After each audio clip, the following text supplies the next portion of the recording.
Chapter 1. The Nexus Games Continue. Alex Kellen wasn't the type of person who thought himself insane. Even though the last few days had been an Alice in Wonderland drug trip worth of crazy, Kellen was still convinced he had his wits about him. Everything had felt like a terrible nightmare. No, worse than a nightmare, if that were even possible. But he was still here. Good morning, Fayetteville. Kellen sat on an unreasonably large bed in the middle of a strange room. Rain beat the windows and the glass door leading to the balcony, creating a dreary atmosphere. Fluorescent lamps and overhead lights kept the gloom at bay, but the chill of the frigid weather crept inside regardless. Kellen took deep breaths, his attention on the waterfall of liquid washing across the otherwise clear glass. Another day in the Nexus, another list of bodies. Kellen ran a hand through his short hair. The room had an 80-inch flat-screen TV mounted to the far wall opposite the bed, and that was it. No other furniture. The TV screen flickered in and out, as though the wires were faulty. A bizarre news anchor sat at a rusty metal desk. He was the only person on the screen.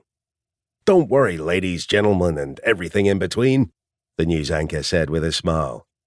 "The Nexus games are just getting into full swing. Only 2 games down, 8 to go. We have plenty more to see. The Arbiter is full of surprises." The man on the screen wore a crisp black suit and a white blindfold.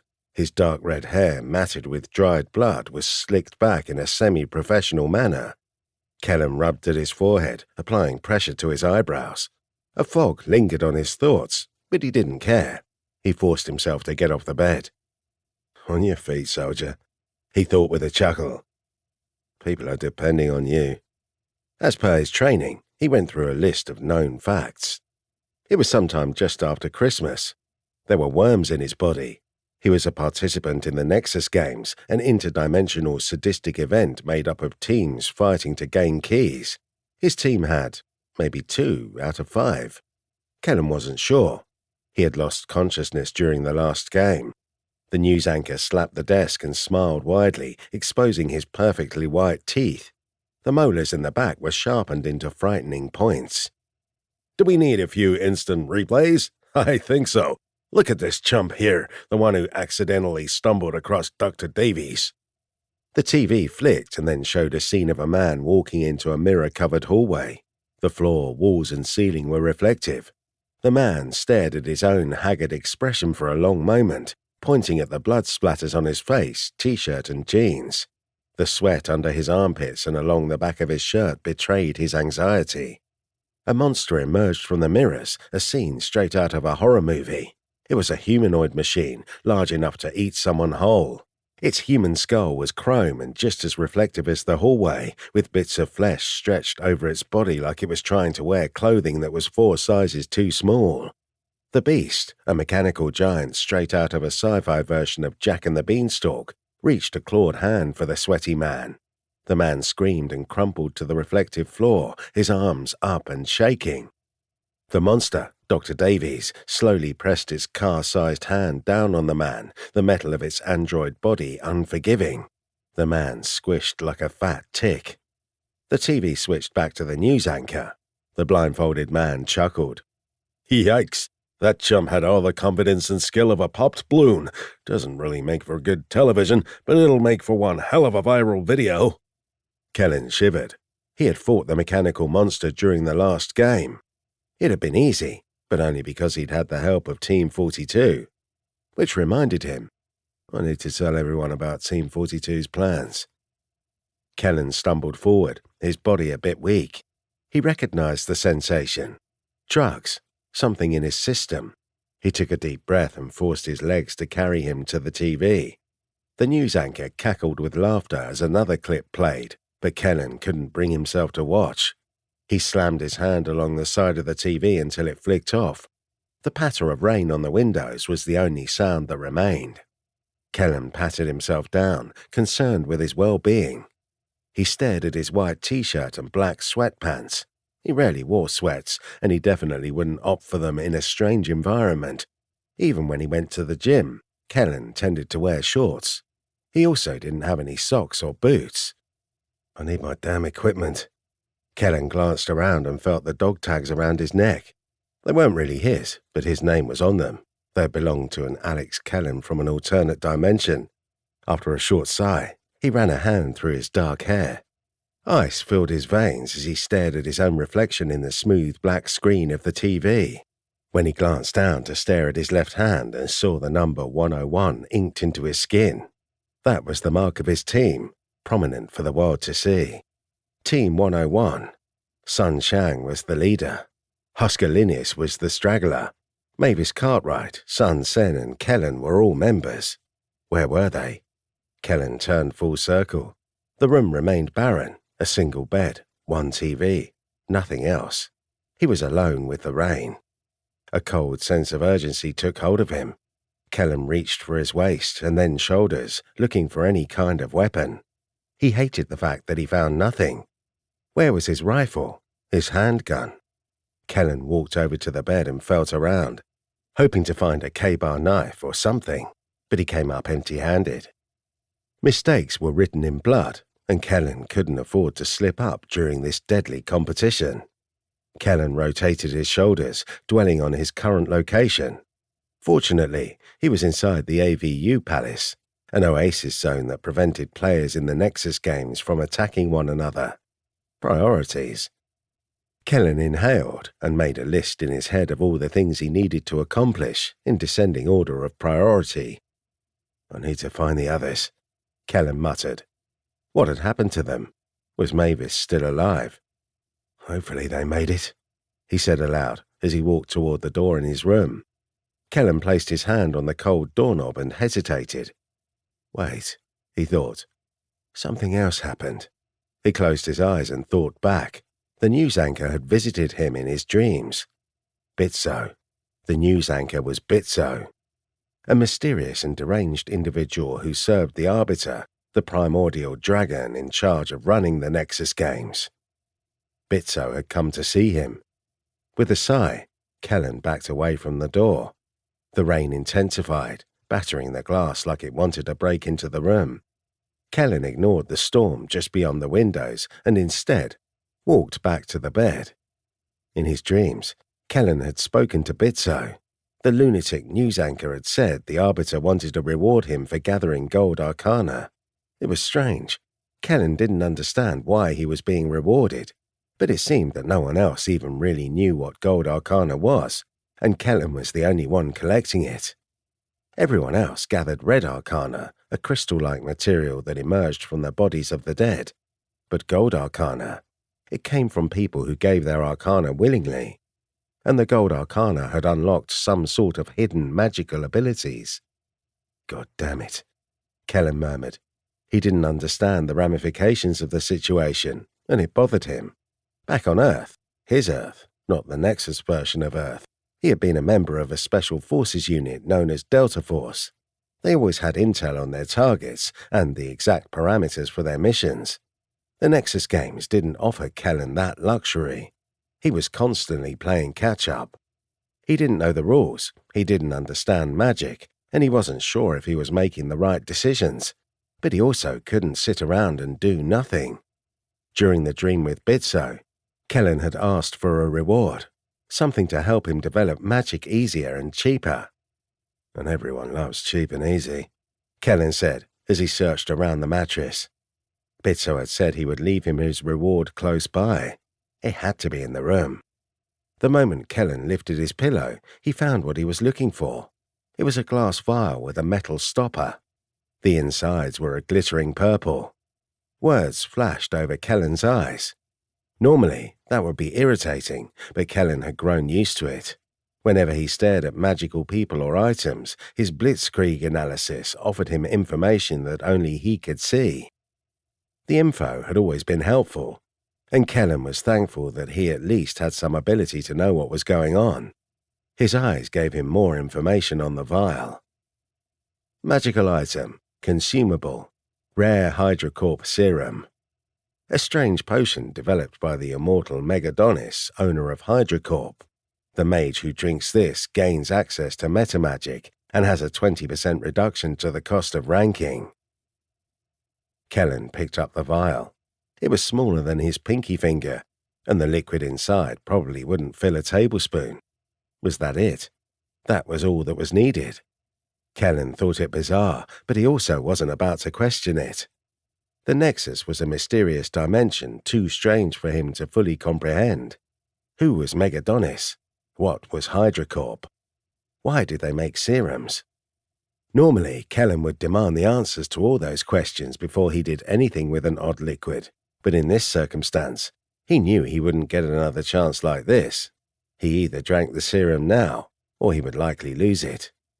Kellen undid the metal stopper and then threw back the small amount of liquid, swallowing everything without tasting it. The glittering fluid tingled as it went down Kellen's throat. He blinked back the odd sensation and then shivered once it had reached his gut. Something had changed. Kellen closed his eyes. In the Nexus, everything was measured in numbers, right down to a person's physical capabilities. If he focused hard enough, he could see his physical and mental attributes. Alex Kellen. Magics, Eclipse, Body, Metal, Meta. Rank, DDDE. Mana, 12 out of 12. Health, 7 out of 7. Unspent Arcana, 5. Strength, 4. Dexterity, 4. Accurate. Fortitude, 3. Tough. Charisma, 3. Manipulation, 1. Intelligence, 1. Perception, 5. Keen-eyed. Wisdom, 1. Broken. Willpower, 10. Defiant, halved. Abilities. Personal, descended from Zenith. The mage has the raw magic of Zenith in their blood and has no rank maximum. The mage can also develop one unknowable magic. Personal, blitzkrieg analysis. The mage can see basic details of other magical beings and objects upon first glance without the need to spend mana. Training, sharpshooter. The mage adds a 50% bonus to gun damage. Flaws. Greater attachment. The mage suffers greater from personal loss than normal. Whenever the mage loses someone close, the mage's wisdom is reduced to 1 and their willpower is temporarily halved. Kellen wasn't sure why the Nexus operated like this, but he had an educated guess. Since the Nexus had people arriving from multiple dimensions, some with magic, some with limited magic, the numbers were a simple way to convey information that almost everyone could understand. They weren't vague or up for interpretation. It was the difference between saying this room has a few chairs and this room has 3 chairs. They were both conveying information about the room and its chairs, but one sentence was definite and left nothing to the imagination. Kellen still didn't like the numbers. Not because he hated numerical systems, quite the opposite. He just hated being left in the dark. So much about the Nexus and the magic was a mystery to him. While it was easier to see who was stronger based on a single number or who had more health or mana, Kellen wasn't sure how personal skills or flaws were allocated. One damn mystery at a time, he muttered to himself as he rubbed his eyes. Then he headed for the door. Without another thought on the situation, Kellen left the barren bedroom, intent on finding the rest of his team, especially Mavis. Chapter 2. The Power of Zenith. Kellen entered a massive sitting room. Every team staying at the AVU Palace had their own personal area, it seemed. Team 101 had been graced with a suite, though Kellen had never seen anything like it. The sitting room had a giant couch and a massive TV hanging on the wall. 4 doors led to individual bedrooms and bathrooms, and the balcony had a spa built into it. Well, not a normal spa, but a mana spring, a place for mages to quickly recover their mana. The suite wasn't built for beauty, though. Most of the decor was black and dark red, like it had once been the set of a Dracula movie. It wasn't Kellen's favorite and didn't instill within him a sense of home or comfort. When Kellen glanced around, he noticed the ambient magic. Information showed up across his eyes, explaining the aura around the building. The AVU Palace Oasis. You have entered an oasis. While inside this non-conflict area, all mages are forbidden from initiating direct violence. Offensive magical abilities are limited, Any who attempt to circumvent this rule will answer to the Arbiter himself. He rubbed away the message. While he appreciated the fact that he was in an oasis, especially since half the other teams wanted him dead, Kellen was already well aware that the AVU Palace was a safe sanctuary. Kellen's blitzkrieg analysis didn't seem to care, however. It provided information on anything magical whenever his gaze fell upon it, or whenever he seemed to actively contemplate the object. Kellen could dismiss the info, and sometimes he could ignore it, but the readout often interjected. Kellen went straight for the door out of the suite and stepped into the massive hallway. He rubbed his temple, trying to remember the layout of the palace. It was a bizarre place that gave Escher a run for his money, especially since so many architecture styles were used in the construction. As Kellen made his way down the hall, he had to shield his eyes from the bright lights. Rock-style techno music pulsed through the floor, the bass disturbing the Gothic paintings hanging on the walls. When Kellen passed by an open door, he took note of a bar and dance floor. Neon-colored lights blinked with the intensity of a strobe. No one was inside. The bar was empty, with no one manning the joint. No one danced on the empty floor. Yet the music and lights continued going, seemingly with a life all their own. Kellen didn't understand, but then again, he figured this was another mystery best left unsolved. He quickened his steps as he made his way to a staircase leading down. When Kellen reached the bottom steps, he found himself face to face with two pest-biters, machine servants to the Arbiter himself. Every pest-biter seemed to be a floating ball of machinery with wires that hung limply from the underside. Antennae and odd radio receivers poked out of the top of the sphere, and the pest-biters hovered in the air with powerful engines that hummed in a pulse-like rhythm. Kellen glanced at the first. The machine's information was given to him in an instant. Name: Pestbiter 36. Race: Semi-sentient construct. Magics: Metal, Eclipse. Rank: Impossible to rank. Armor rating: 5. Health: 20 out of 20. Stats: Concealed. Abilities: Concealed. When Kellen stared at the second, he received an identical readout, except the other was named Pestbiter 37. The two machines hovered near the foot of the staircase, their wires dragging along the red carpets of the palace as they moved a few feet back and forth. Were they pacing? Could semi-sentient constructs even get bored? Kellen walked past them, tense and unable to relax. The pestbiters turned in his direction, each of them with camera eyes on the front of their spheres. The camera zoomed and focused, but Kellen ignored it. He hated the pestbiters with a tiny passion. "Good morning," one pestbiter said in a sickeningly cute girl's voice. "Remember to follow the rules of the games." It ended the statement with an artificial giggle. A shiver ran down Kellen's spine. The machine was anything but innocent and pure. Kellen said nothing as he continued, opting not to engage the bizarre machines. The pestbiter didn't follow up its statement with anything else, or even pursue. It just resumed its pacing, its camera eyes swiveling back and forth. The front double doors of the AVU Palace caught Kellen's attention as he jogged by. They were comprised of two sets of double doors, each made of thick wood with designs of dragons carved into the center. The dragons themselves were made of cogs, gears, and pistons, amalgamations of myth and machine. Grand, sweeping archways dominated the ceiling, reminding Kellen just how large the AVU Palace was. Several football stadiums could fit within the many wings and ballrooms, and with each hallway Kellen hurried down, he found himself more lost than before. He had expected to see more people around as well, but to his bewilderment, he spotted very few.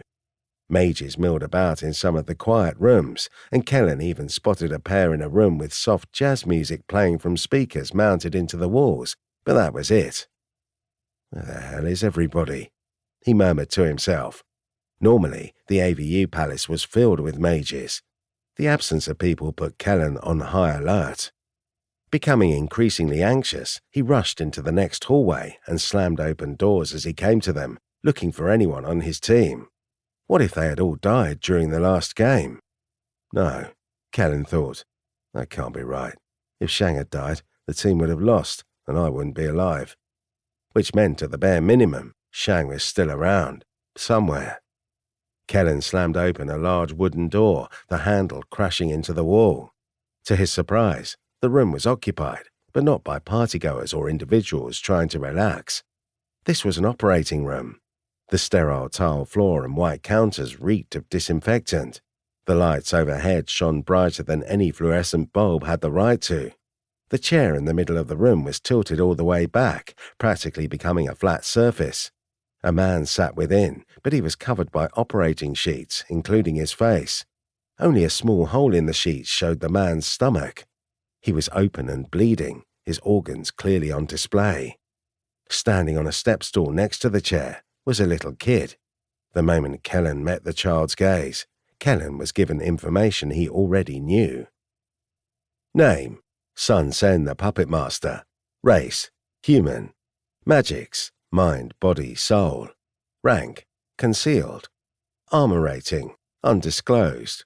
Health: 6 out of 6. Stats: concealed. Abilities: concealed. Sen stood over the unnamed man, a bored expression on his childlike face. Sen's hands were coated in a thin layer of blood, the man's blood. You finally woke," Sen said. He spoke with the cadence and vocabulary of a man in his 30s, but he had the voice and height of a 7-year-old boy. With slow and careful movements, Sen stepped down from the stool. Then he walked over to the nearest counter, dragged over another step stool, and climbed up to use the sink. He washed the fresh blood from his hands. Sen wore an outfit that suited his childish body, including kids' jeans and a sweatshirt with the Power Rangers across the front. 5 multicolored sci-fi Sentai, each with a little helmet. It seemed comically childish for a series of magical death games, but Kellen wasn't about to comment. "I've been meaning to speak with you." Sen finished wiping his hands together before switching off the water. "But clearly you needed to rest first." Kellen strode into the room, his nose burned by the cleaning chemicals hanging in the air. With a sneer, he went straight to Sen's side.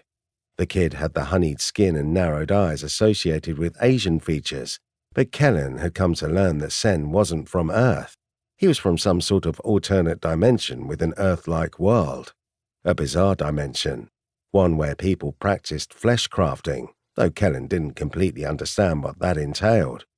Sen's long black hair had been tied back in a ponytail, likely to prevent it from hanging in his face while he had operated. Kellen grabbed Sen's upper arms and jerked him close, practically pulling the kid to the edge of the step stool. Sen stared at him with wide eyes, obviously startled by the rough manhandling. "I need to tell you something, and then I need to ask a few questions," Kellen growled, barely restraining his urge to yell. "And I don't want any weird interruptions or sarcastic comments until I'm finished. Understood?" Sen's shoulders bunched at the base of his neck, his eyes still wide, but his eyebrows lowered into angry slants. "What are you—" Kellen tightened his grip on Sen's upper arms. "Did we get the key from the second game?" Sen stopped his words and swallowed. Then he finally said, "Yes." "And did Mavis live?" "Of course," Sen said matter-of-factly. While that provided Kellen some relief, it wasn't the only thing weighing on his mind. "Okay, listen.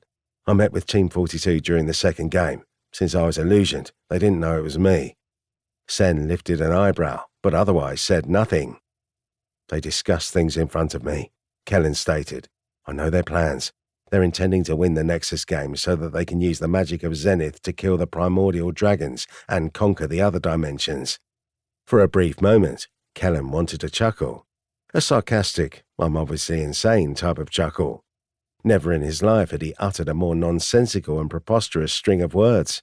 If this had been Earth, his dimension, he would have been locked away in an asylum. Sen said nothing. Kellen, who had expected more of a reaction, shook Sen once.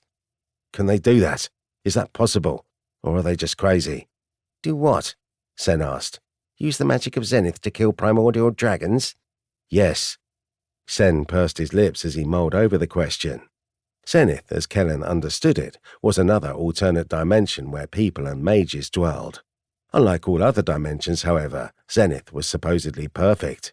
It was the most magical, most technologically advanced, and everyone wanted to go there but couldn't. The only way to get to Zenith was by winning the Nexus games. Victory in the games meant getting a one-way ticket to the perfect land of magic. Only the Arbiter could grant such passage, apparently. And according to Sen, the magic in the dimension was so powerful and amazing that nothing compared. "Primordial dragons are creatures of immense power," Sen murmured, his gaze on the floor. "But the magic in Zenith is said to be absolute." "Is this a can God microwave a burrito so hot that he himself can't touch it situation?" Kellen quipped. Sen frowned as he slowly lifted his gaze to meet Kellen's. "The primordial dragons are strong, but Zenith is all strength. Therefore, I would have to say yes, it's possible to kill the dragons with the magic acquired from Zenith."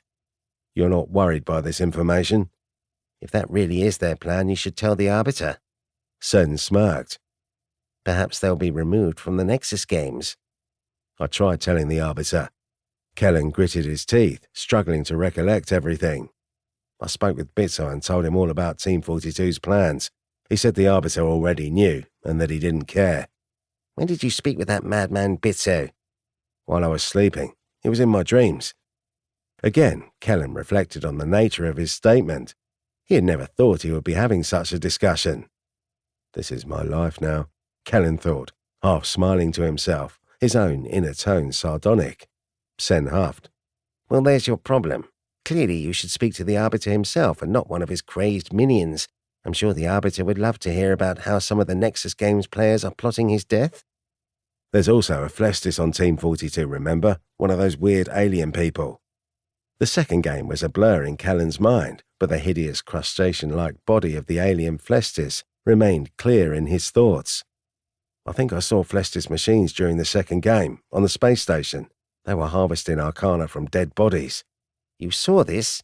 Sen asked. "Yes, they were drowning people in cages." Kellen tightly closed his eyes, remembering the arcana in the tubs, and then the jail cells where he had met the dying soldier. Then he opened his eyes again, his memories hazy. "I need to know. Do you think it's likely that the Flestis in the games will really follow through with invading other dimensions?" "I'm not an expert on the matter," Sen said, "but yes, I think they would. The number of dimensions they've invaded is rather high, according to my sister." The man on the medical chair groaned. Sen squirmed and pointed. "Have I answered enough questions?" he demanded, "because I was in the middle of an operation." Kellen released the kid and stepped away. With prim little steps, Sen got down from the stool and walked over to the one by the chair, ascending as though to a throne. The man groaned again. Sen touched the man on the shoulder, and the pained noises stopped. "What are you doing?" Kellen asked. "Harvesting arcana from sadsacks who stumbled into the Nexus." Kellen was well aware that arcana crystals came from dead bodies. Everyone was. The number of deaths during the games, simply to take the arcana, had been shockingly high. Was Kellen's own teammate torturing people to take their arcana as well? It brought a disgusting taste to his mouth. Team 42 had practically made a sport of hunting down innocent people. Sen scoffed. "I'm not harvesting arcana, fool." He slid his small hands into the bloody guts of the man, his fingers curling around a small portion of intestines. "First off, we're in an oasis. I can't take actions to attack people here. This surgery, while painful and bloody, is meant to strengthen. Secondly, I'm helping our team by procuring us resources, thank you very much." "How so?" "This mage is paying me in magical items." Sen glanced over his shoulder and smiled. "I thought it was an appropriate use of my time and valuable skills." Kellen stared at the bloody insides. Sen returned his focus to his work, his child hand fidgeting with the soft organs. With careful movements, Sen molded the flesh of the man as if it were clay. He wove some membranes together and even reached deep enough to fiddle with the muscles. Chunk by chunk, Sen took bits from one area of the man and folded them into another, creating sturdier parts afterward. Everything seemed thicker afterward, corded and reinforced. It was like taking Play-Doh and kneading it together to make something new, or perhaps like a surgery to remove fat from one area and stick it in another. Kellen glanced between Sen and the man covered by the medical sheets. "Aren't you worried about anything I just told you? Team 42 is going to help the Flestis invade all remaining dimensions." "If they win the Nexus games," Sen stated. He glared at the organs in front of him, rearranging them like mushy Tetris pieces until they were fitted back into place. And I already told you the solution. Inform the Arbiter directly. You have plenty of time to do so. What do you mean? The games aren't even halfway over. You need 5 different keys in order to access Zenith. Well, a number of keys equal to players in the team, but still. You get the picture. Team 42 needs 5 keys. Kellen crossed his arms. How many do they currently have? They have 2 keys. They gathered one from the Seek and Destroy game and then one from the Infection game. That means they need 3 more. We have plenty of time to stop them or think of another plan. After a long exhale, Kellen glared at the tile floor. He walked over to the medical chair and frowned, trying not to look at the spaghetti that was another man's insides. And we also have 2, Kellen asked, trying to make sure he knew all the facts and had them straight. Sen nodded once. That's correct. We also just need 3 more, and we'll get access to Zenith. What if Team 42 tries to cheat? Kellen turned his attention to the far door. The squish and slap of blood and organs was etched into Kellen's mind forever. What if they used travel magic to somehow teleport to Zenith? I mean, didn't you take me from my dimension and bring me to the Nexus, you and Shang? Kellen wasn't an expert on magic, but he at least understood the concept of jumping between alternate dimensions. That was how he had arrived in the Nexus. That was how everyone arrived, except for the inbred residents. Everyone else was from some other alternate reality. Sen shot Kellen a glare. Don't mention my sister's travel magic in front of people. Then he returned to his work. We don't want anyone to hear. Kellen slapped the bare foot of the man on the medical chair. I'm sure Corpseface here will keep our secret.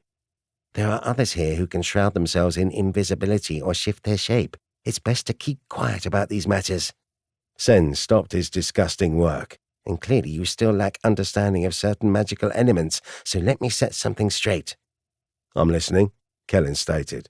He wanted to know more about magic, and it frustrated him whenever people tended to give him the Cliff Notes version of what was going on. Traveling between dimensions is difficult. High ranks of travel magic can do it, but only in a limited capacity. It's currently the season of the conflux, which means travel between dimensions is easier. Think of it like weather. Right now there are fewer clouds between dimensions, so it's clearer sailing. Okay, sure. I understand. In theory, a magical item could be used to gather people to the Nexus because that's where the conflux originates, thus making it easy to travel here. Some people come here accidentally because that's how weak the barrier is between this dimension and others. Although Sen hadn't said it, Kellen now understood. Zhang had made an item that Sen had used to transport Kellen and Mavis into the Nexus. The season of the conflux made it easy, so high ranks in travel magic weren't necessary. No one can travel to Zenith, Sen concluded. He resumed his work on the helpless man. Zenith has the most powerful barriers around it. Perfect barriers, if you will. No one gets through except for the Arbiter who controls the gates. End of story. Kellen turned on his heel and headed for the door. He had heard enough. Now he wanted to find the others and warn them about the same things he told Sen, and perhaps even speak with the Arbiter. Where are you going? Sen asked. To find Mavis and the others, Kellen muttered as he grabbed the door handle. Wait, I wanted to speak with you. Kellen glanced back. Sen, still bloodied and elbows deep in another man's guts, just frowned. Give me a moment to finish this, and then I'll travel the palace grounds with you. Chapter 3. Should we risk it? The operating room smelled of copper and sweat. Kellen licked his lips as he paced along the wall, his eyes drawn to the white countertops. Syringes and scalpels were laid out on crisp towels, each clean and ready for use. Kellen gave serious thought to picking up a needle and taking it with him. Perhaps it would come in handy, but he didn't have his backpack, and his sweatpants weren't suitable for carrying around anything sharp. Where's my gear? Kellen asked. Sen glared down at the insides of the bloody man. Husker likely has everything. My sister asked him to handle that. Frustrated, but still antsy, Kellen slowly paced around the chair, watching Sen as he worked. The child placed the body parts back inside the man and then reconnected membranes so that the organs would stay where they were supposed to. Then Sen grabbed the man's stomach and sealed it closed with his bare fingers. Every time Sen pinched the flesh, it was like closing raw pasta. It reminded Kellen of an uncooked ravioli. But moments later, the skin melted into itself and healed.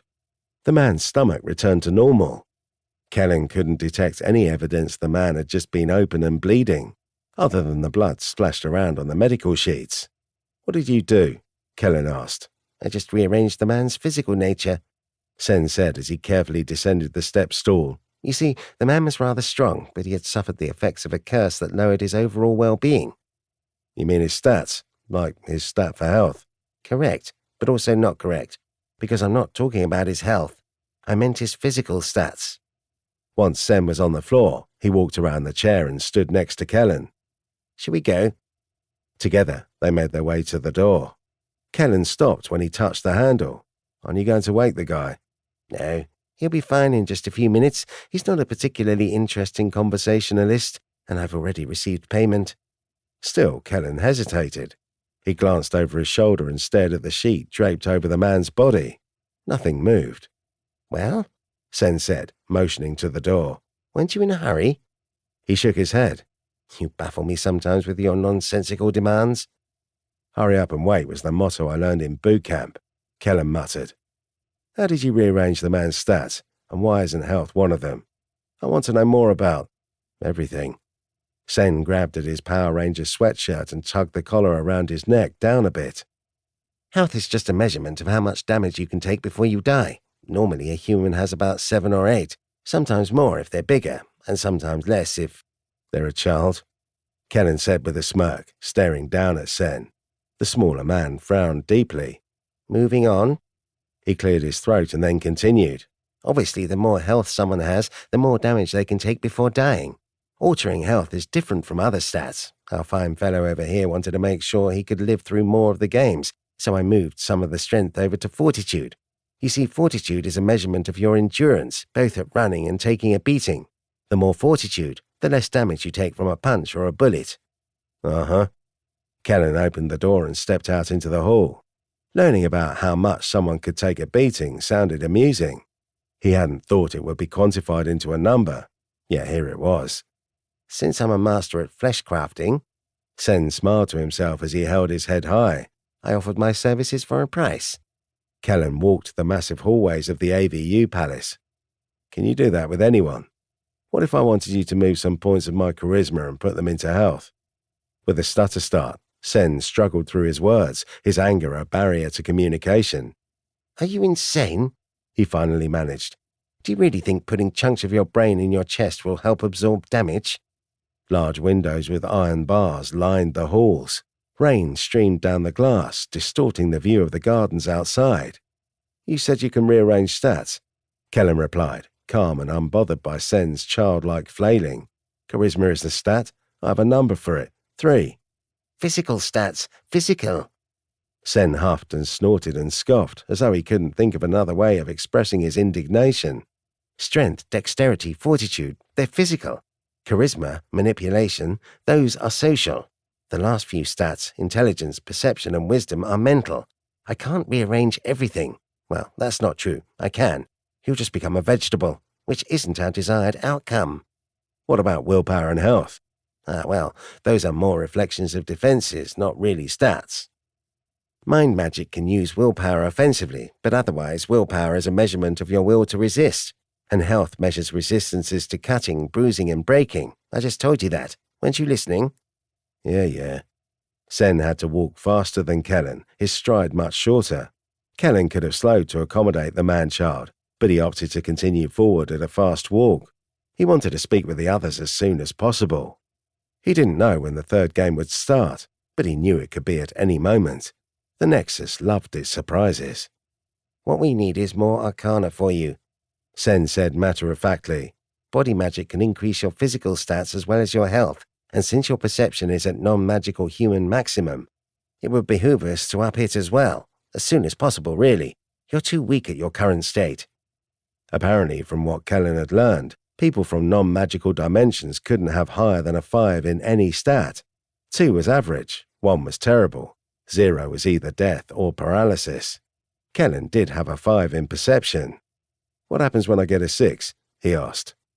"You'll have superhuman levels of perception," Sem replied. He gulped down air as he hurried forward, obviously running out of breath. You'll be able to sense magic, and your ability to notice subtle changes in your environment will be heightened.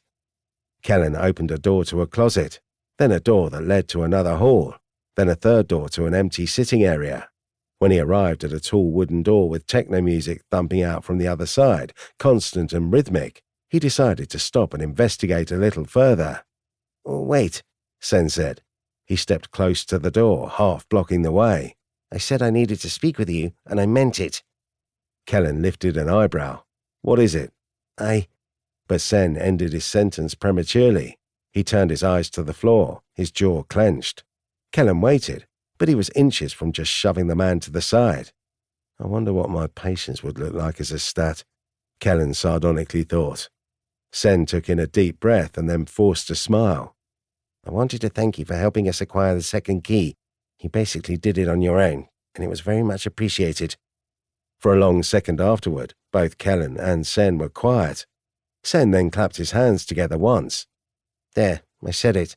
I hope you're satisfied with your acknowledgement. That's it? Kellen asked with a snort.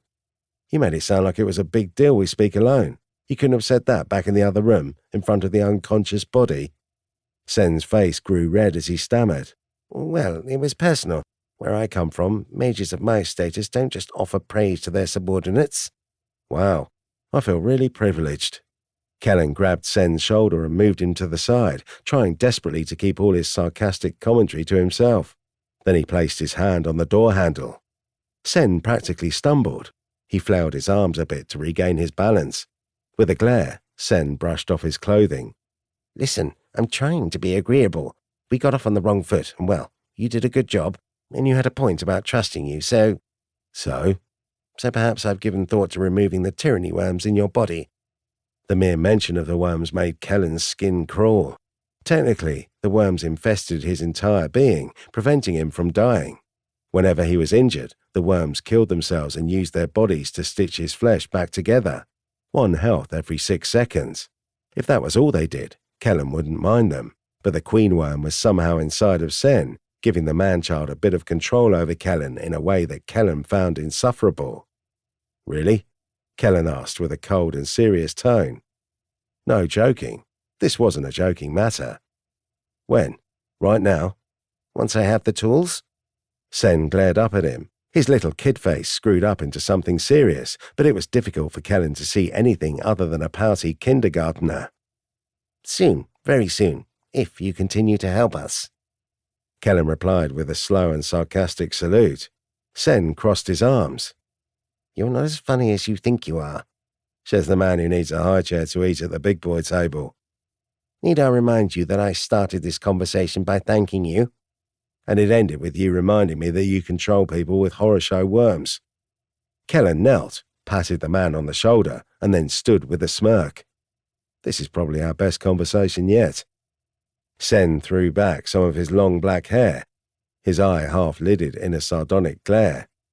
You're strange. Work on that. With no more words for the conversation, Kellen shoved the door and then stepped inside. A wall of smoke greeted him with open arms. Kellen coughed and waved a hand, trying to fan away the haze, but with little luck. Neon lights flickered from the ceiling, catching on the smoke particles in the air, creating visions of pink and blue clouds. Kellen squinted and glanced around. Fortunately, Husker was an easy man to find.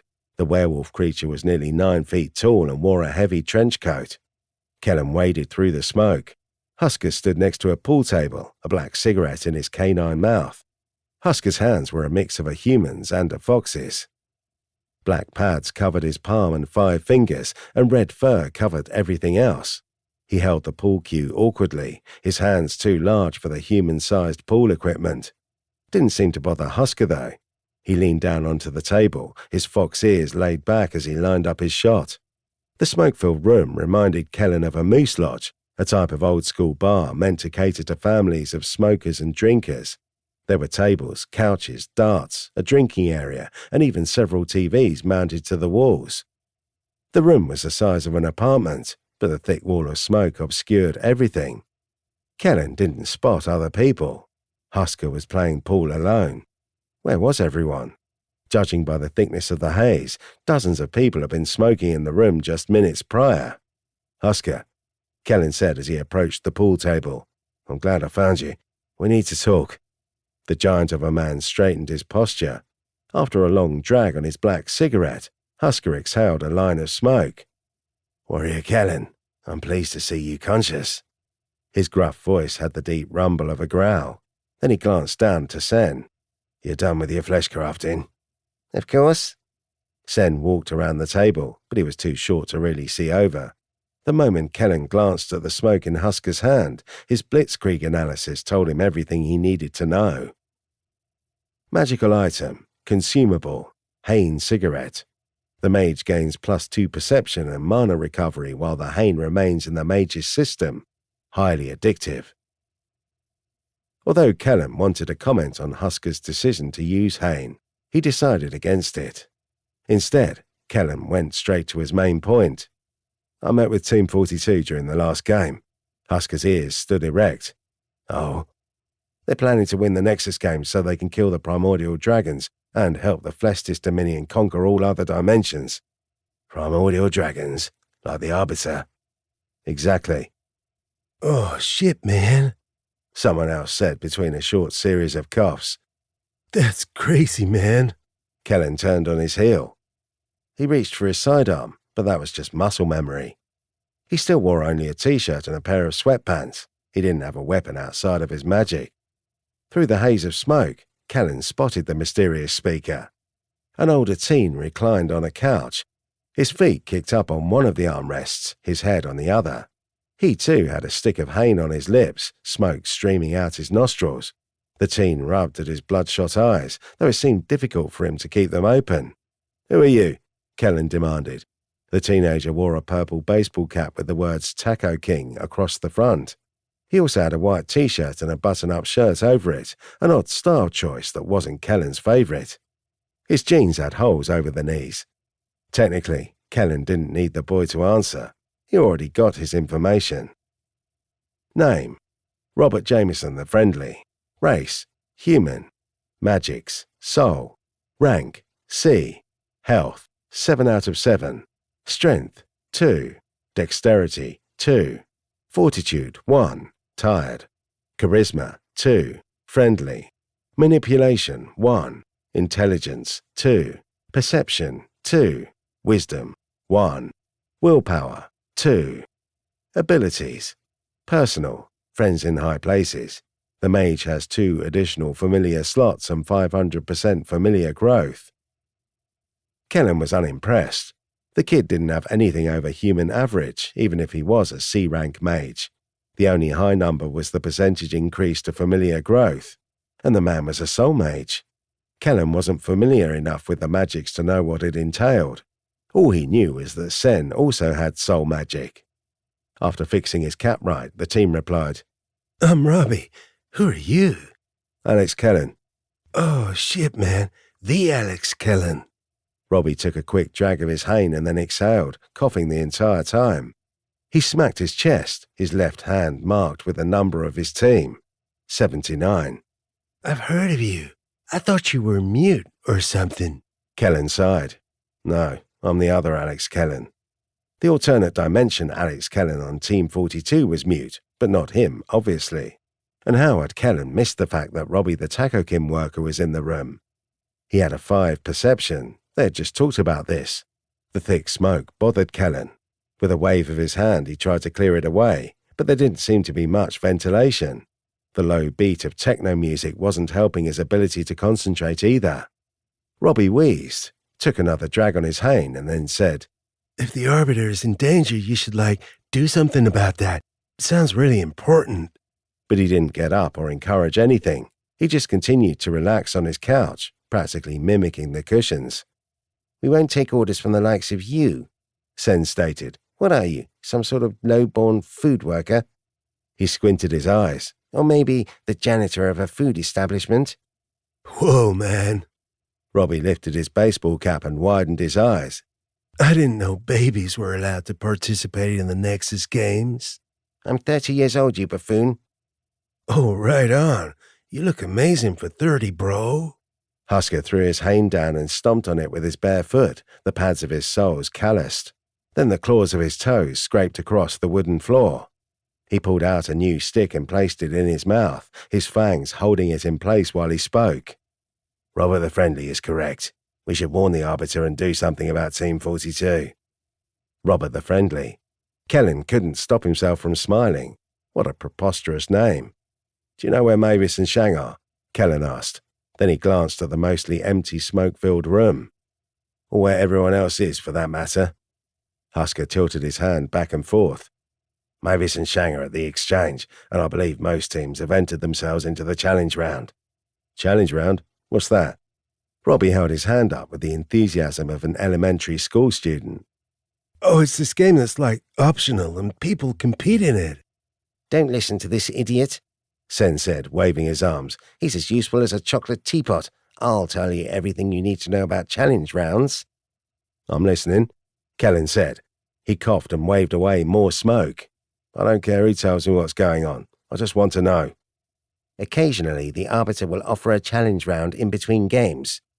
Sen held up a finger. No keys are awarded, but arcana and powerful magical items are often the rewards. No teams are made to participate, but it's advantageous to do so. Robbie smirked. So an optional game, people compete in. I said that, man. Ignoring their couch companion, Husker walked around the pool table and went to one of the TVs mounted to the wall. The 80-inch flat screen was caked in a thin layer of Hain smoke. Husker used his large hands to dust the electronics. Bitso is always relaying information about the games. Husker snorted as he searched for the button to switch on the TV. The Arbiter forces him to announce every detail and mechanic and to show highlights of the games. He'll provide all the details if I can just get this thing to function. Kellen stepped close to poke the power button and the TV flickered to life. The TV was set to a channel with a children's show. Kellen watched for a few seconds as some deformed kids ran across a green field chasing someone in a sun costume. The face of the sun, buttons for eyes and a mouth stitched into place, seemed to be twisted in agony. Kellen wanted to know the context for such a show and what the children were doing, but he quickly switched the channel to Bitso's news program. Bitso sat behind a metal desk, a small screen behind him playing a cartoon of a maze. Not a paper maze, but a large stone maze with walls as tall as a 2-story house. The footage looped over and over again, showcasing someone entering the maze and a metal door shutting behind them. The news anchor poked at his blindfold, jabbing hard straight into the socket. Blood bloomed across the white cloth, making it seem like he had a red eye painted in place. That's right, ladies, gentlemen, and everything in between. The challenge round is about to begin, but there are few limitations. No team leaders or stragglers allowed. The only ones who can play are the sad sacks who make up the hard-working backbone of the team. You know the people, the ones who never get the recognition they deserve. Robbie sat up on his couch and stretched, his Hain cigarette dangling from his lower lip as though glued there. He's right, man. Hard-working blokes never get their due. Kellen ran a hand down his face. If he was going to survive the Nexus games, he needed more arcana and magical items. There was no way around that fact. If the challenge round would give Kellen those things, he would have to join, wouldn't he? But I should still attempt to speak with the Arbiter at some point, Kellen reasoned, in person, so I can explain the severity of the situation. This challenge round is a bit of risk versus reward, Bitso said, smiling. His white teeth seemed frighteningly sharp in the back. You see, the deeper you go into the catacomb maze, the more arcana you'll find. That's right, the catacombs are filled with dead bodies. Beautiful, rotting corpses. Their arcana is just sitting there. Kellen glanced over to Husker. With the eyes of a dog who was confused, Husker met Kellen's gaze. Yes? Husker asked. Arcana emerges from a body after a person dies, and then it just stays there, forever. Not quite. Arcana eventually rots. That's where Yami come from. The rotted arcana is a form of corrupted magic. Yami, foul monsters of twisted designs, were creatures Kellen despised. Vile cats, undead machines, robotic crocodiles. The list of Yami beasts that Kellen had seen was quite interesting, if a bit unsettling. I thought the Arbiter controlled all those Yami monsters. Kellen asked while Bitso continued on the TV, spouting off statements about arcana and corpses. Husker nodded once. He seemed surprised. But primordial dragons have a tremendous amount of control over their dimension. They're connected to the raw magic, the Sea of Chaos, and that gives them some control over the Yami. Kellen rubbed at his chin, mulling over the information. No wonder the primordial dragons could prevent people from taking over their dimensions. If they were that in control of the situation, to the point they had influence over all monsters and magic, they were basically undefeatable. But some of these alternate dimensions don't have dragons, Kellen asked, continuing to ignore the TV. Husker snorted. They died, the old-fashioned way, or fighting each other. Who knows anymore? Most of them died long before you or I existed. Those dimensions, the magic is less prevalent, or gone. Like your world. A terrible fate. It seemed weird to Kellen that the dimensions were similar yet so different. Not all of them apparently, but enough that someone with his same name and general skill set could exist in one dimension while he existed in another. But all this information just reinforced Kellen's desire to speak with the Arbiter. If the Arbiter controlled the gates to Zenith, would that mean anyone could enter the perfect dimension once he was dead? Would the Flestis Dominion attempt to invade that dimension as well? Kellen wasn't sure of the limitations of aliens, or the magic for that matter. He needed more information. It was a constant problem he couldn't seem to shake. "But listen to this," Bitso said with a laugh, drawing Kellen's attention back to the TV. Bitso slammed his hand on the desk. "At the center of this maze is a summoning chime." A summoning chime? Sen asked through a gasp. "Trust me, you want this item. Normally, it's outlawed during the early parts of the Nexus games because of the unfair advantage it grants, but the Arbiter is feeling generous. There's one summoning chime for each team who makes it to the center." Chapter 4. Risk and Reward.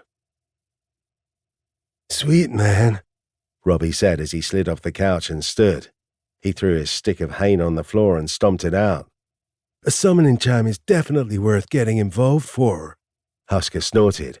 "Stragglers can't participate." He returned his attention to the pool table, and I don't want to watch the death circus the Arbiter has planned for anyone who risks themselves in a challenge round.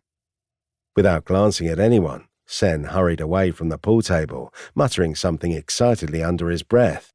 He went all the way to the door and then stopped.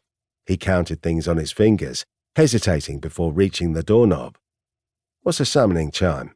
Kellen asked. "You get to call a mage to help you." Robbie slid his hands into the pockets of his ripped jeans. "You know, for the games, and that person can be anyone, and they are forced to help you, controlled by, like, the magic of the chime. That's my favorite kind of help." "Compulsory?" Kellen quipped. "Yeah, man, the kind of help where you know the person can't betray you because reasons." He fluttered his fingers around, jazz hand style, as he said the last word. Kellen glanced over to Husker, hoping for a thorough explanation. The werewolf man snorted, his long snout wrinkled as though disgusted. "The summoning chime does in fact compel someone to help you.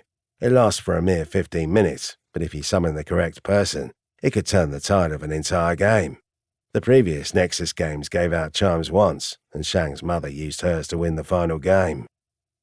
Although Kellen wasn't entirely sure who he would summon, he found it interesting that the chime was so powerful that it allowed Shang's mother to win. It sounded like the chime was normally banned early in the games. For what reason? What mage could possibly be so strong that 15 minutes of their support would be considered overpowered? Perhaps I should get one. Since Kellen wasn't his team's straggler or leader, he could participate in the challenge round. But the TV flickered as Bitso slammed his hand down on the desk. Then he pointed to the smaller screen behind him, the one playing the cartoon animation of the maze. Bitso practically leaned onto the screen and stroked at the lines of the walls. He put so much of his weight on the smaller TV that it cracked and tilted. Bitso pressed his face against it. "Listen to this. The Catacomb Maze is one of my favorite places ever. The coffins either have prizes or traps. The traps not only try to kill you, but they also lower the total time everyone has in the maze. Nothing gets everyone's blood boiling like the incompetence of others." The cartoon played childish animations of people falling into a pit or outrunning a gigantic spherical boulder.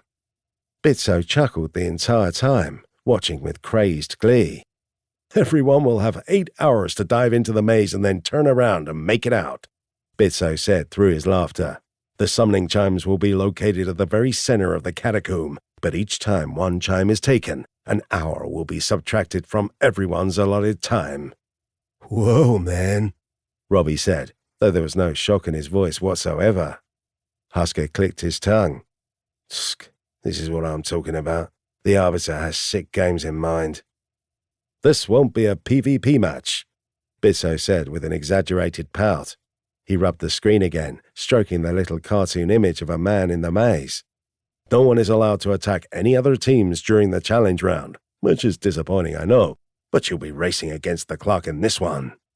Robbie snapped his fingers, then he nudged Kellen with his elbow.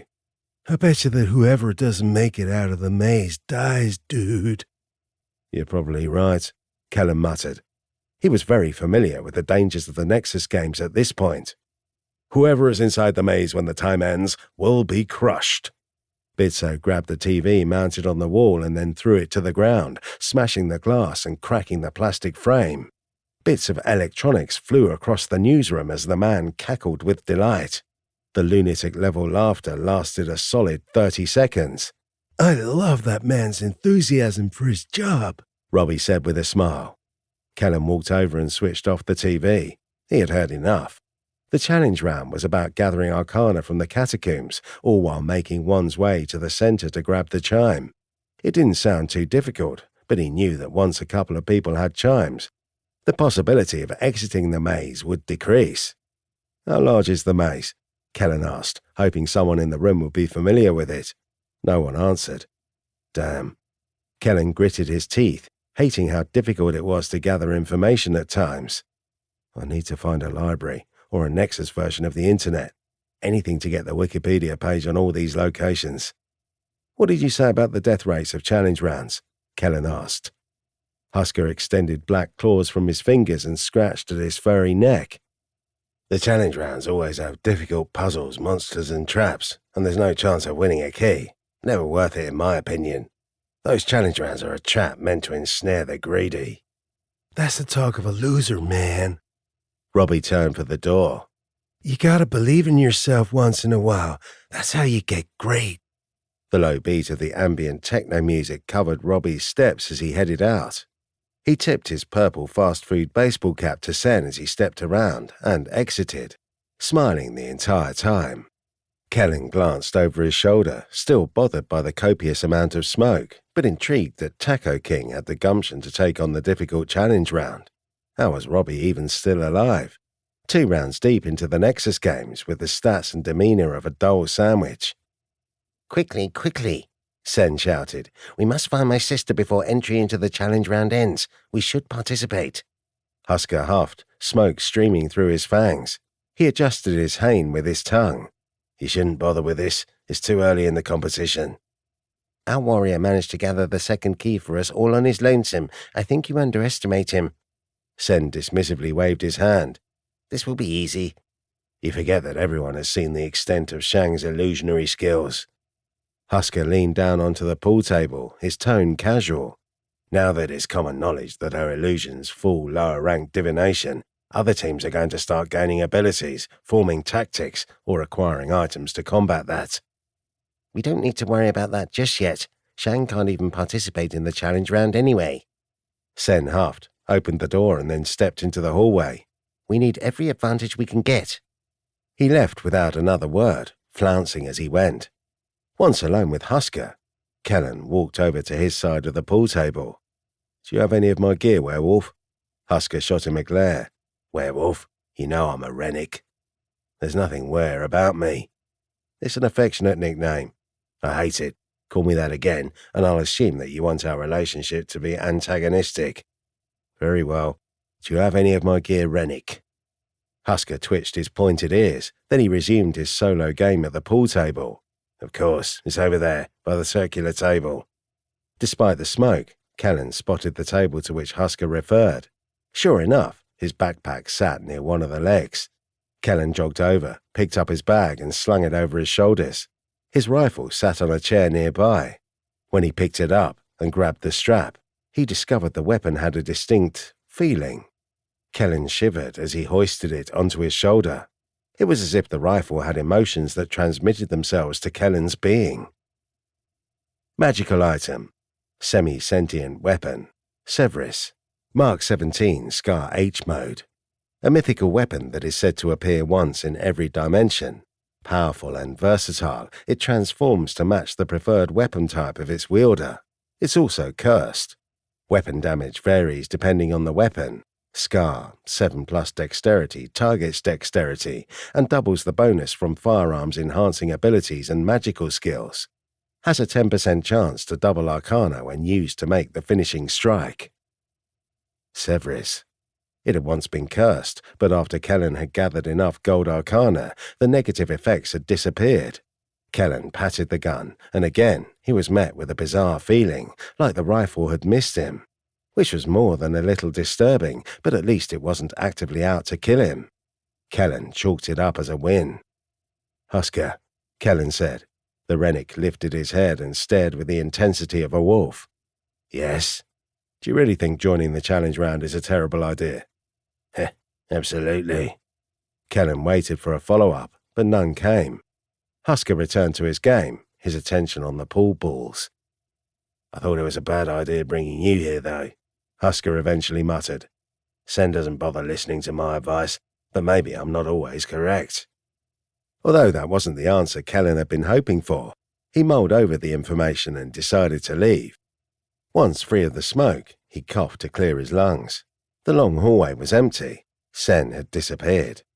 Irritated that he had somehow lost a small child, Kellen jogged farther into the AVU palace, his attention on his surroundings.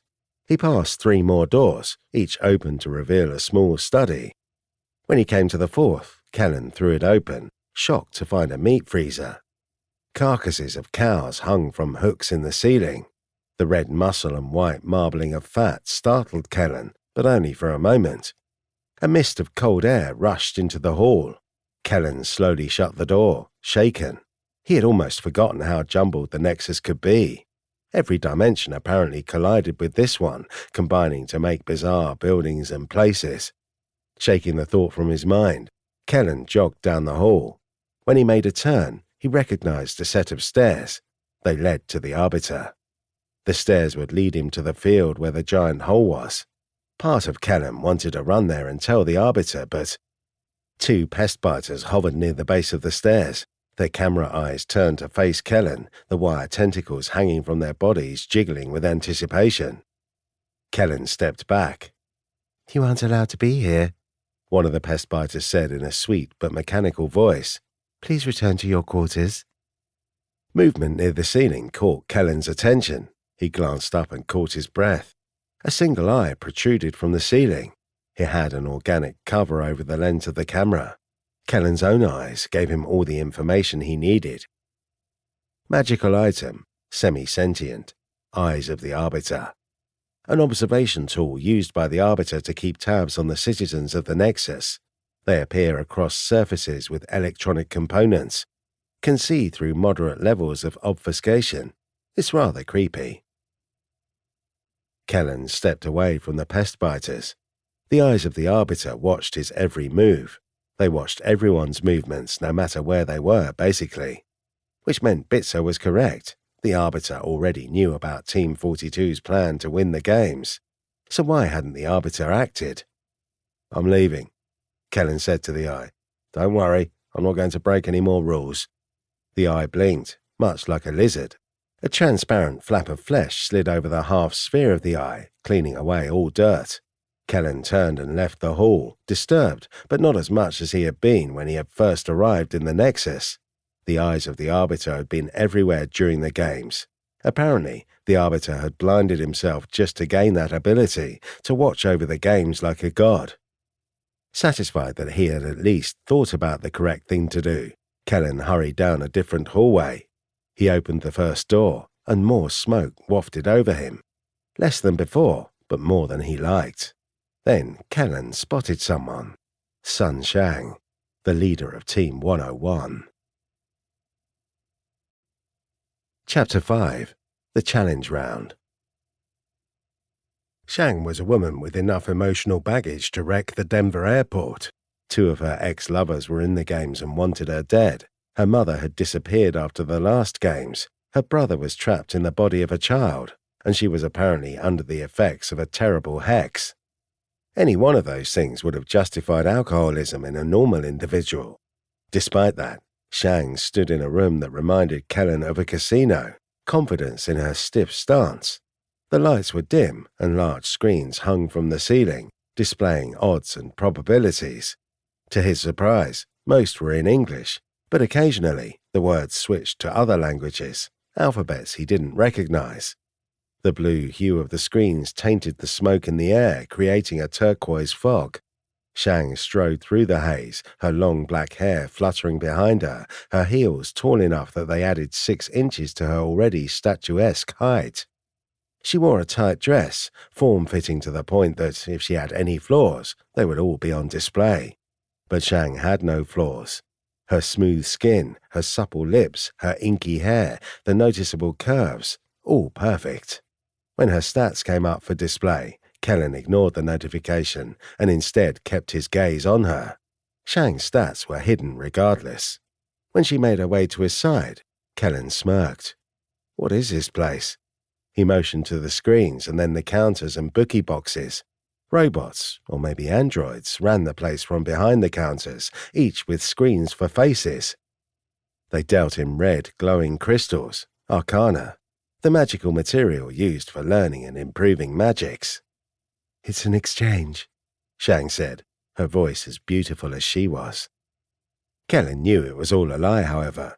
Shang's illusions fooled everyone, even Kellen's blitzkrieg analysis. She could be anybody, or anything. Even her voice could be completely different for all he knew. "What do people exchange here?" Kellen glanced over at the counters. The place was empty, though. No teams or players. "Magical items found in the games." Shang combed her silky hair with her fingers. She had the same Asian-style facial features as her brother, but just like Sen, she wasn't from Kellen's Earth. She was from somewhere very different. "Or sometimes individuals exchange familiars or other people. It just depends. The Arbiter likes to purchase back anything not in use. The exchange opens for everyone once the second game is concluded." "Why are you here? Did our team find a bunch of magical items that I'm unaware of?" "No, but perhaps there is an item we can use." "Time is running out to join the challenge round," a polite feminine voice said over the speakers. "All teams who wish to participate must register within the next 5 minutes. Shang smiled, but it was brief and devoid of real emotion. "I'm pleased that you're awake. That means Team 101 can participate in the challenge round. And while I'm still upset that my brother chose an alternate dimension version of my ex-lover to join us, I'm glad that you're at least competent enough to brave these games and win." Kellen wasn't sure if that was a compliment. He didn't care. Then she touched Kellen's shoulder, just as briefly as she had smiled. Shang jerked her hand away as though shocked by static. Then she rubbed at her knuckles, her eyebrows knitted. "You have metamagic now," she whispered. Kellen turned his attention to their surroundings. Wouldn't Sen and the others be upset if he suddenly started telling everyone about his rare magic? But again, he saw no one.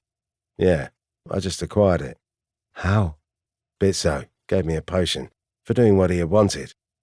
Kellen found it difficult to describe the circumstances of the potion. Bitso had wanted Kellen to gather gold arcana, and Kellen had. End of story. Why had Bitso wanted this? Why did Bitso want anything? Kellen found it difficult to explain to himself. "What potion?" Shang demanded. Her voice edged. "What was its specific name?" "It was an experimental potion made by some guy named Megadonis. It was called Hydrocorp Serum." Shang crossed her arms and forced an exhale. Then she turned her attention away, her shoulders tense, her fingers gripping hard on her forearms. "Megadonis, that filthy ritual mage. Bitso must have had one of his potions." She cursed under her breath and then glared at Kellen. "Well, I'm happy for you. Congratulations." There was no happiness in her tone. "Really heartfelt," Kellen quipped. "I still think you would have been better served learning travel magic." But since you refuse to allow me to teach you, I suppose you should do everything in your power to master metamagic." She said every word as though it were venom leaving her mouth. Kellen refrained from making another sarcastic comment. "Last call for the challenge round," the woman over the speakers chimed again. "All teams who wish to participate must register within the next 4 minutes. The urgency in the robotic voice unnerved Kellen a bit. He didn't like the constant pressure of evaporating time. "Shang," he said, "do you think the summoning charm is worth braving the dangers of the challenge round?" "I think it's worth having, but I do believe this is a trap." Shang rested her chin on the top of her hand. "The Arbiter intentionally put the chime in the first challenge round to lure out rubes. Since the chime was so crucial in the last games, naturally mages now would want to get their hands on one." "And the Arbiter just wants to kill as many people as possible?" Kellen asked, his tone dry. "Yes, I think this challenge round will be a bloodbath." "And you still want me to participate?" Kellen scoffed, almost indignant, but what had he expected? Of course she would want him to risk himself. "You've proven yourself resourceful," Shang stated matter-of-factly. "You gained multiple keys in the first game and then single-handedly brought our team the key in the second game. Despite your unorthodox methods, you're doing something right. It's early enough in the game that now is the time to push our luck. I have faith you'll avoid the worst of the round." Kellen wasn't a fan of running headfirst into dangerous situations. All it would take was a bout of bad luck, and he could find himself dead. The Nexus games had too many perilous situations, by design, obviously. "Just pushing our luck because we can, that's a terrible strategy," Kellen said. Shang smirked. "You don't understand. You've never seen the Nexus games play out. We should—" But Kellen caught his breath, his attention drawn to a person walking through the smoke-filled exchange. He recognized her immediately. Mavis. Her freckled skin, athletic form, and confident stride were everything Kellen had been hoping to see. She had a certain stride that betrayed her military training. When she spotted Kellen, her eyes went wide, and she smiled. Mavis jogged over, something she seemed to love doing now that her leg wasn't giving her trouble thanks to Sen's flesh crafting. Her purple-tinted hair was tied back in a ponytail, but it still fluttered as she moved. She wore a heavy jacket, a t-shirt and jeans, all brand new, as if taken straight off a store rack. Shang stopped speaking and turned to follow Kellen's gaze. The moment she spotted Mavis, she stiffened. "Oh, our other warrior." "Kellen!" Mavis picked up her pace, ran straight at Kellen for the last few feet, and threw her arms around his neck. "You're awake." He embraced her back, holding her tightly against his body. Shang watched with narrowed eyes, never bothering to return to her explanation. She merely watched with the passion and movement of a statue. "Where have you been?" Kellen asked Mavis, keeping his arms around her. "I've been trying to find things for our team." Mavis didn't move away either. She kept her arms around Kellen's neck, tightening her grip. "Sen and Shang told me about magical items and curses and other things we should look out for." As if summoned by his name being spoken, Sen jogged around the corner and headed over to the group. His childlike appearance made it seem like Shang was an irresponsible parent who allowed her kid to run through a gambling hall. Sen's Power Ranger sweatshirt made everything more childish. "Wait for me," Sen said through labored breaths. "Mavis." Finally releasing Kellen, Mavis turned with an even wider smile. "Oh, sorry, our team is assembled. It's time to go." The man-child reached the group and then stopped and huffed. "Thank goodness, we need to get that summoning chime." "You need to be quick," Shang muttered. She pointed to a far door. "And keep in mind that you can head for the exit at any point during the challenge round. If you're running low on time, just turn around and leave." "We need to leave enough time to get to the exit?" Kellen asked. "That's right." Sen formally bowed to his sister, bending so far that his long hair touched the carpeted floor near his feet. "Consider it done, my honorable sister." Then he straightened his posture and headed for the far door. "We need to go," Mavis said. She flashed Kellen a smirk. "You were sleeping for a while. I have new magic abilities to show you." The constraints of time irritated Kellen. He wanted more gear and supplies, and especially information, but the clock ticked down, stealing his ability to properly prepare. Rolling with the punches was a strategy that only worked so long. Kellen followed Mavis to the far door. passing the many screens flickering with numbers. The androids behind the counters looked like old-fashioned silver robots, their arms tubes, their heads square and bulbous like retro computer monitors. The bizarre androids waved their hands as Kellen rushed by. Once Kellen had pushed himself into the next room, the smoke cleared. It was a singular space with a counter and one of the old-school androids. Its monitor head flickered. A happy face appeared on the screen. "You're just in time to register," it said with the inhuman voice of a machine trying to mimic a child. "Please show me your team number." Sen walked over to the counter and then struggled to get his left arm up high enough for the android to see. He showed the robot the 101 on the back of his left hand. Then he vanished from the room in a pop of displaced air. Mavis went to do the same, but Kellen grabbed her shoulder. "Are you okay?" he asked. She shot him a glare. "Of course. Why wouldn't I be?" She jerked her shoulder out of his grip. "We have to hurry, Kellen." "Last I saw you, you were infected." "Oh, that." "Only 30 seconds remaining," the android said sweetly. Mavis placed her hand down on the counter, showing off her 101 mark. "This can wait. We'll discuss it during the challenge round." After the android had scanned her number, Mavis disappeared just as suddenly as Sen. A quiet pop, and then she was gone. Kellen was the only human left in the tiny room with a counter. He walked over and showed his team marking. The android scanned it, the face on the computer screen flickering to something sad. "Oh," it said, still upbeat in tone even with the weird facial expression. "You're that rule breaker. Please make sure to adhere to all the rules this time, or else." Kellen forced a smile. "I'll do my best." As soon as he spoke the words, a power gripped Kellen from deep within. His insides twisted as he was ripped out of the room in an instant. His lungs hurt as he was jerked from one location to a new one. This wasn't the first time he had teleported, but this time felt more painful. Kellen didn't have an explanation for it, other than the Arbiter's apparent love of torture. Kellen stumbled forward, breathing heavily. To his surprise, the room he had appeared in, the room he had been teleported into, was a tiny 5x5 square with no windows or doors.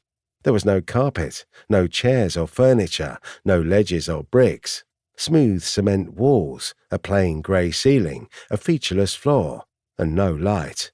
While Mavis and Sen glanced around, their eyes wide, their sight stolen, Kellen wasn't in the same boat. He could see. All the horror movie details were easy for him to spot, his magically enhanced eyes telling him everything. "Kellen?" Mavis asked, her voice panicked. "It's okay," he said. "We're not in any immediate danger, except for, well, we might run out of air at some point." Sen huffed and then took a deep breath. Then he shot a glare in Kellen's direction.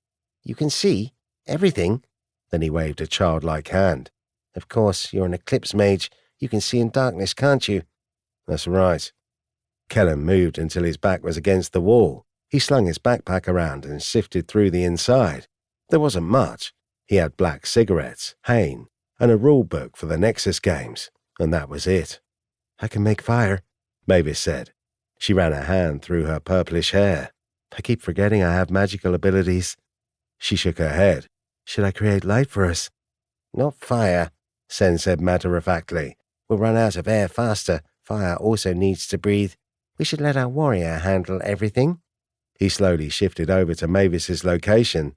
"Don't worry, Mavis. As soon as the challenge round starts, we'll be let out of this room." Kellen briefly took note of Sen's willingness to say Mavis's name. For the most part, Sen never referred to Kellen as anything other than our warrior. "What if the Arbiter doesn't let us out?" Mavis asked. "What if part of the challenge is getting out of this room?" Sen tugged on the bottom of his sweatshirt. "Yes, well, that's a possibility." "Do you have any magical abilities that can get us out of the room?" I don't think so. Soul and body magic are about the soul and the physical being." Mavis reached out with a shaky hand and touched the nearby wall. Then she vaguely turned in Kellen's direction. Without focusing her eyes, she asked, "Kellen, do you have anything?" Kellen closed his eyes and thought about his magical abilities. He was an eclipse mage, and a metal mage, and a body mage. He had powers. I should refresh myself before we get into the thick of it. My eclipse abilities, Kellen muttered. They flashed in his mind. Primary magic, eclipse, focus, void agent. The mage gains the C-rank power Shadow Step for free, the ability to step into the shadows, move their full distance and then exit the shadows. Diving into the void of darkness only lasts 6 seconds, but the mage may travel anywhere that a shadow could fit through. Illuminate, E-rank eclipse. An extremely early light-based power, this allows the mage to make an object give off illumination. It leads to far more powerful things later. The mage spends a mana, and an object is made to glow with light equal to a torch for 30 minutes. Pierce the darkness, E-rank eclipse. Mastery over light and dark includes the ability to pierce the shadows.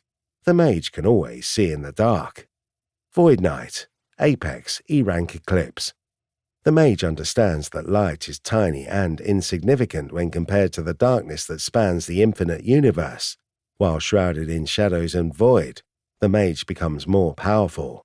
Whenever the mage is in darkness, less than 1,000 lumens per 100 square feet, they are empowered, gaining +5 to all physical stats, strength, dexterity, fortitude, +2 to their armor rating, and immunity to all shadow tendril attacks or grapples from other Eclipse mages. Gain the title the Void Knight. Once taken, the mage may never acquire Solar Scion. I can step into the shadows and manipulate them. Kellen ran a hand down his face. And I can make light. And see in the dark? Mavis asked. Yeah. Make us some light. Kellen thought for a long moment. His power, Illuminate, required an object to turn bright. What did he have? A t-shirt, sweatpants, a backpack, some cigarettes, a book, a rifle. No shoes. No handheld objects. With a sigh, Kellen reached into his bag and spent a mana. He illuminated a small cane stick. It glowed brightly with an intensity that almost hurt his eyes. He held it high, and it lit up the small room. Mavis squinted and then glanced around. No windows, no door. She turned her attention to him, her brow furrowed. What other magical abilities do you have? After a second of shallow breathing, Kellen thought about his metal abilities. They showed in his mind. Mold metal, E-rank metal. The most basic metal mage power, and one that is quite useful. This power represents control over metal in its most limited form. The mage can shape it. The mage spends a mana, and for 30 minutes they can mold metal as though it were clay. Intuitive tech, D-rank metal. The metal mage quickly understands how machines, vehicles, and foreign computers work. The mage spends a mana, and for 30 minutes he has a phantom understanding of machines. He can temporarily pick locks and use most vehicles, firearms, planes, and computer terminals as though he has trained with them before. I can mold metal and learn how to operate or use foreign or strange technologies. Once Kellen spoke, he realized that sounded less than impressive, and it wasn't going to help them. You're a metal and eclipse mage and you haven't learned to use lasers? Sen snapped. He used a hand to shield his eyes from the intense glow of the cane stick. Eclipse mages can shoot beams out of their hands, laser beams. Metal mages can do the same. These powers stack. In case you don't know what I'm talking about, imagine simple addition. 1 + 1 is better than just 1, right? Kellen forced a quick sigh. I'm sorry, I was focused on survival and blasting everything with a laser didn't seem like the best solution at the time. As soon as I get some more arcana, I'll try to build that up. Good. Sen turned his back to the light. I'm glad you're finally listening. Do you have anything else? Mavis asked. She stepped closer. Her eyes squinted so much they were almost closed. Anything at all? I have body magic, same as Sen, Kellen muttered. Then he offered a shrug. I think I have some minor abilities. They flashed in his mind. Ignore pain, E-rank body. Body mages learn to control the autonomous functions of their body, one of the simplest of which is pain. The mage spends a mana to ignore agony for 30 minutes. This power ceases if the wound itself disappears. Heal the body, D-rank body. This power is the simplest manifestation of the body mage's well-known ability to heal others.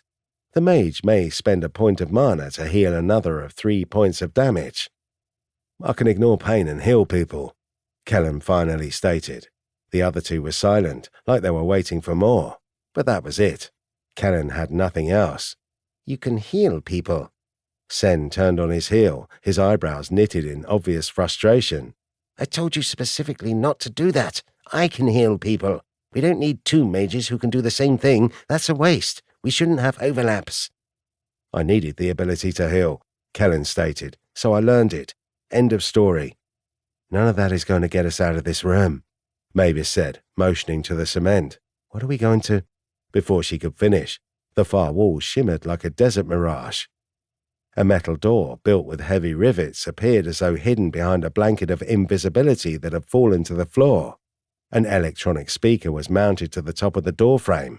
It shook as someone shouted into the room. The challenge round has begun. You may now enter the catacomb maze. Chapter 6. The Catacomb Maze. Sen turned to Kellen, a slight frown on his face. Well, you go first. Before Kellen could head over to the door, Mavis reached into her jacket and withdrew a Desert Eagle, a semi-automatic pistol. Kellen was familiar with their design, though he wondered where Mavis had gotten it. "Didn't you have a rifle?" he asked. Mavis nodded once. "Yeah, but some crazy shit happened during the second game. I had to fight someone and I lost it down a vent." She motioned to the door. "You want me to go first? I have shoes." With a smirk, Kellen shook his head. "By the way, you should know what I found out during the second game. It's about Team 42. Sen told me." Mavis held her handgun close. "Team 42 is working with aliens to kill primordial dragons so they can invade other dimensions, right? And they're going to use the superpowered magic of Zenith to do it?" "That's right." Kellen glanced over at Sen and then back to Mavis, the light in the room irritating his eyes. He closed one and said, "We should talk about it at some point." There was only one other person who Kellen trusted in the Nexus games, and that was Mavis. She had come from his dimension, and they had started this journey together. Kellen wanted to ensure they were on the same page with what needed to be done. Team 42 could not be allowed to win the games. Kellen had come to that decision when he had seen glimpses of the aliens, the Flestis Dominion. He needed to discuss it with Mavis to make sure she knew the horrors and to confirm that he could rely on her to help with this self-imposed mission. No team would emerge successful unless all the members were on the same page and working toward the same goals. "Does Shang know?" Kellen asked, glancing down at Sen. The child crossed his arms. "I told them both at the same time, thank you very much. My sister said she suspected they were up to no good when they registered with one of the Flestis on their team." Then he pointed to the door. "Now we need to go." With a huff, Kellen walked over to the door. The cold metal handle practically burned his palm. He held his rifle close before shoving the door open and stepping into the maze. His right forearm burned, and Kellen glanced down at his skin to see a new number emerge. It read 0759. Their remaining time, 7 hours and 59 minutes. Kellen wished they had been provided seconds, but apparently the arbiter wasn't that precise. The speaker in the room shook again as it spoke. "Whenever you're ready to leave the catacomb maze, enter your designated room before your time runs out.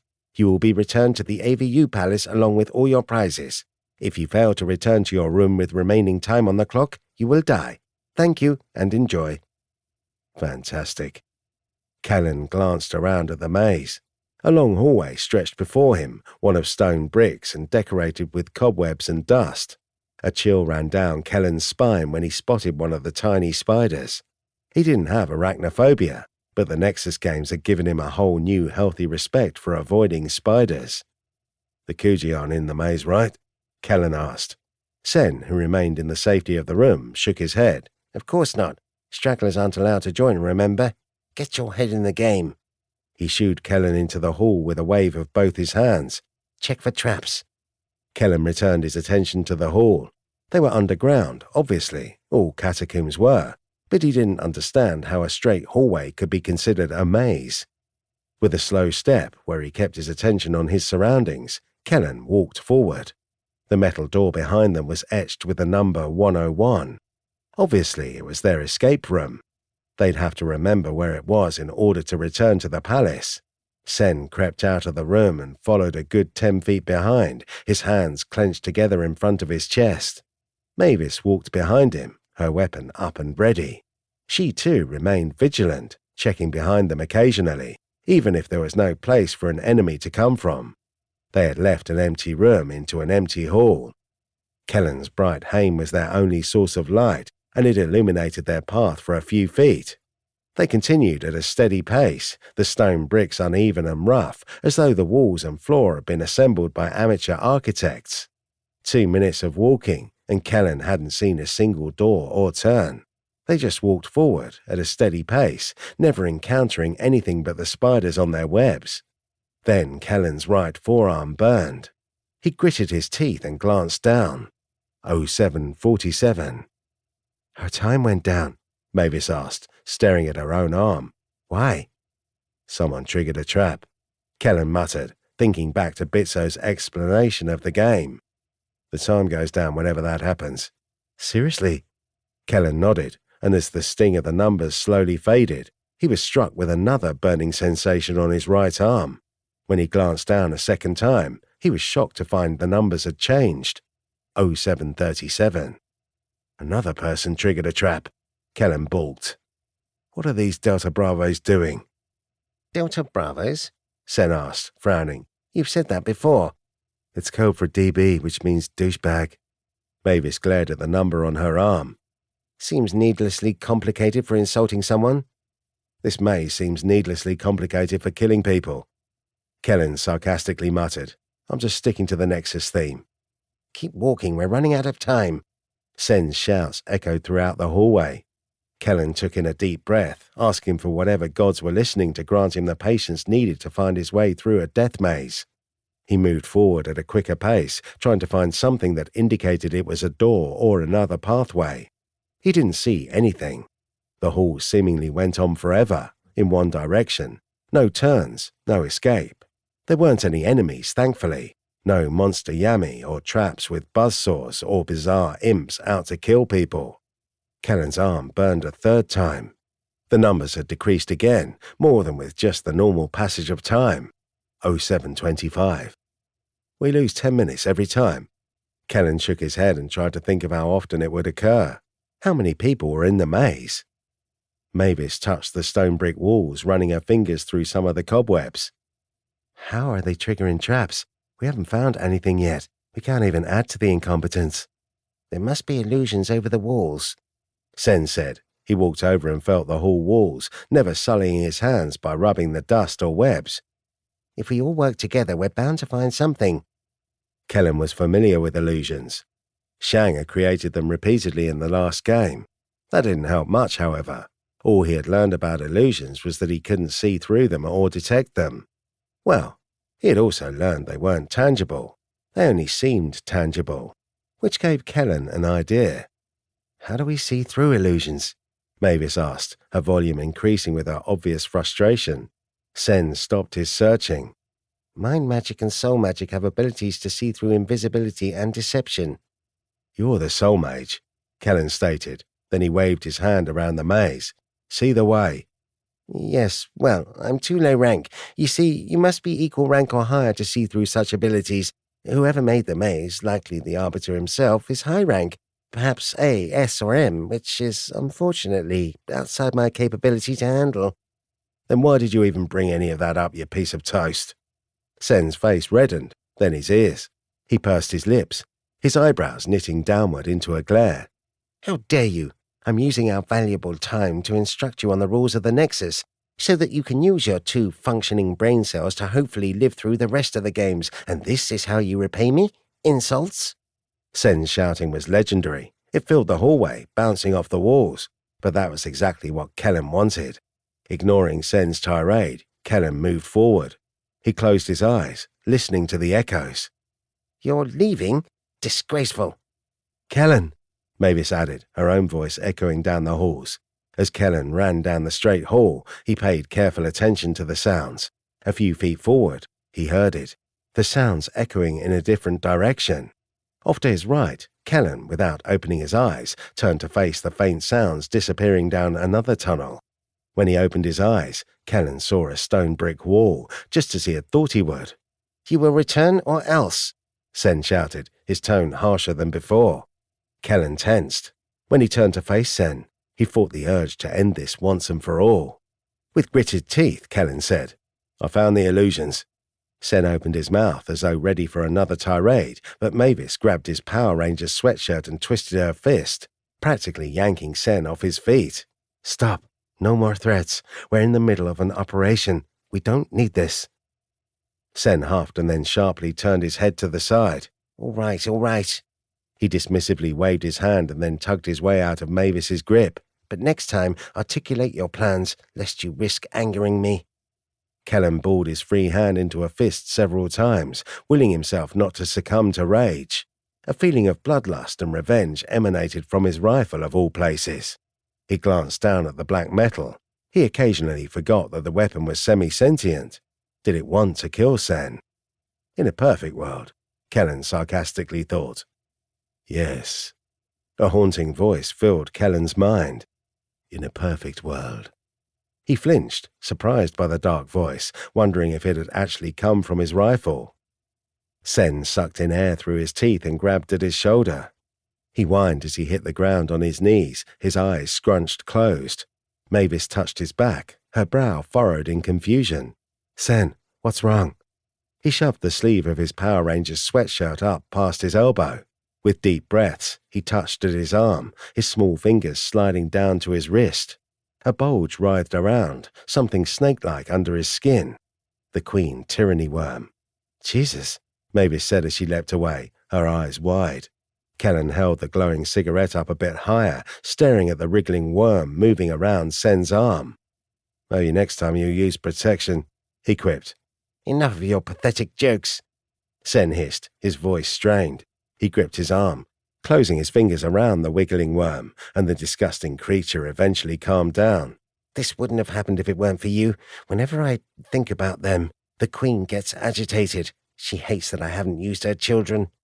"Yeah, it's my fault, you puppet people. Airtight logic." Mavis walked over to his side. In a low whisper, she said, "Kellen, please, I think Sen can be reasonable. He fixed my leg, remember? Let's just try not to antagonize each other. Not here, in the middle of a death game." Kellen exhaled. "He's testing my patience." "I understand. Let's just try to solve this civilly." Kellen wanted to point out that Mavis had just yanked the kid around by his sweatshirt, but opted not to say anything.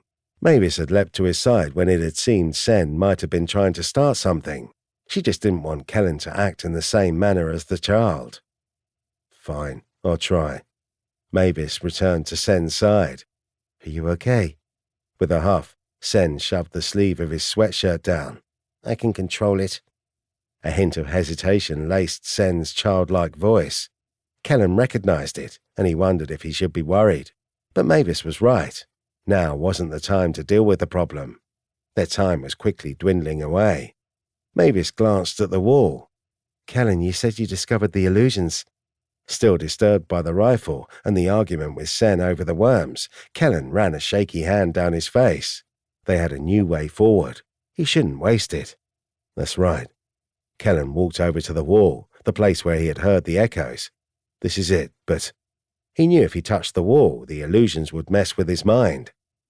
Sure enough, when Kellen lifted his hand, his knuckles grazed the rough bricks.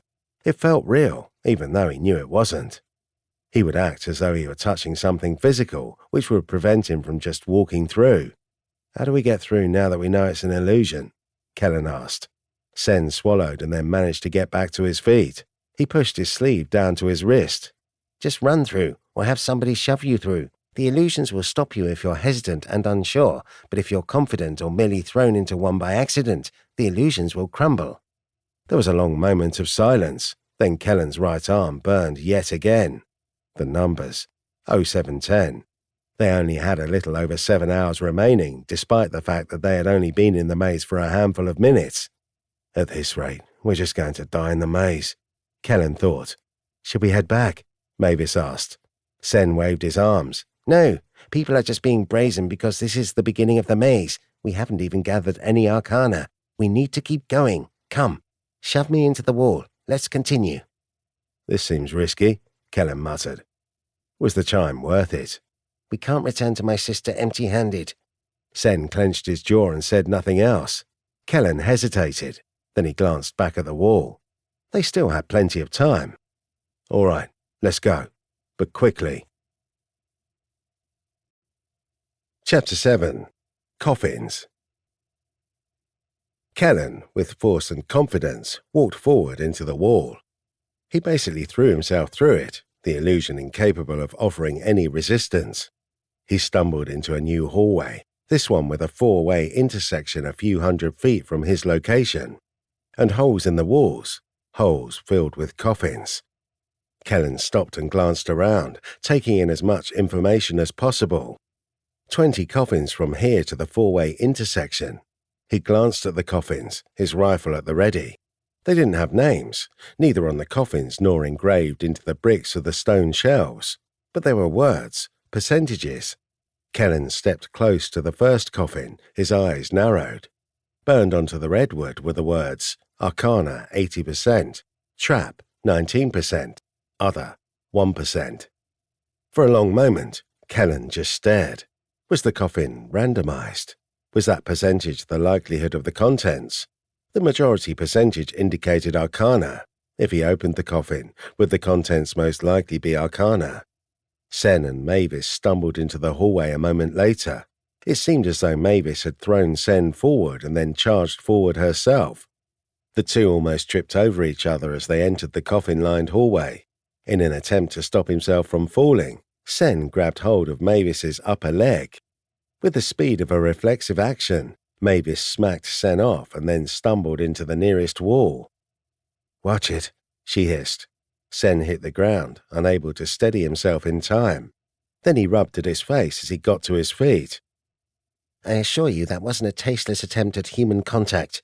He brushed himself off with a huff. For your information, my childlike body comes with childlike limitations, such as the inability to be intimate. You can't get it up. Kellen snorted and half laughed. This is the first time I've legitimately felt bad for you. The cold breeze of the coffin-filled hall slowly wafted by. A chill ran down Kellen's spine. He glanced back, trying to keep his attention on everything around. For your information, Sen said matter-of-factly, men are capable of erections as soon as they're born. However, the ability to consummate a relationship isn't possible until the testis swells during the early stages of puberty, and since my body has— Stop, Kellen interjected. He pinched the bridge of his nose. I can't believe we're having this conversation. Really? Mavis smirked. I thought men always wanted to talk about their junk. He returned the smirk. Speaking of junk, I've already gone through puberty, and everything works just fine for me. With a blush, Mavis nodded once. I'll keep that in mind. Sen sighed loud enough for his voice to carry down the hall. Yes, rub it in. The shame of my situation doesn't hurt enough. The thought that Sen had somehow lost that much of his physical capability did bother Kellen. He glanced over at the childlike man and half shrugged. Sorry, I'll keep the jokes to a minimum. I'm so fortunate. Sen crossed his arms. Then Kellen motioned to the nearest coffin. I think these contain Arcana. Mavis, why don't you open it? She walked to the nearest coffin and frowned. Then she grazed her fingertips over the words etched into the wood. Percentages. As if to answer the question, the timer on Kellen's right arm burned.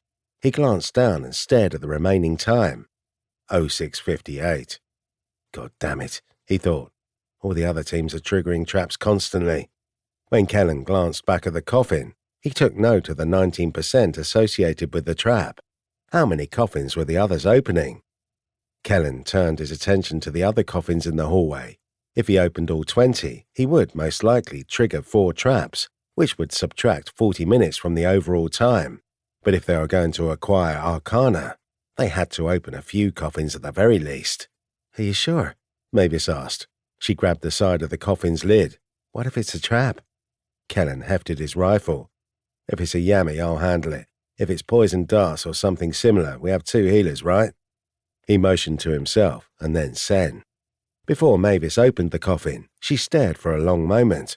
Then she inhaled and closed her eyes. Her exposed skin shimmered for a second. Pebble-like formations appeared across her skin, hardening like armor. They shifted with the pale tone of her complexion, becoming nearly invisible. Kellen still noticed the scale-like texture across Mavis's body, but it was subtle. "I have this ability," she muttered. "Magma magic apparently lets me create natural armor." Her statement reminded Kellen of his own armor. He touched the back of his neck and slid his fingers down his spine until he grazed a small object injected straight into his skin.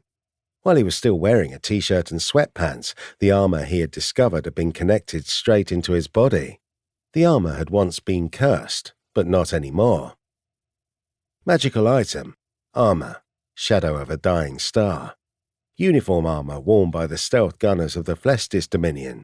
Sturdy and reliable, this piece of armor attaches to the mage's spine and requires a mana to activate.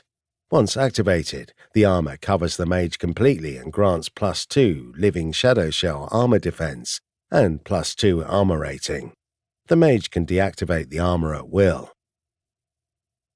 The armor rating reduced damage off the top, and the living shell was some sort of shadowy health source beyond his own.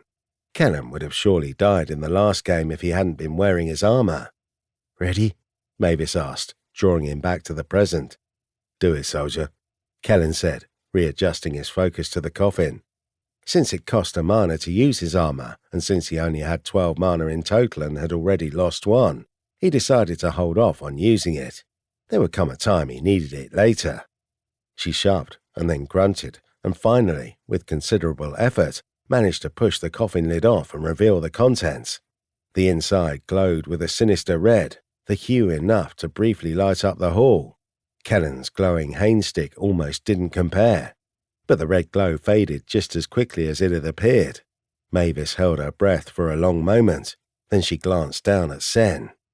"Was that a good sign or a bad one?" "Look in the coffin," he said with a wave of his hand. "Since you weren't attacked by anything, I would say it was good." Kellen didn't typically associate red with good, but this was the Nexus. After a hesitant moment, Mavis leaned forward and stared at the contents of the coffin. Kellen moved forward as well, curious as to what was inside. He leapt back as soon as he caught a brief glimpse of the corpse inside. The dead body was half preserved. The skin was wan and sunken, the eyes nothing more than pools of jelly, and the clothes stiff with dried fluids.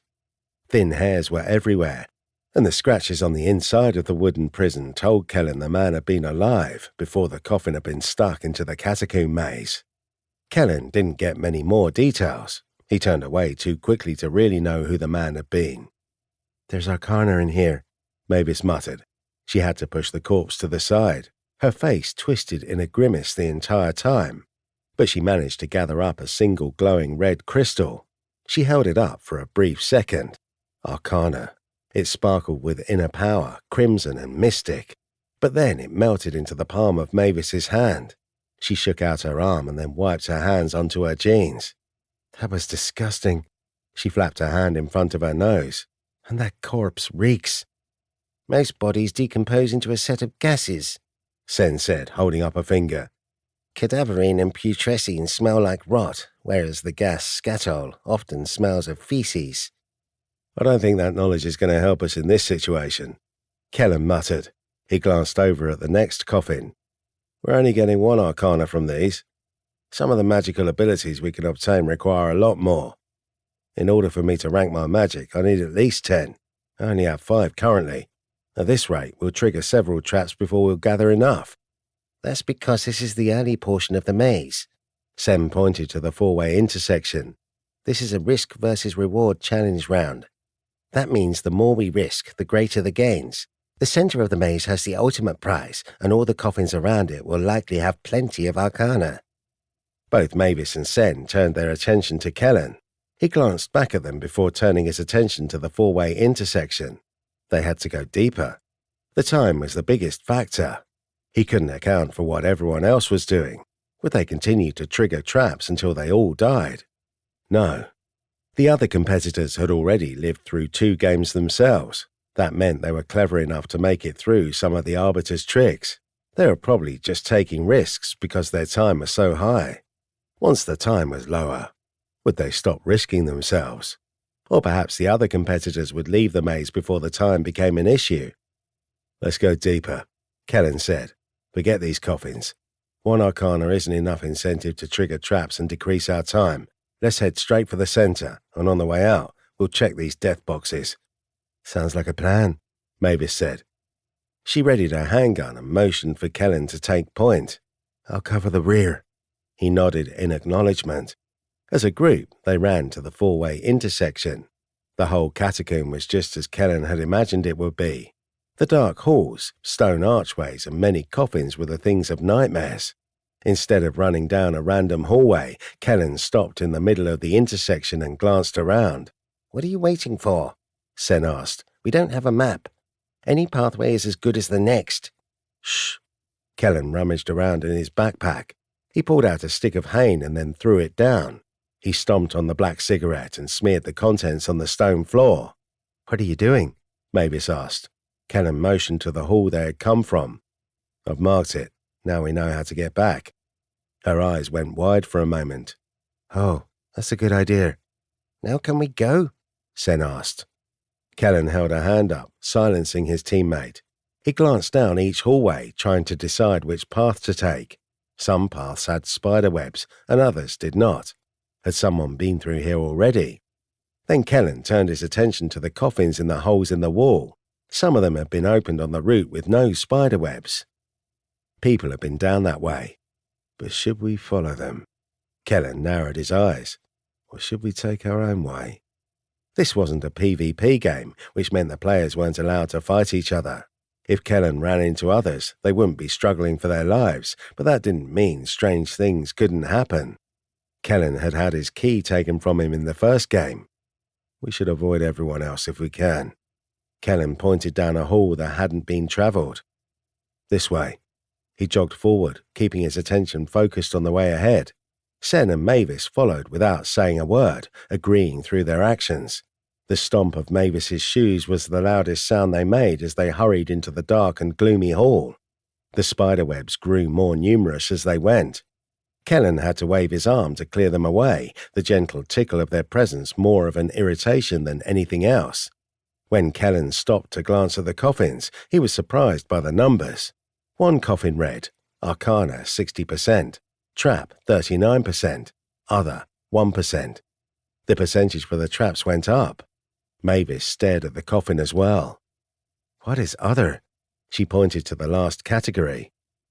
"I'm sure that's for magical items or other useful objects," Sen stated. "Sometimes the Arbiter likes to put in random gifts for the participants in the Nexus games." "Will these coffins have more than one Arcana?" Kellen asked. Why else would the percentage shift so drastically like that? Sen had to stand on his tiptoes to even look at the percentages etched into the coffin. "That would be my guess." He stood back on his feet and crossed his arms. "I say we test this theory. The other teams have already stolen time. It wouldn't hurt if we did it once." Kellen motioned to the coffin. Mavis stepped close, tucked her handgun away, and then grabbed the edge of the coffin. "Ready?" she asked. Kellen lifted his weapon. "Let's see." After another grunt, as well as some effort, Mavis shoved the lid of the coffin off. But instead of crimson light and a corpse, Mavis stared down at a dark hole that seemingly led into the ground, like a hole that just went straight down. Before they could discuss what they had found, Kellen's right arm burned. The numbers changed. 0643. And then a scream echoed up from the hole in the coffin. It wasn't a cry for help, but a wail that chilled Kellen's blood. Mavis flinched away and drew her gun. A mass of hands, human hands, like a centipede had been stitched into existence out of human corpses, jutted out of the coffin and scrambled around. The fleshy centipede screamed again as it dragged most of its body out of the coffin and slinked into the hall, its movements fast enough to rival a viper. "Kill it," Sen commanded, "and don't let it touch you." Chapter 8. I thought there was a problem. The disgusting corpse centipede was made exclusively of human body parts. The arms and hands writhed in formation, and the body of the creature was several spines woven together like a rope. 3 human heads made up its face, and the tail was complete with a stinger formed from broken and sharpened bones. Kellen's blitzkrieg analysis gave him basic information on the horrific monster, clawing its way into the maze. Name: Carrion Centipede. Race: Lesser Yami. Magics: Body, Entropy. Rank: Impossible to rank. Armor rating, undisclosed. Health, 20 out of 20. Stats, strength 4, dexterity 8, fast, fortitude 2, intelligence 1, perception 2, willpower 1. Abilities, diseased. The Yami infects everything it wounds with shaken sickness. This disease can be resisted with 6 or higher fortitude. Undead. The Yami is immune to poison and gas. The Yami does not need to breathe or eat to survive. Additionally, the Yami feels no pain. The monster had snaked its way out of the coffin with lightning speed, but Kellen was ready. He fired on it. The Nexus, a world with rules and exact dealings, gave him information on his attacks. The notifications came quickly and were somewhat distracting, but Kellen put up with them. Alex Kellen shot Carrion Centipede for 6 damage. 3 plus 100%, 50% sharpshooter modifier plus 2 Severus bonus. The entire string of information was like an equation done for him. On his Earth, there weren't quantified numbers for what happened. Kellen just shot, and whether he hit or missed depended on factors he couldn't really describe outside of his own aim. The Nexus took into account the speed of his target, the power of his gun, his own training, and even Kellen's dexterity, all to calculate an exact amount of damage dealt to the target.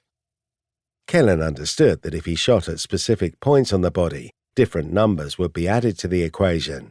A weak spot was always more vulnerable. But outside of that, his bullets did a near-fixed amount of damage. They ripped through the corpse centipede, but the undead monstrosity was barely affected. Its health seemed derived from the fact that it had multiple body parts worth of flesh. Kellen continued to fire, no need to worry about ammo. He dealt out another chunk of damage before the beast whipped around its tail. Kellen rolled out of the way. When the Yami attempted to hit him a second time, Kellen threw his light source and then ducked into the shadows. He could move a short distance while protected by the darkness. He dove into the shadows like they were water only he could enter, and then emerged a good 10 feet away, resurfacing in the hallway. Kellen took a deep breath when he stepped out of the void. He couldn't breathe while under. Mavis shot the creature with her handgun. There were no notifications for Kellen. He suspected it was because he wasn't involved in any way. The Nexus only provided information when it applied to Kellen somehow. Perhaps a magical ability would allow him to know everything happening in combat. If there was one, Kellen didn't have it. Sen clapped his hands, and a pinkish rose barrier shimmered into existence around Mavis. The carrion centipede lashed out with its stinger tail. The broken bones broke through the barrier and struck Mavis across the shoulder. She cried out and fired again. Kellen unloaded with his rifle. His many bullets ripped the creature apart from behind. It tried to turn, tried to hurry over to Kellen, but it had already taken too much damage. The beast screamed and then collapsed to the floor, its corpse body decomposing faster than Kellen had ever seen before. Soon, it was just a mass of bones and liquid body parts. Blood bubbled, and the skulls of its 3 heads were scarlet from the mucus. One arcana appeared out of the gore. Its red shimmer lit up the hall a bit. "I see now," Sem muttered. During the fight, he had pressed his back up against the wall. Now that the danger was gone, he pushed himself away and walked over to the edge of the pooled blood. "The Yami in these catacombs, they're likely traps all their own." "What do you mean?" Kellen asked as he approached the open coffin. He glanced inside. There was a hole leading down, with a ladder mounted to the bricks. The creature clearly hadn't used the ladder. What was it for? Other people? Were they supposed to go inside the coffin? Kellen mulled over the situation and backed away from the bizarre container. "Shaken sickness is a disease that limits your movement," Sen said. He turned his attention to Mavis.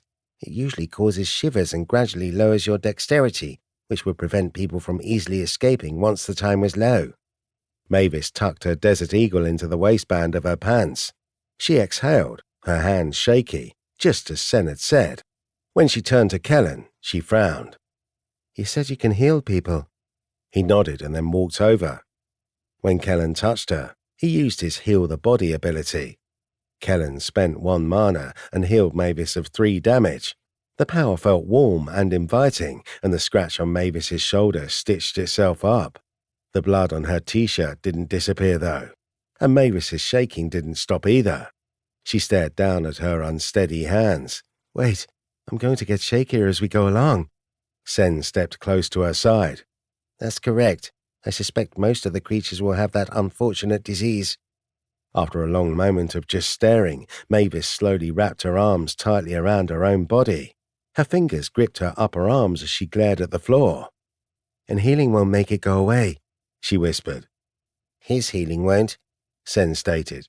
With a scoff, he added, "I told him not to pick up healing abilities. It requires investment.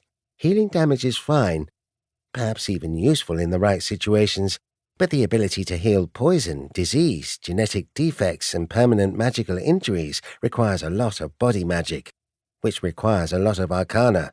Our warrior should focus on combat abilities rather than trying to pick up all the healing abilities there are out there." "Body mages can heal genetic defects?" Kellen asked, almost in awe. "Like what?" Sen shot him a glower. "What did I just say? Don't think about those abilities. You don't have enough time or arcana to properly invest in becoming a legendary healer. I'm already there." He pulled back his volume to add, "Well, not all the way there. I'm very good." Mavis's fingers twisted into the sleeves of her shirt as she tightened her grip. "Wait, can you heal me of the disease?" "Yes, of course." "Well?" Mavis knitted her eyebrows and frowned. "What are you waiting for?" "We should wait until after we've made it a little deeper," Sen said matter-of-factly. "The ability requires that I spend mana, so if you're going to get struck by the enemy a few times, I should wait to use my healing until we absolutely need it. Understand? Your shaking shouldn't be too bad right now. It's a disease that gradually takes effect. In a few minutes it'll take another point of dexterity, and then a few more minutes another." Kellen examined Mavis for a moment. She wasn't shaking too bad, but it was obvious enough. She could probably continue without any healing, and they would be okay. "Just heal me right now," Mavis said, her tone cold. "I told you, that's a waste of mana." Sen sighed and rubbed at his temple. "I go to great lengths to explain things, and I swear no one listens." "I heard what you said. Heal me anyway." "We shouldn't? I don't care about that," Mavis snapped, her voice bordering on a shout. The echo of her anger traveled the hall in both directions. Kellen glanced around, hoping nothing was around to mess with them. Fortunately, he saw and heard no movement. He returned his attention to the conversation, confused by Mavis's sudden outburst. "What's wrong?" Kellen asked. "Is something happening?" Mavis inhaled, obviously calming herself. Then she just stared at the floor as she replied, "I just don't want to be weak again, okay? Please, heal me now. I'll avoid the monsters better in the future." "Not weak again." Sen had been the one to fix her leg. Before then, she had walked with a notable limp. Mavis had hated it, but Kellen hadn't realized how much. "Very well," Sen finally stated. He stepped close to Mavis and placed his hand on her side. "There, you should feel better any moment." The use of his magic seemingly had no visible component. Sen had just touched Mavis, and a few seconds later, her shaking stopped. She stood still for a long while, as if making sure the shiver of weakness wouldn't return. Once she was convinced that she was cured, Mavis smiled widely. "Thank you." "So much drama," Sen said, rolling his eyes. "No one thought you were weak. We all knew it was the work of the disease, not your lack of courage or willpower." "That's what you say." Mavis stepped away from him and readied her handgun again. "But after I was injured while on active duty, a lot of people who I thought were my friends just abandoned me. Even—" Her significant other, Kellen thought, recalling their conversation on the matter. It seemed her scars hadn't healed completely, at least not the ones on the inside.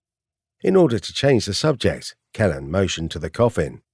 "There's a ladder down." "Oh?" Sen glanced over. "We'll go down there." "Alone?" "Of course alone," Sen sneered. "You're an eclipse mage, aren't you? The darkness is your kingdom. Slip in there, search around, and then come back to us." He clapped his hands. "Chop chop." After a long exhale, during which Kellen gave serious thought to just continuing their trek, he turned his attention to the coffin with the ladder that led deeper underground. He hoisted himself up on the brick ledge of the hole in the wall, and then crouched over the coffin in order to get an even better view. He stared down into the pit, thankfully noticed the floor. It wasn't too far down.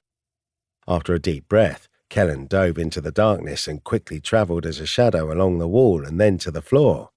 When he emerged, he was greeted by the stench of rot and decay. He covered his nose and glanced around, his eyes watering. There wasn't much, no glowing arcana, no obviously magical objects. The room wasn't even large. It was the size of a household pantry at most. But he did see a lump of flesh. Not just a rotting bit of decayed human, but a pulsating lump, something akin to a mole on someone's skin. It writhed around, reminding Kellen of a hamster. It was no larger than his fist, and when he knelt to pick it up, the little lump practically leaned away from him, as though sentient. His ability gave him information, though he almost wished it hadn't. Magical item. Raw material, permanent. Crafting clay. A rare material dropped from primordial dragons when they molt or slough their old scales for newer ones. A body mage with the ability Flesh Crafting Rank 2 may use this clay to add +2 permanent physical stats to their being, increasing different categories, not adding both points in one stat, or may correct penalties resulting from gift grafting, or may add a bizarre physical feature, wings, tail, additional arm, horns, claws, etc. to their person. This feature isn't genetic and will not pass to offspring. Dropped from primordial dragons, huh? Kellen was surprised he had found anything at all. Hadn't the centipede been a trap? Or had the ladder and the room below the coffin been a secret hideaway that most would miss because they wouldn't have bothered to investigate the resting spot of a monster? Kellen was convinced it was the latter. The Arbiter seemed to enjoy hiding special rooms around the game arenas. It took most of Kellen's willpower not to just leave the disgusting tumor chunk alone, but he knew he had to show it to Sen. But the thought of touching it... This is the Nexus. The thing could be secretly diseased. Kellen mulled over the situation for a few seconds. Then again, the description didn't indicate it was negative. Still. Kellen removed his t-shirt and used it to scoop up the jiggling lump. Then he used the ladder to leave the hole, just in case diving into the shadows would cause him to lose the bizarre flesh. He emerged from the coffin, the odour of death following him as he went.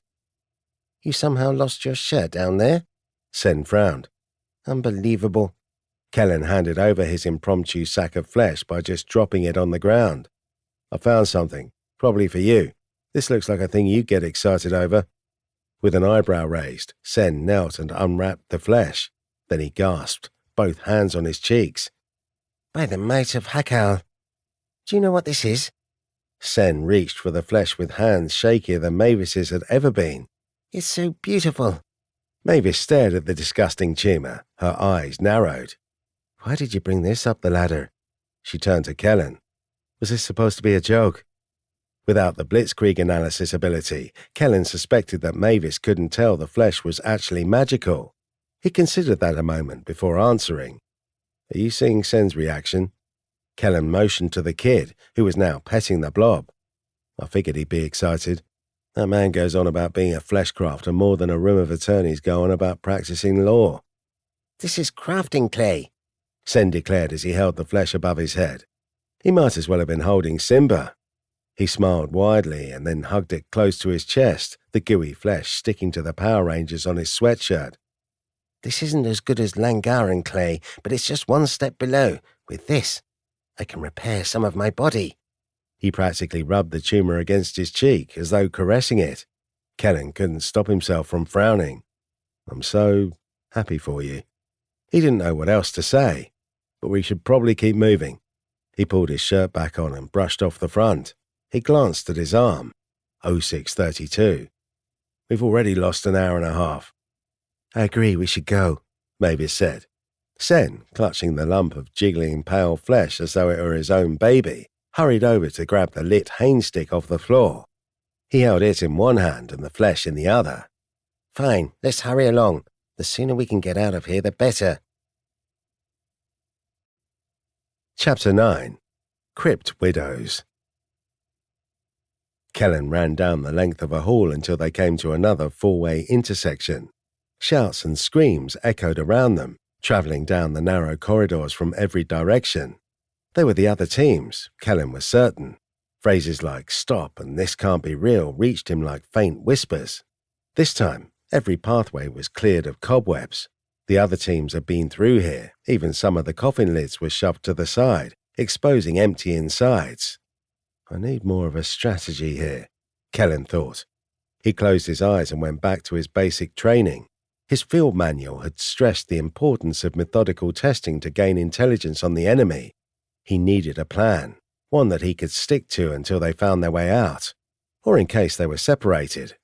How could they find a way out of a maze? In theory, if someone placed their hand on a wall and followed it through all the twists and turns and dead ends, they would always find their way out of a maze. The only exception was if the maze had an island of walls, meaning the wall cluster didn't connect to anything else in the maze. But even then, if Kellen marked the floor, went along the entire wall and found it to be an island, he could just switch to an outside wall and follow that. Eventually, by keeping a hand on the walls, he would find a way out. It worked every time to escape a maze, but that would take too long. We're going about this the wrong way. Kellen gritted his teeth. If there are illusions in the beginning, there are likely illusions in other places.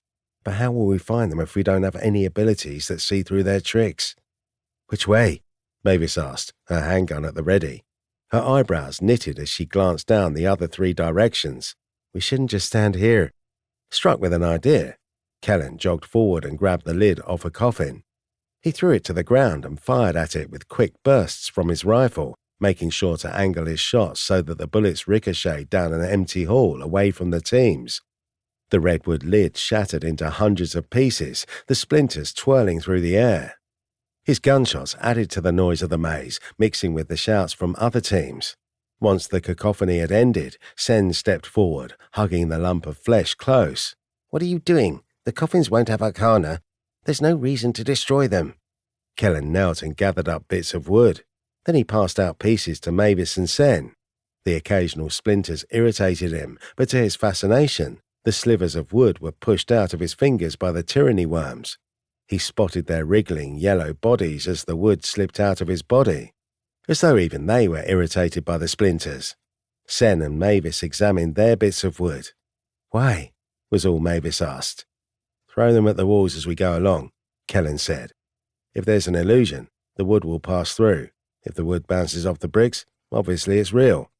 Sen slowly smiled, almost a smirk, but not quite. Clever. I wasn't expecting that from our warrior. No wonder my sister is enamored of your alternate dimension self. Kellen held back a sarcastic remark as he walked into the first corridor and threw a bit of wood at the wall. The coffin fragment bounced off the rough bricks. Then Kellen did the same for the other side. Again, the wood clattered against the wall and then tumbled to the ground. This might take too long. We'll have to run and throw if we want to keep a decent pace. Mavis, he said. You throw out the right wall and Sen, you throw out the left. I'll carry extras. Just tell me when you need more. We're not going to pick them up. Mavis knelt and gathered up the 2 bits Kellen had thrown. We won't need more if we just collect what we've thrown. It'll take too long. Let's just focus on moving forward. Are we going to open up any other coffins along the way? No. Why not? Sen interjected. We need the arcana, and what if we find more clay? I need more, at least 1 more, maybe 2. Kellen shook his head. The coffins are a trap. Some are. No, you don't understand. They're meant to slow us and they're not even worth it. Remember? We're here for the summoning chime. We need to get that first and then come back here and check coffins. If we search these halls looking for coffins with good percentages, we're just wasting time. The risk versus reward game became clear in his mind. They needed to prioritize getting the chime, and only then could they risk fighting monsters or triggering the timer to hit 0. Let's go down this hall. Kellen threw another stick of hayne on the floor and crushed it. The mark remained, both on the bottom of his bare foot and the bricks. This is so we know what way we came. He hurried forward, his weapon ready, his attention on the darkness within the hall. The shadows didn't obscure his vision, and if he was ahead of the light, he could take advantage of his eclipse magic. Mavis and Sen followed after him, each tossing bits of wood at the walls. As they ran, Kellen glanced at the coffins. The percentage numbers on each were slightly different, and he could see how he could waste an inordinate amount of time checking the lids of each and every one. One coffin had Arcana 30%, trap 50%, other 20%. That was the highest he had seen for an other category. Another coffin read, Arcana 80%, trap 19%, other 1%. Kellen almost stopped for that coffin, but he didn't want to deviate from his plan. All of his field training told him that he shouldn't alter the articulated plan unless absolutely necessary, and he was determined to stick to that. Kellen! He stopped and whirled around on his heel, his rifle up. Mavis and Sen stood by a wall. She pointed at the bricks and then tossed another piece of the coffin lid. The chunk of wood sailed right through the wall, as though it didn't exist. Kellen had been right. There were more illusions, and the pathway to the center was likely filled with them. Good work. He ran back over and then went headfirst into the wall. When he stumbled through and found yet another corridor of bricks, webs, and coffins, he smiled. Come on, it's clear. Kellen ran forward, but he slowed, his attention on his surroundings. The bricks, the shadows, the very walls seemed to be moving, subtly, slowly. It was hard to describe. It felt like small pieces were shifting around, not whole bricks at a time. When Kellen stepped forward, something squished between his toes. The slimy sensation reminded Kellen of a peeled grape. He glanced down and his chest tightened. Spiders. Hundreds of spiders. Not normal spiders with normal black bodies and 8 legs, but spiders with an eyeball on their abdomens. A human eye, open and staring, unable to blink. The eyeball protruded from the spider's body, practically jiggling. Kellen had stepped on one, the juices of the eye gushing between his toes and across his foot. He swallowed hard as he took a step back. All the movement on the walls and the floor was nothing more than spiders. Each arachnid had a human eye on its back, but also a pair of giant fangs that hung from its mouth, so swollen with venom it seemed as though the creatures couldn't tuck them in. This was some sort of hallway decorated in nightmares. Mavis and Sen entered the hall, then Sen lifted the little light. Its bright shine cast away the darkness, and with it, the confidence of the spiders. They scurried away to the edge of the illumination, their pupils constricted into tiny black dots. Some of the eyes were blue, some were green, some brown. What is that? Mavis asked, her voice breathless. Were those spiders? Yes, Kellen muttered. Although his gun had infinite ammo and didn't need to be reloaded, he didn't have enough bullets for all the disgusting creatures that lined the corridor. Are they magical? Mavis asked. Can't see anything magical about them. Kellen narrowed his eyes, hoping they'd provide some information, but nothing happened. But they had to be magical. A spider couldn't possibly have an eye in its abdomen. They're crypt widows, Sen said matter-of-factly. They're quite magical, but easily killed. Their venom causes paralysis, and once you're immobile, they steal body parts. Like eyeballs? Kellen asked with a sardonic edge. Precisely. Why can't I tell they're magical? My blitzkrieg analysis usually provides me with something. Creatures with eclipse or mind magic can sometimes hide their basic information. Sen stepped closer to Mavis, his eyes locked on the distant spiders that writhed around in the darkness. Crypt widows use eclipse magic to remain quiet and hidden, and sometimes use the shadows to travel to their victims at frightening speeds. Mavis shuddered. Well, I vote we go back and find another way. No. Kellen shook his head, trying to undo the knot of anxiety in his chest. This is definitely the way. The spiders are meant to scare us, or actually paralyze us, slow us down. I say we run through here and keep going. After shaking her hands out, Mavis glanced down at Sen. You can heal disease. Can you heal poison and venom as well? Of course. Sen huffed and then petted his flesh lump. I'm a skilled healer, thank you very much. Will the paralysis happen immediately if we're bitten? It'll take hold of your whole person after 30 seconds roughly. For a child, however, much sooner. Some of the eyeball spiders ventured into the light, growing bolder the longer Kellen and the others stood in the hallway. The eyes stared at them, the pupils constricting and dilating as they watched. Kellen suspected a few would grow daring enough to attack. He knelt and then motioned to Sen. Here, get on my back. Mavis and I will run, and you just make sure we don't collapse. Sen's eyebrows shot to his hairline. Run down the hall? I wouldn't trust you to run a bath. Why would I trust you to run with me down the hall? I carried you through the last bit of the first game, Kellen stated. The statement almost acted as a slap. Sen gripped his flesh lump tighter, his lips pursed, but he gradually relaxed, his distant gaze on the floor. Yes, you're right. You did carry me through most of it. And I'll carry you here. Get on. The statement seemed to change Sen's demeanor. He glanced up, his brow furrowed. Then he slowly walked over to Kellen. Before Sen climbed onto his back, he carefully tucked the crafting clay into the front pocket of his sweatshirt while also holding the brightly lit hane. Sen wrapped his arms around Kellen's neck and pressed himself against Kellen's backpack. He held on tightly, his fingers lacing together in front of Kellen like an odd bow tie. Kellen hefted Sen up higher as he stood. See, I got you. Let's not speak of this. With a chuckle, Kellen nodded. Fine by me. And don't let any of the crypt widows touch me. Spoiler alert, that's the plan. When Kellen was carrying someone, he wouldn't be able to dive into the darkness and travel as a shadow, but this way he could protect Sen. If he was bitten, Sen would have the capability of healing him before anything could be stolen by the spiders. Are you sure about this? Mavis whispered. I'm confident. Kellen offered a smile. Are you with me, soldier? That got her smiling. Well, if you're that confident, yeah, I've got your back. The crypt widows leapt into the light, 3 and 4 at a time. They scurried closer and closer, their fangs prominent. Before they could reach Kellen's bare feet, he grabbed Sen's legs and then rushed forward. Their light, made by Kellen's eclipse magic, seemed to frighten most of the spiders in the stone corridor.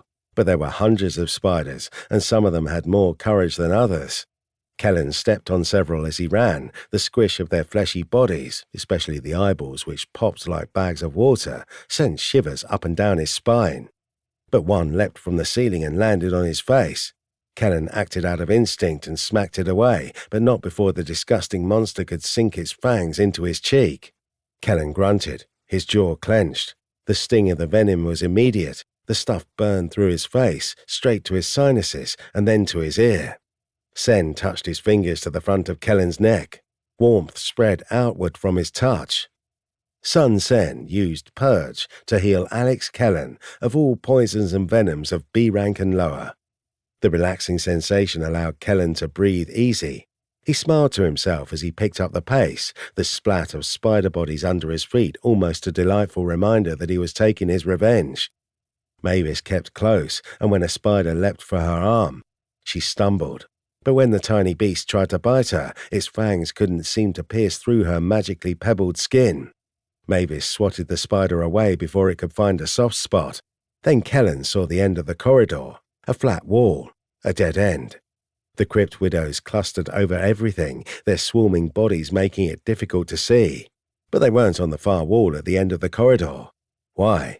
Because they didn't want to climb across the dead end? Or because they can't? Because it's another illusion. Hang on, Kellen shouted, and then he ran at the wall full tilt. Chapter 10. The Center of the Catacomb Maze. Sen gripped the collar of Kellen's t-shirt and yanked back, practically choking him. What are you doing? But Kellen didn't slow. He closed his eyes right as he was about to go face first into the stone bricks. Instead of giving himself a concussion, Kellen flew through the wall just as he had expected to. Sen, physically shaking, obviously hadn't expected that result. Kellen forced himself to come to a halt. He wasn't sure where he was running anymore, and he wanted to make sure Mavis kept up with him. Slight movement caught his attention. He turned, but he was too slow. A muscled man lumbered forward, at least 7 feet tall, his fist cocked. Kellen's first thought was to dive into the darkness to avoid the incoming strike, but Sen's presence prevented that. Kellen only managed to take 1 step backward before the man slammed his fist into Kellen's noggin. Kellen was hit so hard, he forgot cursive. His vision went black for a split second, and when he regained consciousness, he was leaning against the rough stone wall, his breathing ragged. The warmth of healing magic spread from his neck through his busted lip and nose. Kellen didn't even remember seeing a damage notification after getting struck, but when the second swing came, the haze over his mind was sufficiently cleared enough that he managed to leap out of the way. The muscled man, so buff that his neck had disappeared into the mountain of his shoulders, moved with the speed and force of a steamroller. He slowly turned, his t-shirt straining to keep itself together, practically ripping at the seams. Kellen didn't know why, but the man also wore bicycle shorts, a bizarre and unsettling combination that left little to the imagination. When the man lifted his fist again, Kellen ripped Sen off his neck and threw him to the ground. The man-child hit the stone bricks with a grunt. Their attacker swung, and Kellen dodged under. Then he jumped to Sen's side, grabbed the glowing stick of Hain, and crushed it in his palm. Kellen's eclipse magic responded to the sudden darkness. He felt as though it was strengthening him. Without any light, the shadows reigned supreme. Kellen's Void Knight ability increased his physical stats by 5 each, elevating him to superhuman levels. Like some sort of fucked-up vampire high on coke-laced blood, Kellen jumped, kicked off the wall, and then roundhouse kicked his attacker. Alex Kellen struck Jiro for 6 bashing damage. Jiro reduces damage of each hit equal to his natural armor rating of 2. Jiro takes a total of 4 damage. The muscled man, Jiro, slammed into the wall. In one clean motion, Kellen unslung his rifle and struck the man across the face. Blood exploded from his nose and mouth. The man crumpled to the floor, crashing like a tree. He gargled down air and then lifted an arm to shield his face. The man only had one eye. The other had been dug out. That wasn't the worst part. The man only had 4 fingers per hand, each digit awkwardly shaped and of varying lengths. They weren't injured or scarred. The man was just deformed. Even his neck, thick as a trunk, wasn't just from muscle. How much health did the man have? After the 2 strikes, Kellen was certain he had done more than 7 points of damage, which meant Jiro had more than 7 health, but probably not much more. He was at death's door. "It's one of those inbred Nexus residents," Sen shouted. He felt around on the floor, his gaze unfocused. "Kill him. We need to continue on our way." Kellen hesitated. The residents of the Nexus were distant, inbred children of the Arbiter. Their misshapen bodies were just as twisted as their dimension.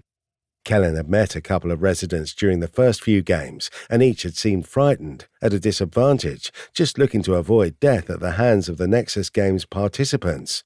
And since Kellen's eyes didn't offer him any information on Jiro, it was likely he wasn't a mage, just a mortal who loved lifting weights, apparently. Mavis stumbled through the illusion wall, finally joining them. She shivered and patted at her arms, several crypt widows scuttling over her pebbled skin. When the arachnids fell to the floor, Kellen jumped close and crushed them with his bare feet, trying not to picture the eyeballs exploding, but unable to block out the squishing noise they made. "You okay?" Kellen asked. "Yeah." Mavis reached out and grabbed his shoulder. "Why is it dark? What's going on?" "I need to handle something. Just stand here." Kellen turned and found the inbred resident getting to his feet. Kellen aimed his rifle, but waited with his finger on the trigger. "Don't move," Kellen commanded. Then his arm burned. Kellen sucked in air through his teeth and glanced down at the timer. The numbers read 0519. His heart sank, his whole body tensing with realization. Someone picked up a summoning chime. An hour had disappeared from their collective time. God damn it, Kellen thought, glaring at the numbers. We shouldn't be wasting time. "If you let me go, I'll tell you the way to the center of the maze," Jiro said, his voice gurgling as if he had cobblestones in his throat. "Please, I have a family." "Do you live here?" Kellen asked. No, I came here looking for information." Information? Kellen wanted to inquire about that, but the sting on his forearm remained, reminding him that other teams were already collecting their chimes and heading out. Did he have enough time to interrogate a Nexus resident and make it to the center of the maze? After slowly lowering his weapon, Kellen sighed. "Jiro, right? That's your name." The question took a long moment to sink in. Jiro's one eye was wide, his mouth slightly open as though the words wouldn't come.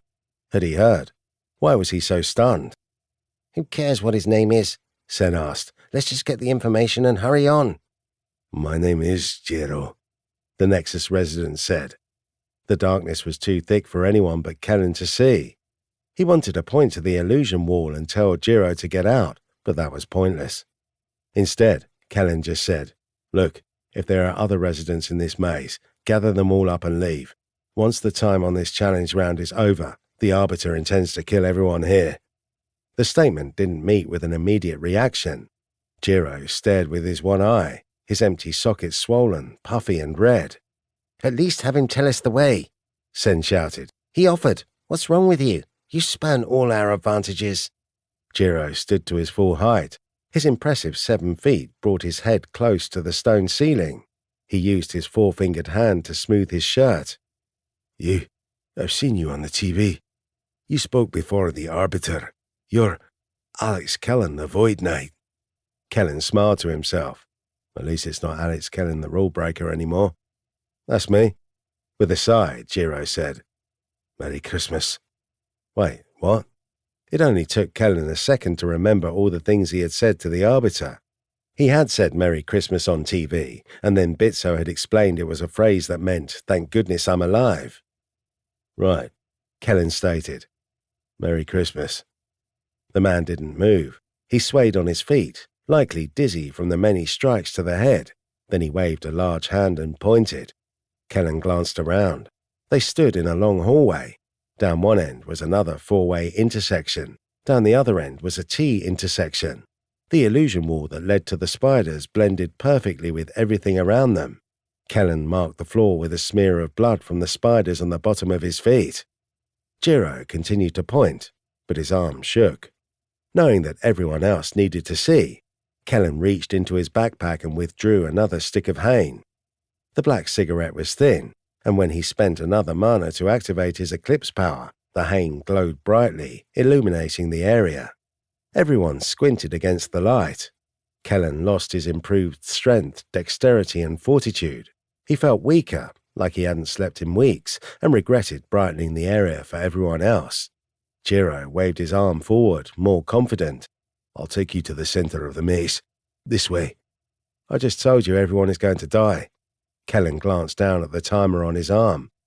"You should just tell us the way and then leave. It'll be faster if I show you." Although Kellen didn't like this outcome, he turned to Mavis and Sen to see if they would agree. Mavis brushed back her purplish hair and nodded once. Sen, still upset and brushing himself off, was more concerned about the lumpy tumor in his sweatshirt than anything else. He pulled out the crafting clay, whispered things to it as he patted it off, and then returned it to his pocket. "Carry me," Sen said, his arms up. "I don't trust inbred lunatics, but since you seem so determined to make friends with these genetic defects, I guess I'll go along with it. However, if we start rapidly running out of time, we need to head back to our room." Kellen sighed, knelt, grabbed Sen, and then headed over to Jiro. "Lead the way." Jiro lumbered forward, walking like an old gate. He favored his right leg, which was slightly longer than the other. Kellen took note of that as he stayed a short distance behind the man. Mavis stayed close as well, but she kept grabbing at parts of her clothes, itching and patting as though looking for more spiders. Without hesitating, Jiro led them to the T intersection and then took a right. A few feet down the new corridor, he turned straight into the wall. The illusions didn't seem to bother him. Kellen followed, trying not to get too far behind as he cautiously watched Mavis over his shoulder. "You helped us before," Jiro said through huffs of breath. "Us?" Kellen asked. "The residents of the Nexus." "Ah." Kellen thought back to the children he had helped, the ones who had died. "I wouldn't say I was that much help." "You didn't kill me for Arcana." Jiro turned into another wall, seemingly at random. He passed through another illusion, and Kellen dashed after him. Mavis stayed close, but her attention was on her surroundings and less on Jiro. Whenever Kellen glanced back, he wasn't so sure what Mavis was staring at. Another illusion wall. And then another. Kellen stepped into a third hallway and found more crypt widows. Jiro covered his face, and Mavis crushed them at every opportunity, either with her shoes or her fist. When she struck one, it exploded like a blood-filled water balloon. The moment they ran through another illusion, Kellen found himself in a large stone room. The rot of dead bodies hung on the stagnant air, stinking the place up worse than a morgue. He coughed back the noxious smell. The room wasn't large, a mere 10 feet by 10 feet, and Kellen noticed something lingering in the corner like a hobo lingered in an alleyway near a dumpster. What was it? At first, Kellen thought it was some sort of monstrous yummy, but before he could throw Sen off his back, he managed to make out all the details. It was two people. Two people melted together, their bodies seemingly twisted into one being. The thing had two heads, one looking forward, the other looking behind. Its chest was giant compared to its 3 thin arms and 2 stumpy legs. It wore clothing only through the liberal application of belts and strings to keep everything up and in place. Was it a man? Both heads seemed masculine, and there were no feminine features, but the skin was twisted and shiny, as though it had been melted for a few moments like a partially used candle. Kellen hefted his rifle. His gun seemed eager to kill the beast. "What are you doing, Jiro?" the two-man shrieked, as he held a hand up over one set of eyes. He squinted and pressed himself into the corner of the room, the second head trying to crane around enough to see what was happening. "Why have you brought players here?" "Alvo, Juan, this is the man from the TV, the one who helped." Jiro lumbered over to the two-man fusion. Then he pointed at Kellen. "The Merry Christmas fellow?" one head asked. "Yes, he let me live. I'm taking him to the center of the maze." Then Jiro turned back around, his one eye large. "This is Alvo and Juan." He gestured to each head. "They're twins." "They're an omelette," Sen quipped. Mavis shot him a glare, then she placed a finger over her lips. "Shh. This isn't the center of the maze," Kellen said, his rifle still at the ready. "Why did you bring us here?" "Alvo and Juan need help escaping the catacomb maze. They have important information." Jiro stomped over to Kellen and then placed a massive hand on Kellen's shoulder. "Please, if Alvo and Juan try to leave by themselves, one of the other players will find them. I was out trying to find a clear path, but everywhere I looked, there were either traps or Nexus Games players. And the players would definitely kill them for easy arcana." Kellen sighed, then he lowered his weapon. "Are you insane?" Sen hissed into Kellen's ear. "These defenseless boobs are worth a single arcana each, at least. The blob man might be worth 2, I'm not sure." Sen tightened his grip around Kellen's neck. "We don't have time to help them." "What kind of help do you need?" Mavis asked. Jiro slapped his hands together. "Alvo and Juan must make it to the AVU Palace. They must speak with Nosferatu. He's another player in the Nexus Games. Please." Nosferatu? Kellen knew the name. Some high-ranked mage, a resident of the Nexus, he was the leader of another team. Before Kellen could answer, Jiro pointed to the far wall. "There's an illusion. Walk through, enter the main corridor and head to the left. The center of the maze is right there." Then he turned back to Kellen, his one eye screwed into half a glare. "But please, return here afterward and take Alvo and Juan with you to the exit." "Shang would hate this idea," Sen said matter-of-factly. That made Kellen want to do it now even more than before. Although he didn't know Jiro or the twins, he knew that helping the residents of the Nexus had been beneficial for him in the past, and murdering a bunch of defenseless individuals never sat right with him. "I'll help," Kellen stated. Mavis turned to him with a smile. She said nothing, but the brief look got Kellen smiling in return. It was only Sen's loud groan of irritation that ruined the moment, and then Kellen's arm burned again. Even Mavis sucked in breath this time as they all glanced at their forearms.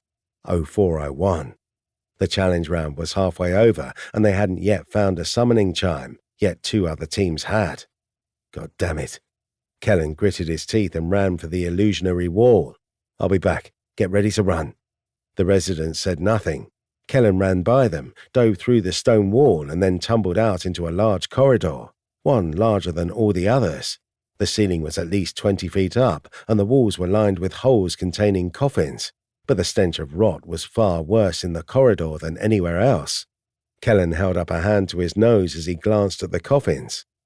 One coffin read, Arcana 90%, Trap 5%, Other 5%, while another read, Arcana 5%, Trap 90%, Other 5%.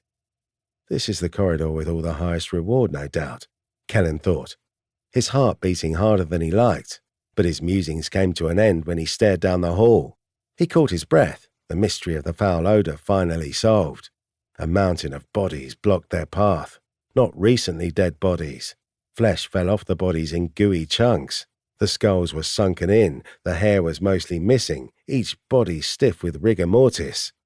Kellen glanced away, his breathing becoming shallower with each second the image remained in his mind's eye. The pile of bodies had been disturbed. Corpses littered the ground, and there was a path through. The wall of bodies blocked the way to the center of the maze, and some teams had just dug their way through, no care for the decomposing flesh. "What are you waiting for?" Sen asked. "Go! There's a way through." Kellen had to force himself to find the words. He glanced at Mavis, careful not to look at the bodies. "Can you clear more of a way, and then you can carry Sen through? I'll go after through the darkness." "Is everything okay?" she asked. "You look pale." But Kellen found it difficult to articulate the problem. He just motioned to the wall between them and their goal. "Please, I just need you to do this." Then he knelt and allowed Sen off. The man-child glared up at him. "Why are you hesitating? This isn't like you at all. You're a man of action and quick decision. This isn't even a monster. It's just fleshy debris." "I don't want to touch the bodies," Kellen muttered. "Why not? I'll cure you of any diseases." "I'm not worried about diseases." He pointed ahead, keeping his gaze down. "Just go. I'll catch up." Sen frowned, then he crossed his arms. "I told you about my inability to be intimate, and you can't explain why a few rotting husks have you spooked." Kellen ran a hand down his face, clearing away the sweat. It hadn't been so long ago that he had carried corpses home after a botched Delta Force operation. Since then, bodies left him a little shaky. Although he didn't want to talk about the experience, even Mavis stepped a bit closer, her attention fixed on him rather than their grim environment. The chill of the catacombs added to Kellen's unease. They didn't have time to recollect either. But Sen had made a fair point. "Listen, 2 Special Forces soldiers died on one of our assignments," Kellen said, his words forced. "I carried them home, like a good soldier should, but it took days. I don't want to handle dead bodies." For some reason, the undead monstrosities of the Nexus hadn't rattled him as much as the inanimate ones. Perhaps it was because the undead monsters were moving. Greer and Jones hadn't moved after their deaths, and that made things easier. "I understand," Mavis said. "I watched a few of my friends get torn apart by homemade grenades." She stepped close to Kellen and hugged him briefly. It was quick, almost cold, but she seemed stiff herself. "I'll take Sen, and you go across however you need." "Wait, that's it?" Sen asked. He huffed and shook his head. "You carried a couple of dead bodies? Pfft, I was expecting something more horrific." It hadn't just been the dead bodies, but Kellen found it hard to describe the terrible, suffocating weight of the guilt. He had been the only one to survive the operation, and for days, all he could do was stare into the blank faces of men who had depended on him, men who wouldn't make it home. How could Kellen articulate the twisted barb of anguish he felt when he thought of it in those terms? A barb lodged in his mind, threatening to poison his thoughts. Sen sighed. "Never mind." He dismissively waved away his own comment. "I know the perfect solution. We'll fiddle with your head, perhaps remove the memories, and you'll be fine." "No thanks," Kellen sardonically replied. "I'll keep my head how it is." "You clearly have a flaw. Everyone does, but yours is an easy fix." I said no. The putrid odor caused Kellen to gag. He motioned them away, hoping to end this as soon as possible. Then he handed Sen the little light. But Sen stepped forward, like he wanted to continue protesting. Mavis knelt and scooped him up. Then the pair ran toward the barrier of bodies. Mavis hurried over the corpses, her feet finding unsteady ground when she tried to climb the pile. Kellen didn't watch much. He heard her gag a couple of times before finally disappearing over the cadavers. Kellen closed his eyes and then sank into the darkness. With the cold protection of the shadows and no odor to irritate his stomach, he slid across the ground, then through the cracks between rotting bodies, and hurried down the corridor. Once on the other side, Kellen emerged from the darkness as though stepping out of a pond. He stood in the center of the catacomb maze. It was a massive burial chamber complete with statues of kings, pharaohs, and dragons, a gigantic circular stone room dedicated to all things great, whether they be fantasy or reality. And then Kellen saw members of the other teams. Chapter 11. Race Against the Clock. There were 4 other players in the burial chamber. Kellen didn't recognize 3 of them. One was a Rennick, the werewolf-like individuals who stood around 10 feet. Another was a Rezra, which Kellen associated with dragons. They had scales on their arms and legs and even had thin, scaly tails. This one wore a biker jacket and jeans, but he left his clawed feet exposed. It was easy to see the fur and scales. The whole room was brightly lit. Futuristic chandeliers hung from the high ceilings, offering light to an otherwise ancient tomb. It was an odd juxtaposition, but Kellen even saw computer monitors mounted to the bases of the statues. The last two enemy players in the room were humans. Kellen recognized one, and he almost couldn't believe it. Robert the Friendly, the man who had been as high as a kite back in the AVU palace. Somehow, despite the tricks, the spiders and the traps, Robert the Space Case had managed to make his way to the center of the maze. Kellen never would have bet on that horse. Then again, he's still somehow in the games, Kellen reasoned.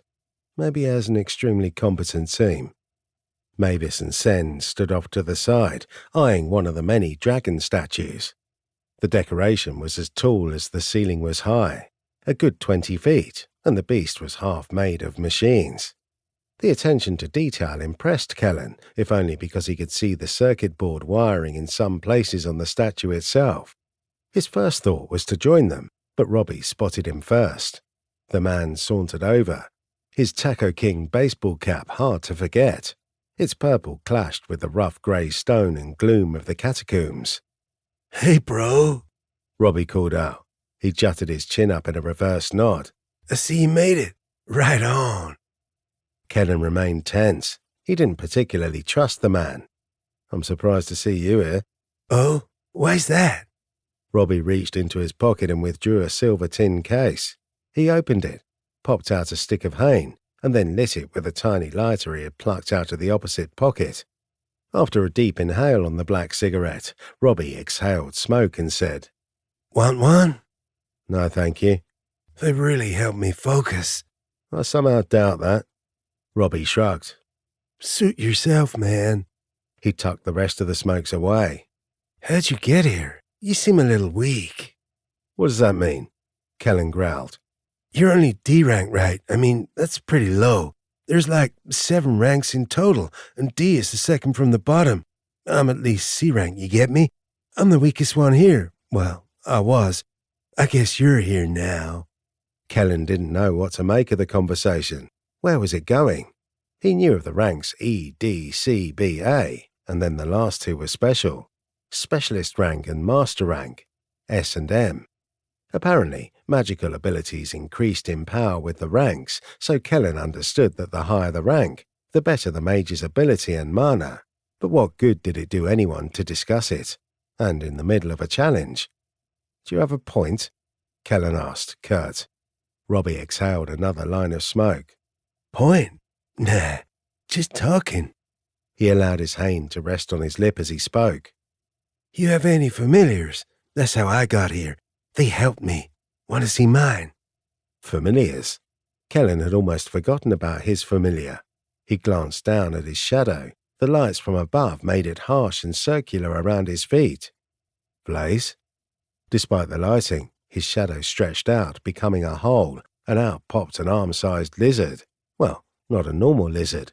It was an albino wyvern, a creature with wings for arms, 2 back legs, a long tail, and a dragon head.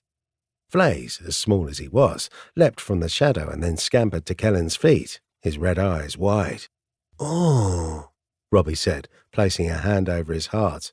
"It's a little baby. I love him, man. A scale baby, am I right?" Kellen wasn't ever certain how to reply to Robbie. Were these rhetorical questions?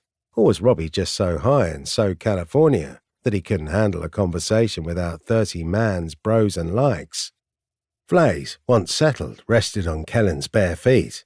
He was cold like any reptile, and his bat-star wings were as soft as leather. "I've got 3 familiars," Robbie said, smiling. "But let me show you this guy. Come out, Kenzo." Then Robbie's shadow stretched from his feet, much farther than Kellen's. The void of darkness hollowed, and out stepped a fully grown chimpanzee. It wasn't normal, though. Its fingers were tipped with bone claws, and the beast wore half a human skull as a mask over its face. Its dark black eyes stared out from the eye sockets as it turned to face Kellen. "Kenzo, you're adorable." Robbie patted the back of the massive chimp. The beast had to weigh close to 200 pounds. Kellen's magical gaze gave him additional info. Name, Kenzo. Race, animal of pure magic, chimpanzee. Magics, metal, entropy.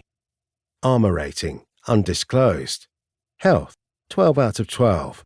Stats, strength 5, dexterity 6, fortitude 5, charisma 1, manipulation 3, scary, intelligence 4, perception 4, wisdom 3, willpower 2. Abilities, entropic damage. This animal of pure magic's attacks are considered entropic and rot the injured. Entropic damage can only be healed 1 point per day. Kellen had read about how violent chimps could be, but this seemed different. Dark energy shimmered over the bone claws, which matched the description of its sinister ability. This was some sort of death creature, a magical beast from the darkest jungles of myth. Did yours hatch out of an egg too? Kellen quipped. Yeah, of course. They all do. Really?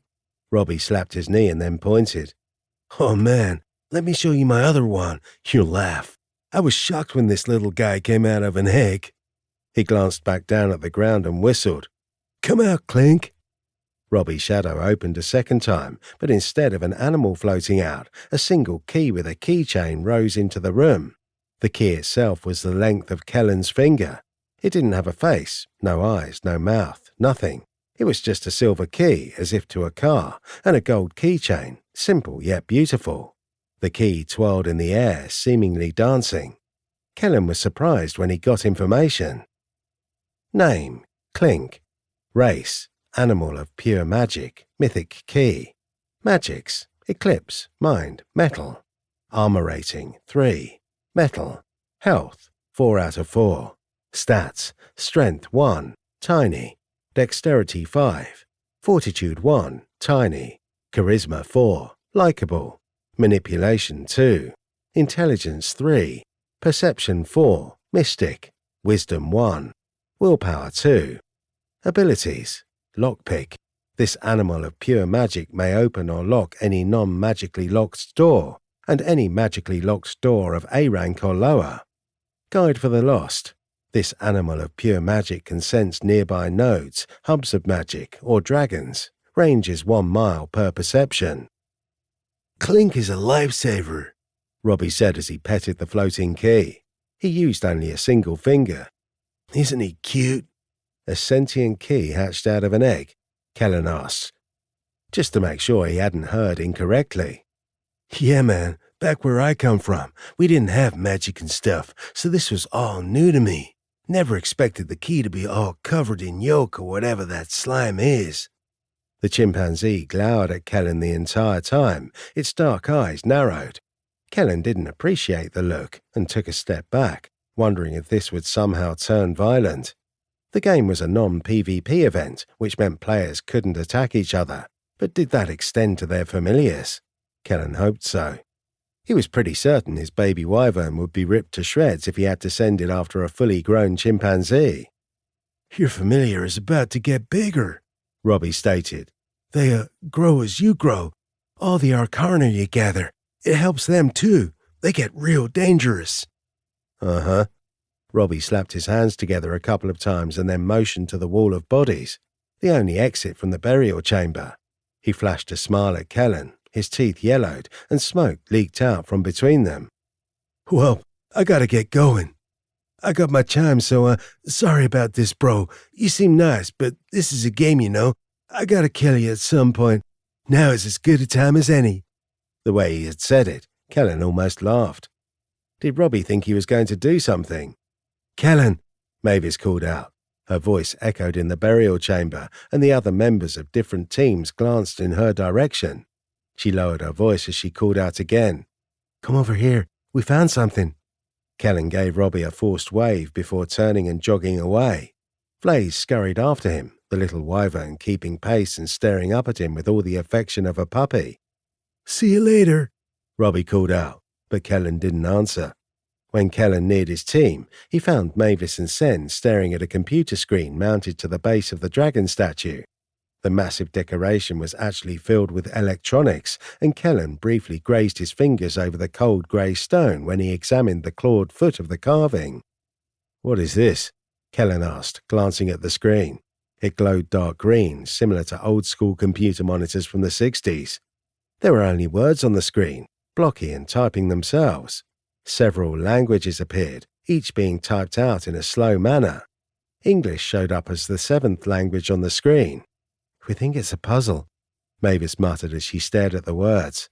"The sentences appear over and over again, and I think it wants us to rearrange things on the statue."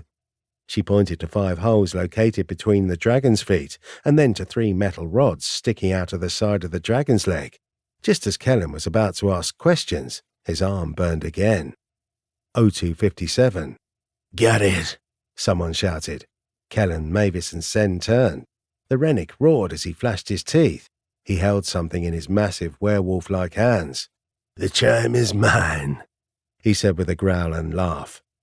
Without waiting for any other statements or questions, the man lumbered for the wall of bodies, hurrying out of the burial chamber with the chime clutched in both hands. "We need to get out of here," Sen muttered. He turned to the screen. "Quickly, help us solve this." Mavis grabbed the 3 metal rods and handed them to Kellen. Confused but determined to make this work, Kellen examined them. His eyes didn't provide any additional information. Instead, he noticed each silver rod was etched with an image. One rod had the picture of a raven, the second had the picture of 2 lovers intertwined, and the last had the picture of a misshapen whale. The deformed whale had 4 fins and a bulbous head, its tail much longer than normal. The rods clearly fit into the 5 holes at the base of the statue, but was Kellen supposed to have 2 more? "Read the puzzle," Mavis said, pointing at the words. "I think we just have to place the rods in a specific order." Kellen's arm burned again. He glanced down, wondering if someone else in the chamber had gotten a chime. No. O246. Someone had activated a trap. He returned his attention to the puzzle. The English on the ancient computer screen read, "The dragon collects silver, 3 to behold. He orders them to keep track, his conquests are told. At the far end, a herald of death. At other, there is no breath. 2 are forever one. Next to an alien they are spun. They cannot stand the sounds of flight. In the distance, quite a fright." "What is this?" Mavis asked, almost breathless. Sen pointed to the 5 holes in the statue, then to the first 2 lines of the puzzle. "It clearly wants us to order these. 3 is enough. 2 of the holes will be empty. See? The first clue. Which of these rods is a herald of death?" "The raven," Kellen muttered. He held up the silver rod. "And it's at the far end." He placed it in the hole without hesitating. "What are you doing?"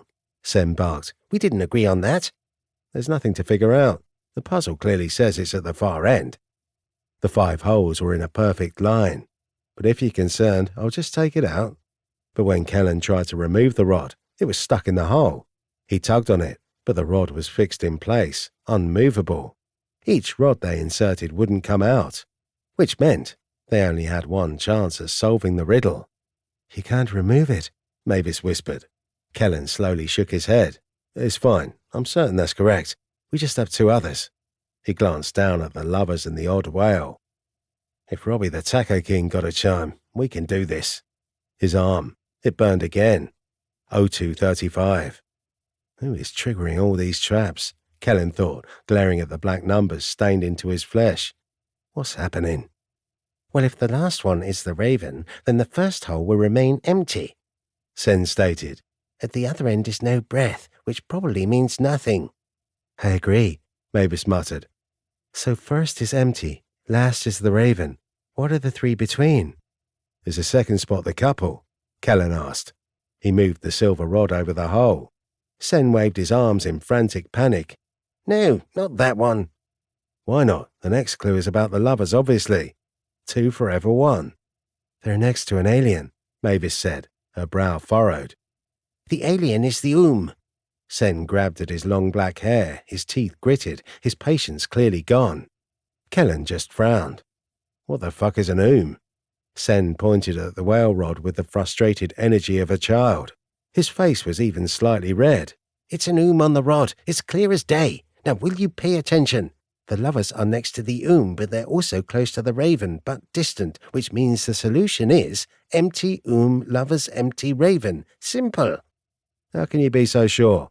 Because the lovers are next to the alien, their rods are touching, but they hear the sound of distant flight, which means they aren't next to the bird. They're just close. See? There are only 3 rods and 5 holes, and since context clues were given in relation to the lovers, the has to be on one side, and the bird has to be on the other. He yelled so loud the chamber was filled with his barking. Kellen grabbed Sen by the collar of his Power Rangers sweatshirt. Keep it down. You want the other arseholes to hear you. You want them to get a chime too. The other 2 individuals in the chamber worked hard with their own silver rods. Was it all the same puzzle? Kellen hoped not. Then pain flared through Kellen's arm. It was getting old at this point. 0224. Do it, Sen said through gritted teeth. The is in the 2nd hole. The lovers are in the 3rd. We don't have time to debate this any longer. Despite his uncertainty, Kellen decided to trust Sen's assessment. He shoved the whale rod into the 2nd hole, and then the lover's rod into the 3rd. They fit easily, no fuss or confusion. And then Kellen took a step back, his albino wyvern clinging to his sweatpants. The green monitor flickered, then it cracked down the middle and opened up as if broken from the other side. The glass of the screen shattered and shards fell to the floor. But inside, Kellen spotted it in an instant. A gold chime, practically a bell. It was spherical and marked with lettering Kellen didn't recognize. Fortunately, his blitzkrieg analysis knew what it was. Legendary magic item, one-time use, summoning chime. The mage thinks of the name of an individual and then rings the chime, summoning the person to the mage's dimension. For the next 15 minutes, the summoned individual will answer the commands of the mage, following instructions to the best of their ability.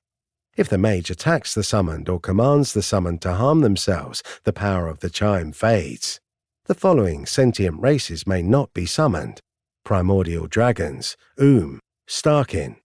The following individuals may not be summoned: anyone dwelling in Zenith, those participating in the Nexus games, those locked in a grand duel, those currently serving another user of a summoning chime, alternate dimension selves of the chime's owner. Kellen glanced at Mavis and Sen. For some reason, they both hesitated. No one reached for the chime. Since they wouldn't, Kellen reached into the broken computer screen and yanked the summoning chime from its bizarre hiding spot. The letters on the chime rearranged themselves. They became English and they read, Alex Kellen, the Void Knight. That baffled him for a moment, but he didn't have time to question it. Agony lanced up his arm. The pain, it was getting more severe as the time ticked down. The clock read 0122. Then his arm pulsed with another round of aching. 0112. Damn it! The Rezra in the burial chamber shouted. He slammed his fists on the base of the statue and then took off toward the door, running as fast as he could. There wasn't any more time to get a chime, and if anyone picked one up, they would reduce the time by another hour and would certainly kill themselves. The last human also ran for the pile of bodies, obviously abandoning the puzzle in favor of their life. We need to go, Mavis said, glaring at the time on her arm. Sen was practically running for the wall of corpses. We don't have time to search anything else. Quickly, quickly, I can't die here. Kellen tucked the chime into his backpack, scooped Blaze up into his arms, and then hurried after Sen. To his horror, however, the time ticked down yet again. Now they only had 0101. Their remaining time to escape was dwindling faster than ever. Chapter 12. The Collapse of the Maze. Mavis helped Sen make it over the decomposing bodies. They slipped as their footing caught on odd parts of the corpses. Mavis's foot sank into her stomach as though she had stepped on a rotten jack-o'-lantern. Unable to watch for long, Kellen took a deep breath and then tossed Blaze back into the shadows. After the knots in his chest untangled, Kellen dove into the shadows and slid across the floor at impressive speed. He zipped through the bodies and emerged from the liquid void on the other side of the cadaver barrier. Get it together, Kellen, he thought to himself. People are counting on you. When he glanced up, he caught his breath. The main corridor, the largest in the maze, was covered with arcana. Glittering red crystals littered the brick floor. Dozens of coffins were opened, their lids sprawled out on the walkway. Several yami. More centipedes, some much larger than the one Kellen had fought, crawled out of open coffins. The yami centipedes screeched so loud their terrifying cries echoed throughout the entire catacomb maze. There were at least 10 monsters. Multiple were emerging from the same coffin. Who had opened them all? Kellen answered his own question. Kenzo, the bizarre death chimp, was running around the hall, flinging the lids of the coffins off one at a time. He leapt from one hole in the wall to the other, his strength great enough that he effortlessly yanked the lids off and then jumped to the next location. Arcana spilled from some of the opened coffins, like candy showering out of a broken piñata. The coffins had been so stuffed, Kellen suspected they had tons more arcana within. But they didn't have time. Kenzo the chimp opened another trap coffin, and Kellen's arm burned as another monster shot out into the corridor, its fangs large. Their time, 0050. It was Kenzo who was intentionally cutting their time down. Now that his master, Robbie, had a summoning chime, the ape was busy cutting the time down for everyone else. Robbie's cryptic message about having to kill Kellen was because he had intended to harm everyone as soon as he left. But Kellen couldn't fight the chimpanzee. There was no PvP allowed in the challenge round. "Mavis, take Sen and go and meet up with Jiro," Kellen commanded. Then he tossed her his backpack, but kept his rifle. "Do you see all this arcana?" Sen asked, breathless. But when the yami started heading their way, he gritted his teeth and grabbed onto Mavis. "On second thought." Mavis didn't hesitate or gawk at the arcana like Sen. She grabbed the kid's hand and then rushed for the illusionary wall. In order to distract the monsters and make sure they didn't rush after Mavis, Kellen opened fire on the corpse centipedes in the corridor. While most of the beasts had an entire grocery store's worth of health, that didn't matter. The moment bullets started cutting through their stitched corpse bodies, they turned their hate and hunger in Kellen's direction. All 12 monsters rushed for him, the legs of their centipede bodies nothing more than human arms pulling them across the stone bricks. Thankfully, the burial chamber was the only place in the maze with lights, and once Mavis and Sen took the glowing stick of Hain, the corridor was mostly shrouded in darkness. The last light remaining came from the crimson glitter of the arcana, haunting the corridor with its red hue. Empowered by the shadows, heightening his physical prowess to far new levels, Kellen leapt away from the beasts, dove into the darkness, and then emerged near Kenzo. The chimp, who had his hands on the lid of a coffin, flinched. His eyes under the skull mask grew wide. Kellen slammed his hand down on the lid of the coffin, preventing the chimp from opening it. "No more of this." The primate went to open his mouth, but he only strangled back a bark when the yami rushed in their direction. Both Kellen and Kenzo leapt away, but the chimpanzee was lower than Kellen. Kenzo slashed at the undead centipedes with his deadly claws, his rotting ability seemingly having little effect on the corpses who were already rotting. The chimp slashed and dodged and then continued running down the corridor. When he stopped and headed for another set of coffins, Kellen dove back into the shadows and emerged near the creature. The chimp grimaced and backed away. Kellen was considerably stronger now.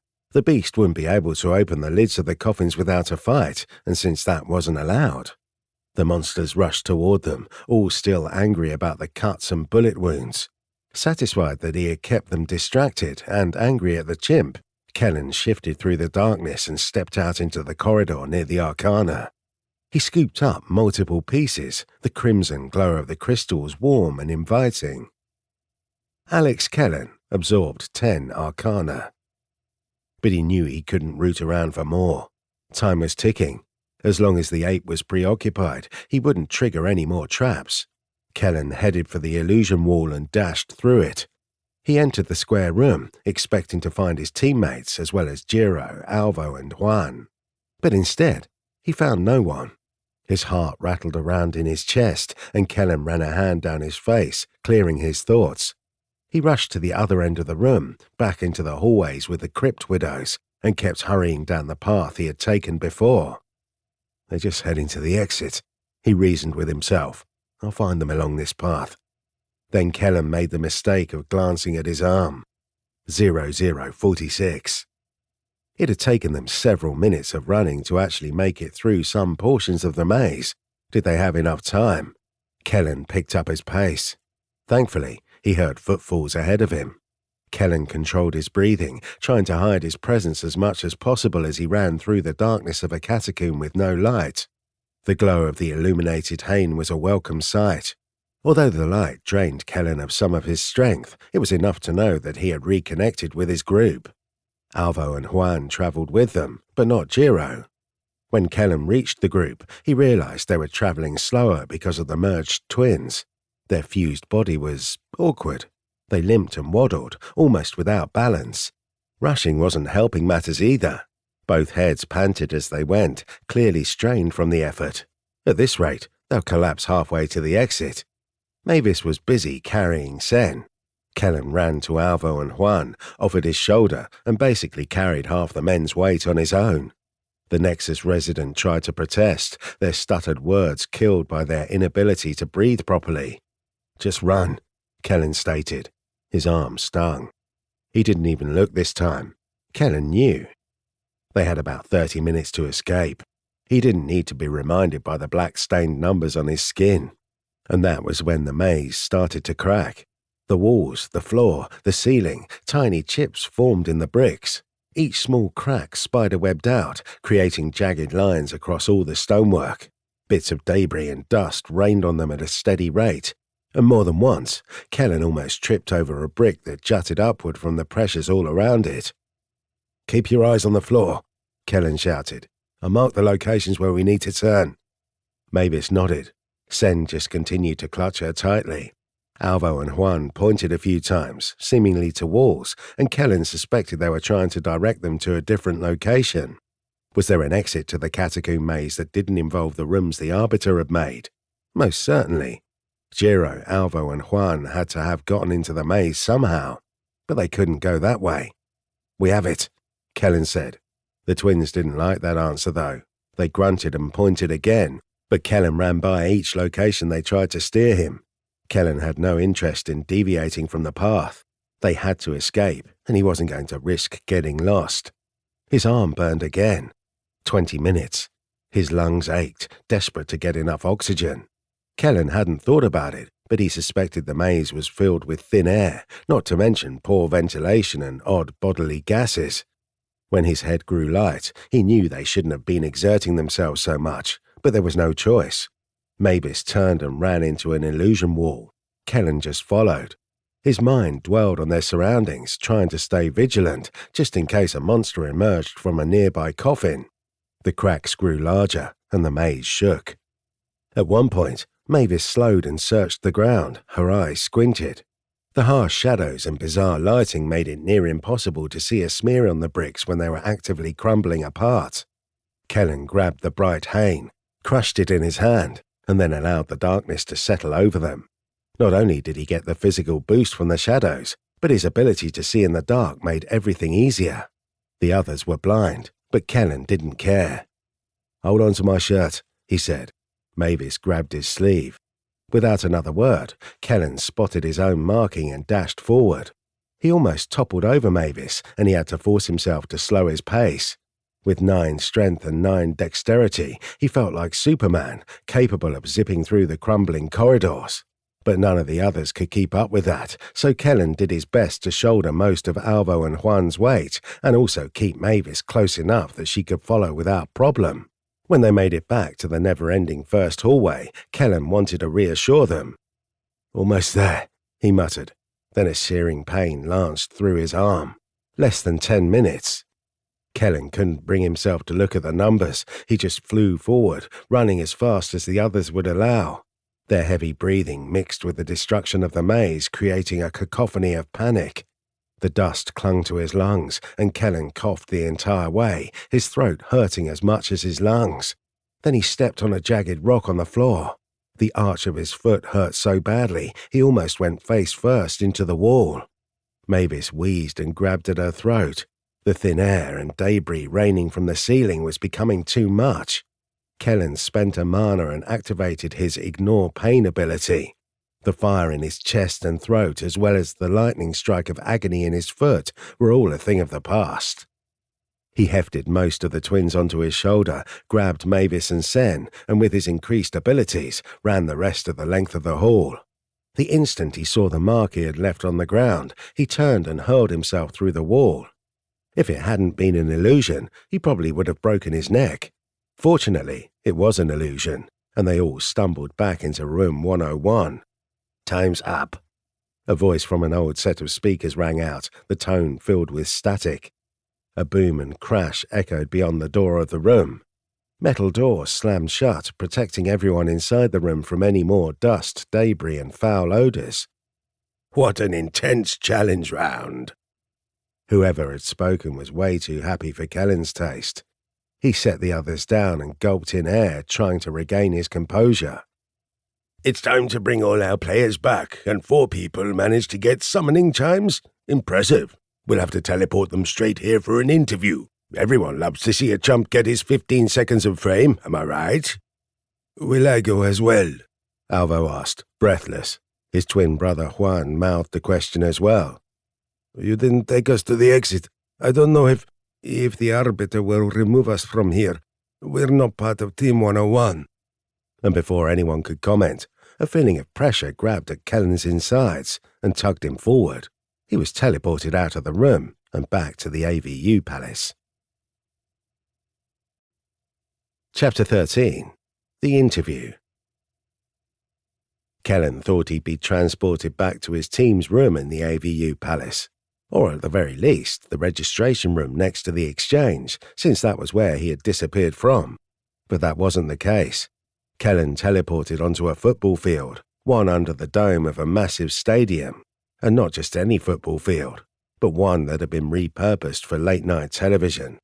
A desk, several couches, and a coffee table were in the middle of the gigantic stadium, clustered together on the green field, the dead center of the halfway line. The stands. Shadows lingered over the bleachers. Bright spotlights illuminated the field, creating a fishbowl effect where the audience was supposed to be obscured. Kellen's magical sight allowed him to make out the forms of individuals in the stands, most of them clumped close together. They watched with opera binoculars, pointing and speaking, but were just too far away for Kellen to get specific details. Who were they? He wasn't sure. His eyes tried to give him information, but there were hundreds of people, and everything became jumbled. He rubbed at his temples, dispelling the words and numbers. He focused on the here and now. The cheering from the stands made it difficult. What were those people celebrating for? Kellen stood in front of a red couch. The scarlet fabric was bright under the harsh lights of the stadium. He ran a shaky hand down his face, realizing he was still wearing a t-shirt and sweatpants, but he didn't have his rifle. Several gigantic televisions lowered from the dome ceiling above. They were stadium screens, larger than most movie theaters, and the black surface reflected the bizarre late-night television scenario all around Kellen.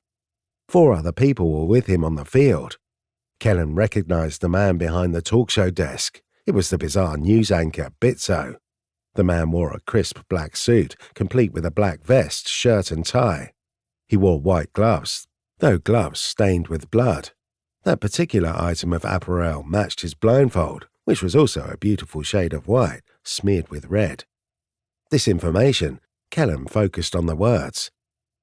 Name, Bitso, unwilling servant to the Arbiter. Race, human. Magics, storm, fate. Rank, A. Armor rating, undisclosed. Health, 7 out of 7. Stats, concealed. Abilities, concealed.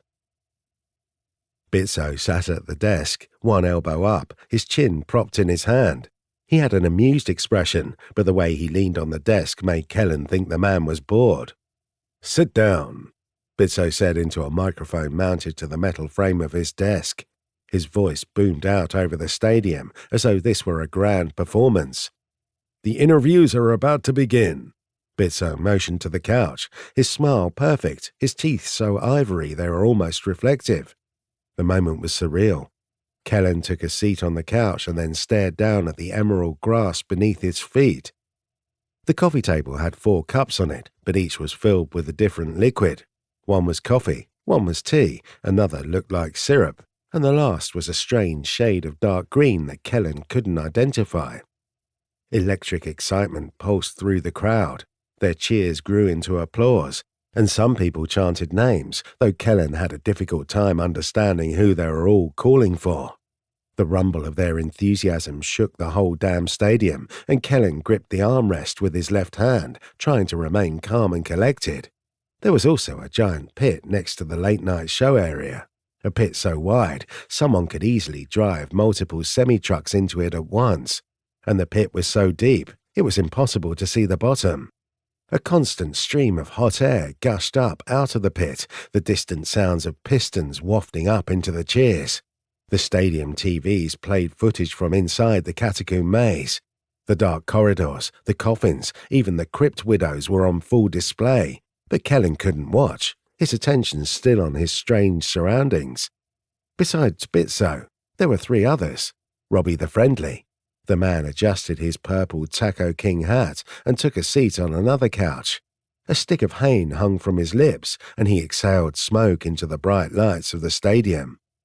The second person was a Rennick, and not just any Rennick, the one who had acquired a summoning chime during the challenge round. His fur was black, except for his snout and the tips of his clawed fingers. His ears stood erect, and he reminded Kellen of a wolf in more ways than one. His fangs were larger than most, and he lifted his lips in disgust more than once as he glanced around. Kellen saw the Rennick's information, but he immediately dismissed the words, trying not to take his attention off his surroundings.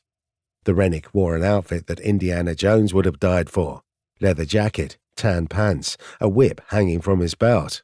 He was a mage. Kellen saw that much. B rank, wild magma. The last individual, Kellen knew him well. Bitso laughed into the microphone, his voice thundering across the stadium. "Oh, I was wondering when we were going to see both Alex Kellens in one place. Look at them. They could be twins. The perfect selfie moment." Kellen wasn't pleased to see his alternate dimension self.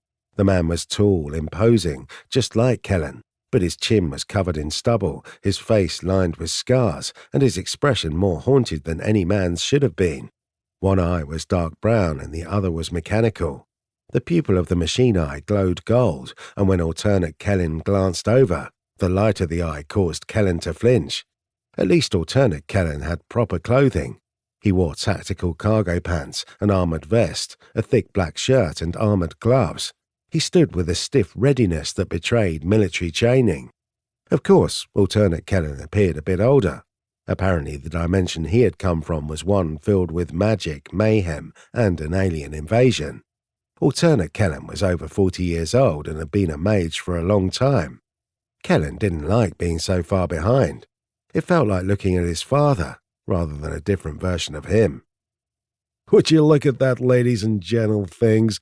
We have Combat Kellen, and just got home from the gym Kellen. A rare addition." Bitso laughed at his own joke. What kind of sad sack participates in a challenge round while wearing his pajamas? Someone who had zero prep before the round, Kellen sardonically thought to himself. Alternate Kellen took a seat on the red couch next to Kellen. He sat slow and tense as though prepared to leap into action at any moment.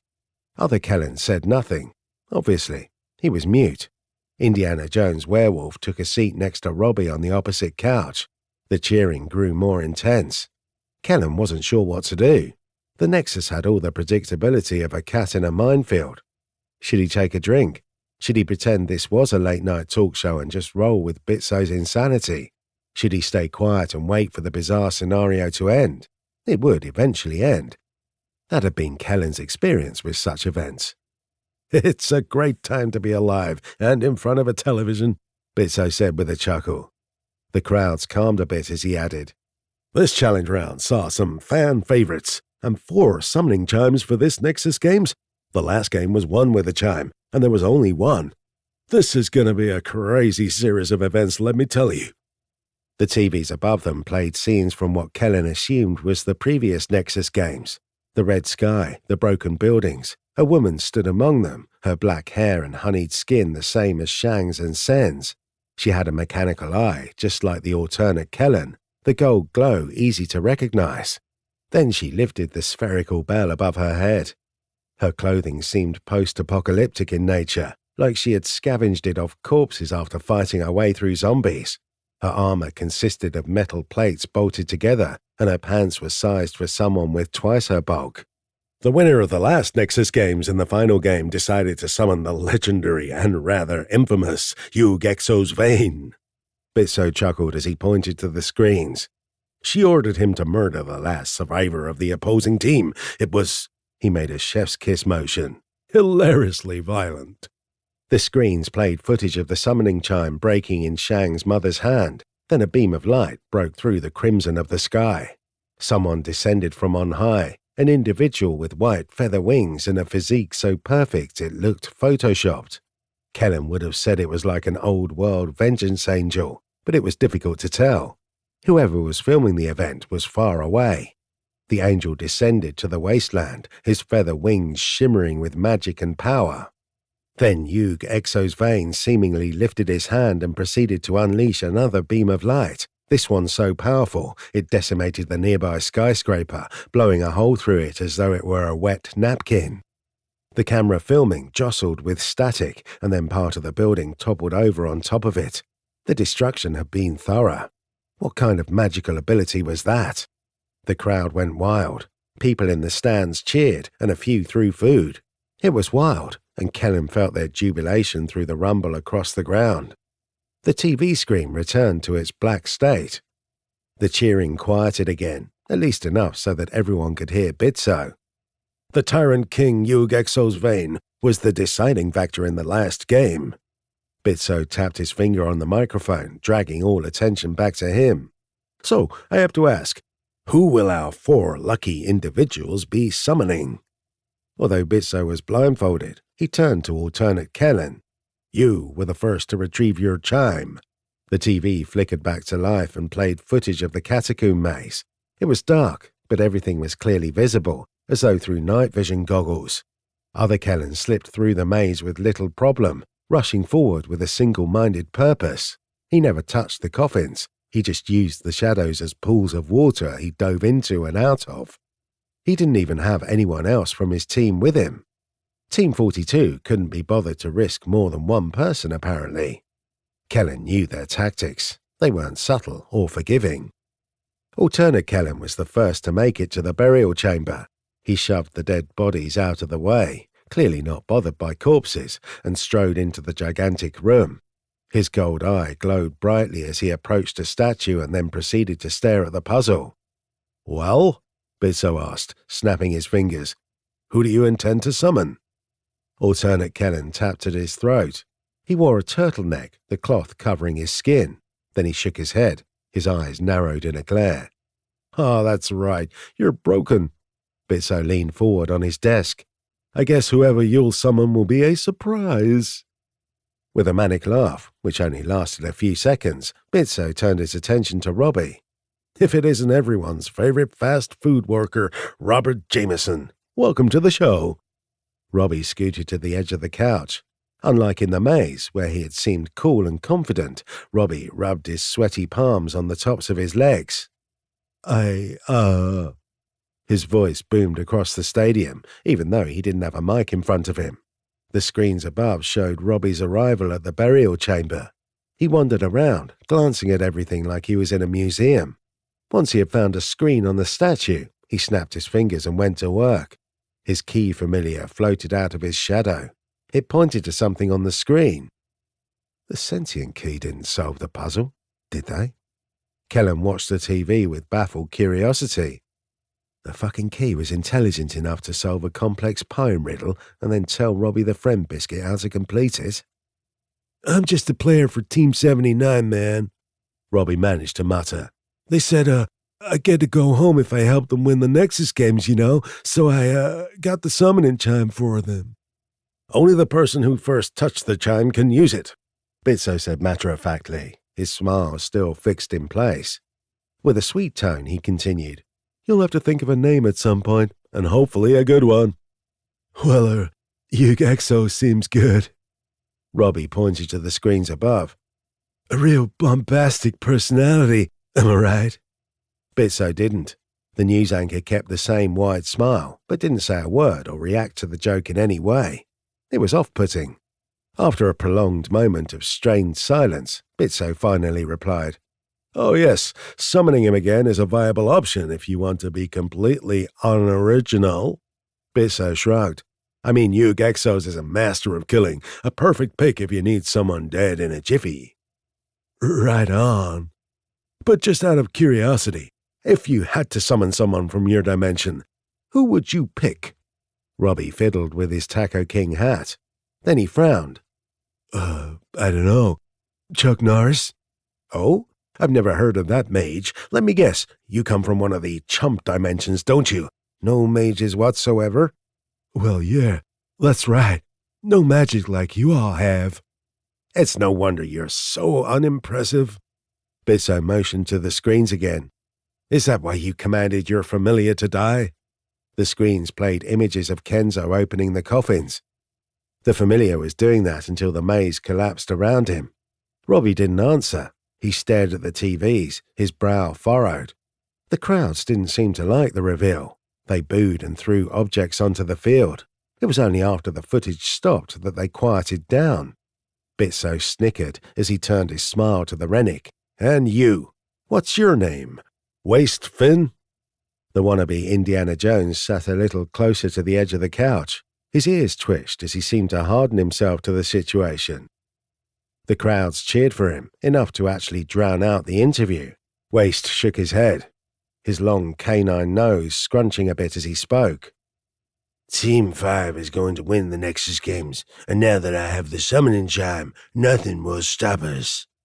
Just like Robbie, his voice carried, and that statement got the crowds going. Another quake of excitement rocked the whole stadium. Everyone loved a showboat, and claiming that Team 5 would win made him the showiest of them all. Bitso lifted his hands. It took the people in the stands a while to quiet themselves, but once the cheering had dulled, he spoke into the microphone. "Aren't you worried about Taco Champ over here summoning Hugh Exos?" Nosferatu has thought of all possible situations and has a plan, Waste stated with a growl.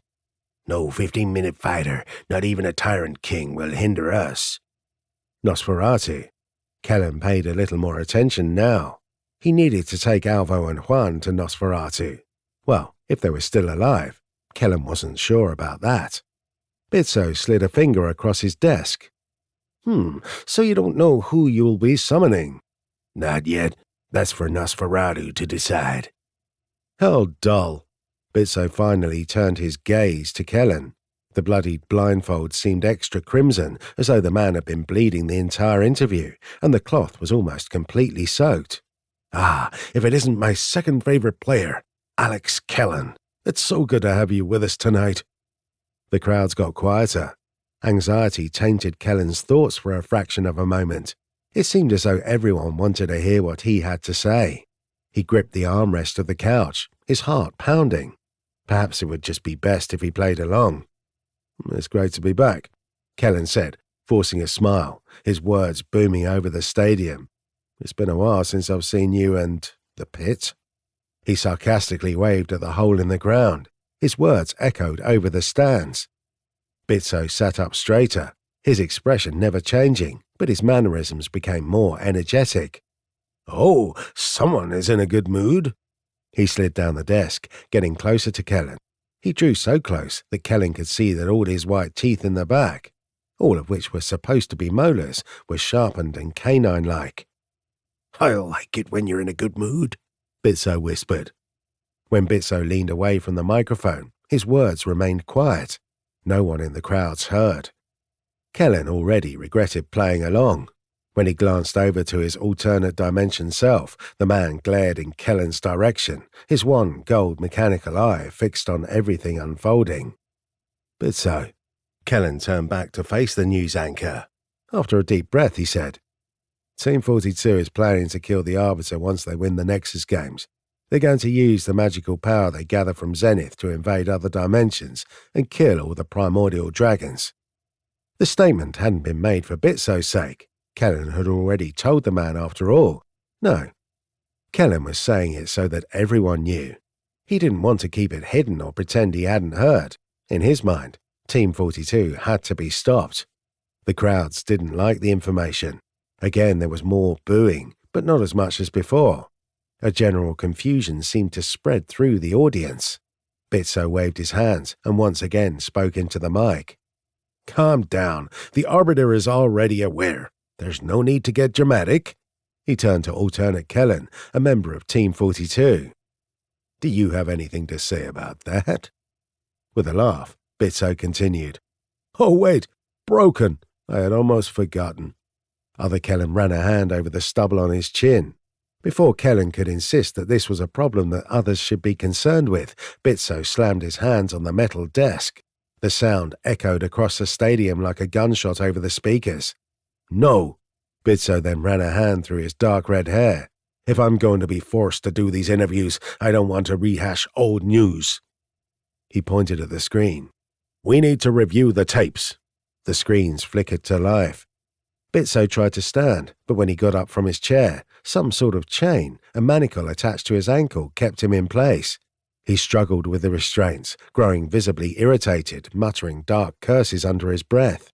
The more Bitso fought, the more bloodied his ankle, hands and eyes became. The blindfold became so soaked, a small rivulet of blood ran down his face. While the TVs played footage, Kellen asked, "Are you okay?" His words were drowned out by the excitement from the crowds, but Bitso had heard. The deranged news anchor glanced up and then touched his blindfold, his hand shaky when he pulled it away and stared at the blood. Was he actually blind? Could he see through the crimson rag over his eyes? Kellen really wasn't sure. "Don't worry, this moment of clarity will soon pass." Bitso gestured to the screens above. "Just watch the damn footage, and maybe we'll be treated with visions of the lucky few who got to die." His odd statements always bothered Kellen. When he turned his attention to the massive TVs, he expected to see footage of him and his team completing the puzzle, but that wasn't the case. Instead, the footage playing was of the corpse wall before players could make it into the burial chamber. He held his breath while it was on screen, watching as Mavis and Sen went over the bodies, and he had to go afterward. Laughter from the crowds drifted across the stadium. "Do you want to explain to everyone in the Nexus games why you putzed around the bodies?" Bitso asked as he adjusted his blindfold. "No," Kellen stated. He turned away from the screen, unable to watch any further. "Oh, really? That's not how this show works. I ask questions and you answer them." "You asked if I wanted to explain. I don't. It was a simple answer." Bitso grabbed the microphone on his desk and pressed it closer to his mouth, his smile never waning. "Very well, smartass. Tell the audience your greatest strength and greatest weakness." There was no way Kellen was going to do that.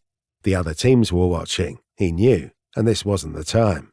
But he knew he should answer with something.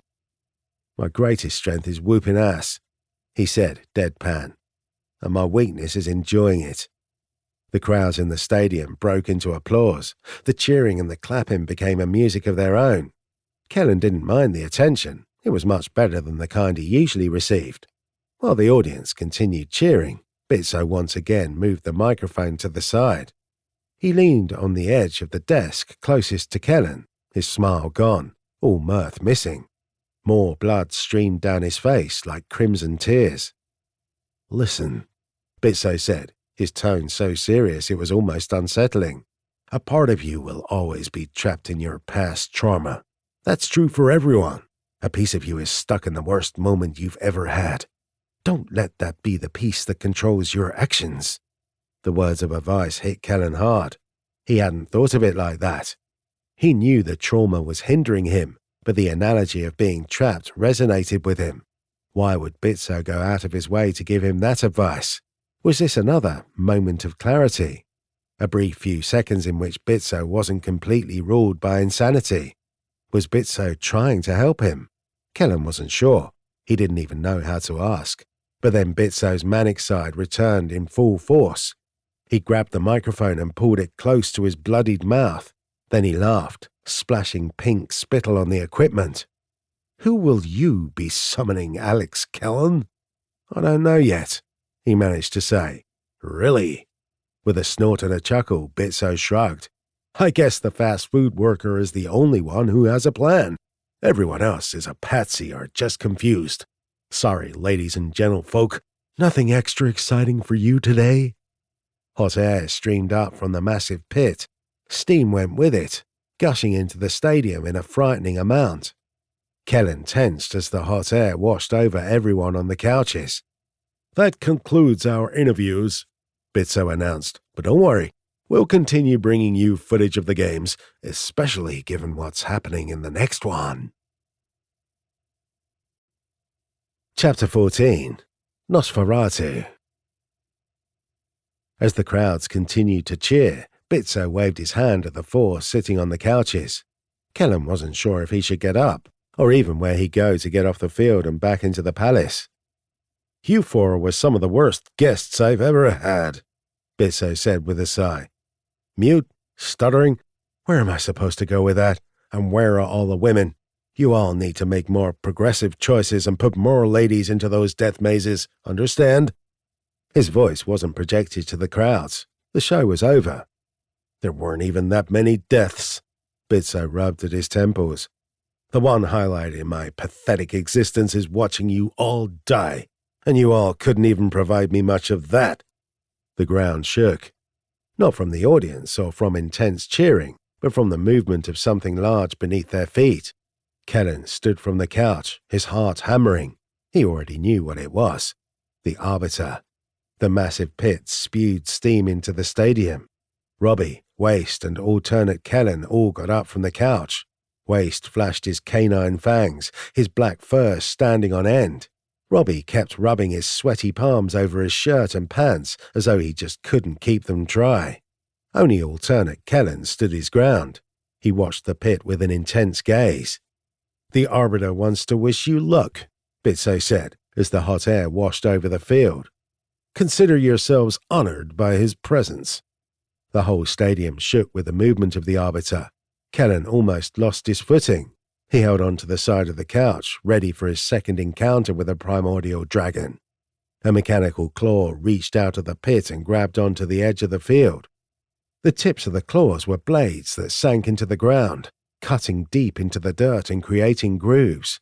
The Arbiter pulled himself into the stadium, his massive body almost too large to fit under the dome.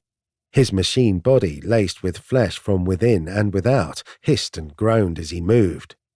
Gears, cogs, and pistons worked overtime throughout his massive form, steam gushing out of the Arbiter's body at several locations. When the Arbiter opened his mouth, rows of serrated fangs glittered under the spotlights. His throat glowed neon green as though radioactive. The dragon roared, his voice a mix of screeching metal and fearsome force. Kellen took a step back as he stared at the beast. Name: Lord of the Nexus, the Arbiter, Keeper of the Gates to Zenith. Race: Primordial Dragon. Magics: Mind, Metal, Entropy, Travel, Meta, Fate. Rank: Concealed. Armor rating: Concealed. Health: Concealed. Stats: Concealed. Abilities: Concealed. The Arbiter lowered his gargantuan head, bringing his fangs close to the late-night setup. With each breath, the dragon threatened to topple the coffee table. The 4 mugs spilled onto the grass. The dragon had no eyes. His mechanical head had scaled flesh covering some of the metal components, but otherwise there were no eyeballs, not even eye sockets or cameras in the places eyes should have been. The Arbiter's breath knocked Robbie's hane from his mouth. "Oh, man!" he shouted. Robbie covered his face with his arms, but his legs just trembled as he attempted to stay upright. "I'm not cut out for this." Kellen shuddered as another round of heat washed over him. The smell of copper and iron irritated his nose. When the Arbiter shifted his weight between his deadly claws, the whole stadium quaked again. The Arbiter wasn't even all the way out of his pit.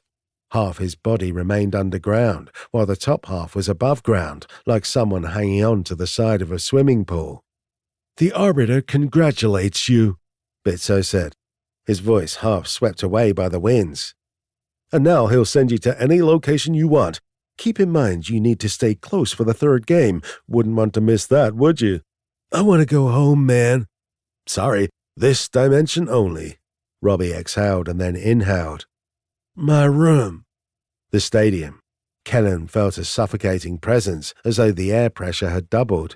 Then the Arbiter exhaled, and thick steam rushed over everyone. The mist smelled of smoke and industry, and Kellen had to shield his eyes. This was magical. He somehow knew in his gut the Arbiter had done something. A second later, when the mist had cleared, Kellen glanced over to see that Robbie had vanished, spirited away by the breath of fog. I can walk, Waste growled. That team is here in the AVU Palace. Bitso shook his head. Either name a place or the Arbiter will pick for you. I want to see Nosferatu. The intense pressure pulsed through the stadium again. The Arbiter inhaled and then exhaled another massive cloud of hot mist and smoke. Waste disappeared within the steam, just as Robbie had. Kellen rubbed his arms as he thought over the Arbiter's magic. The dragon had travel magic, the one used for teleporting. How powerful was he? Shang had needed to touch someone to teleport them, but the Arbiter wasn't constrained by the same limitations. Before Kellen could voice his destination, other Kellen grabbed his shoulder and jerked him close. Kellen wasn't sure what the man wanted. He tensed, his jaw clenched. Alternate Kellen grabbed the chain around Kellen's neck, the one holding the dog tags. They were technically other Kellen's tags, but Kellen jerked out of his grip, keeping the dog tags around his neck. They're mine. Jace gave them to me. Back off. But his other self couldn't voice a response. Instead, alternate Kellen just stared, his eyes searching Kellen's. The mechanical eye glowed a darker gold than before. Kellen had no idea what the other man was trying to say. Stop playing with yourself, Bitso called out with a laugh. The Arbiter's time is precious after all. He had several things to do, including speaking with Shang. But what had happened to Alvo and Juan? Kellen's thoughts went to Nosferatu, the strange man of Team 5. Before he could voice a location, Bitso leaned further forward. You take forever to do anything. He tapped his fingers on the bloody desk. I wish I could die of boredom. You'd be the perfect poison. Then with a cackle he added, I wish I could die at all. The madman laughed and slammed his hand down over and over again, as though it were the joke of a lifetime. Kellen didn't find it amusing. Bitso had asked Kellen to kill him in exchange for 60 arcana. Kellen would just have to find him outside of an oasis to grant his wish, but that was for a different time. When Kellen turned to face the Arbiter, he said, I want to see Alvo and Juan. He wasn't sure if the dragon would take him anywhere, but he hoped the conjoined twins were okay. The Arbiter turned to face him, the dragon's deadly teeth mere feet from Kellen. There was a prolonged moment where the primordial dragon did nothing. Kellen had an urge to reach out and touch the dragon's metal teeth, the sharp bits of serrated steel no doubt used to shred bodies, but Kellen held back. He didn't know how the Arbiter would take being touched. Then the massive dragon exhaled smoke and steam, blanking Kellen in a hazy white mist. Kellen felt the pull of the teleportation. He closed his eyes, and he was jerked through space in an instant. Then he stumbled forward and opened his eyes to find he was standing in the middle of a room in the AVU Palace. It was a quiet location. Classical music played from the walls. Rows and rows of bookshelves filled the room. Kellen counted 10 of them, each at least 8 feet tall and stuffed with massive tomes. The whole room smelled of mold and paper. Kellen glanced around, caught off guard by the seemingly normal library. It couldn't just be normal, could it? Hello? Kellen called out. Something thumped around between the bookshelves. After a deep breath, Kellen carefully made his way around the shelf next to him. The overhead lights flickered once, but otherwise remained bright enough to keep the shadows at bay. Kellen glanced between the shelves and spotted Alvo and Juan. The deformed twins merged together and, sharing most of a body, stumbled around the library, both heads glancing around. When they spotted Kellen, they stopped and stared. Are you okay? Kellen asked. He walked over, his head spinning. You were teleported here after the challenge round. Where are we? Alvo asked. He reached for the books, his hands shaking. The AVU Palace. Both heads gasped. Then Alvo and Juan fell to the ground, unable to stay on their feet. Both of them muttered quiet words, their eyes wide. The whites of their eyes were red with broken blood vessels. "What's wrong?" Kellen walked over and helped the twisted twins back to their feet. "This is an oasis. It means no one can kill you here." "Nexus residents shouldn't be here," Alvo whispered. One eye didn't quite stare in the same direction as the other. We don't want to get too close to our progenitor." "Your progenitor?" Kellen repeated. "Is that what you call the Arbiter?" "Sometimes, yes. He is our first father, the one who created all of us." Kellen tried to stop himself from imagining the Arbiter mounting anything. The thought of the Arbiter impregnating a skyscraper was too much. What the hell had the dragon done to have so many children? "How are you all human?" Kellen fumbled with the words. "Well, human-shaped. How are you all human-shaped?" Alvo and Juan glanced down at their mutated, twisted form, both faces scrunched in mild disbelief. Then they returned their gazes to Kellen. But they understood the question. Alvo replied, "The Arbiter controls the Nexus. It's his will that made reality. It took scales from his primordial flesh and shaped them into people to dwell in his realm. The Nexus is the dimension that converges with all others," Juan whispered, his bloodshot eyes widening further. "Other primordial dragons made their children untainted by outside influences, but the Arbiter has twisted flesh as warped as his dimension. Or so they say. Such myths are just that, legends told to children. The Arbiter claims us as his own," Juan muttered, his expression shifting back to something neutral. "So it must be true." Alvo nodded once. "Why are you afraid of him then?" Kellen asked. "Most children don't fear their parents." "What if he sees us?" Alvo asked as they motioned to their body with their 3 thin arms. "What if the Arbiter is disgusted with how twisted his children have become? He allows the players of the Nexus games to kill us for Arcana. He must hate us. He must despise the shape of us." Kellen disliked the turn of the conversation. He wasn't sure what to say. He wasn't familiar with this cold world, and he didn't know what to think of the Arbiter's bizarre actions. "That's why Nosferatu has to win," Juan said, smiles creeping across both their wax-like faces. The muscles didn't quite work. Their smiles reminded Kellen of a stroke victim's. "What will happen when Nosferatu wins?" Kellen asked. "The winners of the Nexus games are granted access to the perfect dimension Zenith, where there's infinite arcana, and mages have the most powerful of magics." Alvo nodded 3 times. Yes, Nosferatu will use his magic to fix us, to make us beautiful again. Then the Arbiter will care. He'll protect us from the outsiders again." Kellen said nothing. The more he heard about Zenith, the land of gold brick roads and infinite magic, the more he wondered if it could actually do the things that everyone claimed it could. But he also couldn't bring himself to voice the skepticism with the twins, not when they desperately wanted it to be reality. "Listen," Kellen said, "that's a lot to unpack. How about I just take you to Nosferatu like I promised? I need to get back to my team." Perhaps Shang will be in the mood to discuss Zenith further. Kellen exhaled. It would be fantastic to get some sort of proof or explanation of how this all works. "Please take us there," Alvo said, "but don't take us anywhere near the Arbiter. Do you know where Nosferatu is?" The twins glanced at one another, their hands awkwardly craning to the side. Then Alvo said, "Waste was supposed to find the chime and then find us in the catacomb maze, but he never did. Just bring us to Waste. He will know where Nosferatu is." Yeah, well, Waste was teleported to the man, so we're shit out of luck. Kellen glanced around the library as he cracked his knuckles, but then he remembered Waste's interactions with the Arbiter. Waste said his team was staying here at the AVU Palace. "So come with me. We'll find Nosferatu." Alvo and Juan nodded their heads, their eyes shaky and blinking less than normal. With quick steps, Kellen guided them around the bookshelves. Then he found a door out and stepped into a gigantic hallway. The Gothic architecture clashed with the simple design of the library. Gargoyle statues perched on top of stone pillars. Tapestries hung on the walls, each depicting dragons attacking each other. Kellen jogged by the odd decorations and continued through the AVU Palace. The large structure was practically a mega mall in terms of size and varying interiors. When Kellen ran by a window, he spotted the dome of the Arbiter's Stadium across the palace's courtyard. "This way," Kellen said, opting to turn down a hall that went in the opposite direction of the stadium.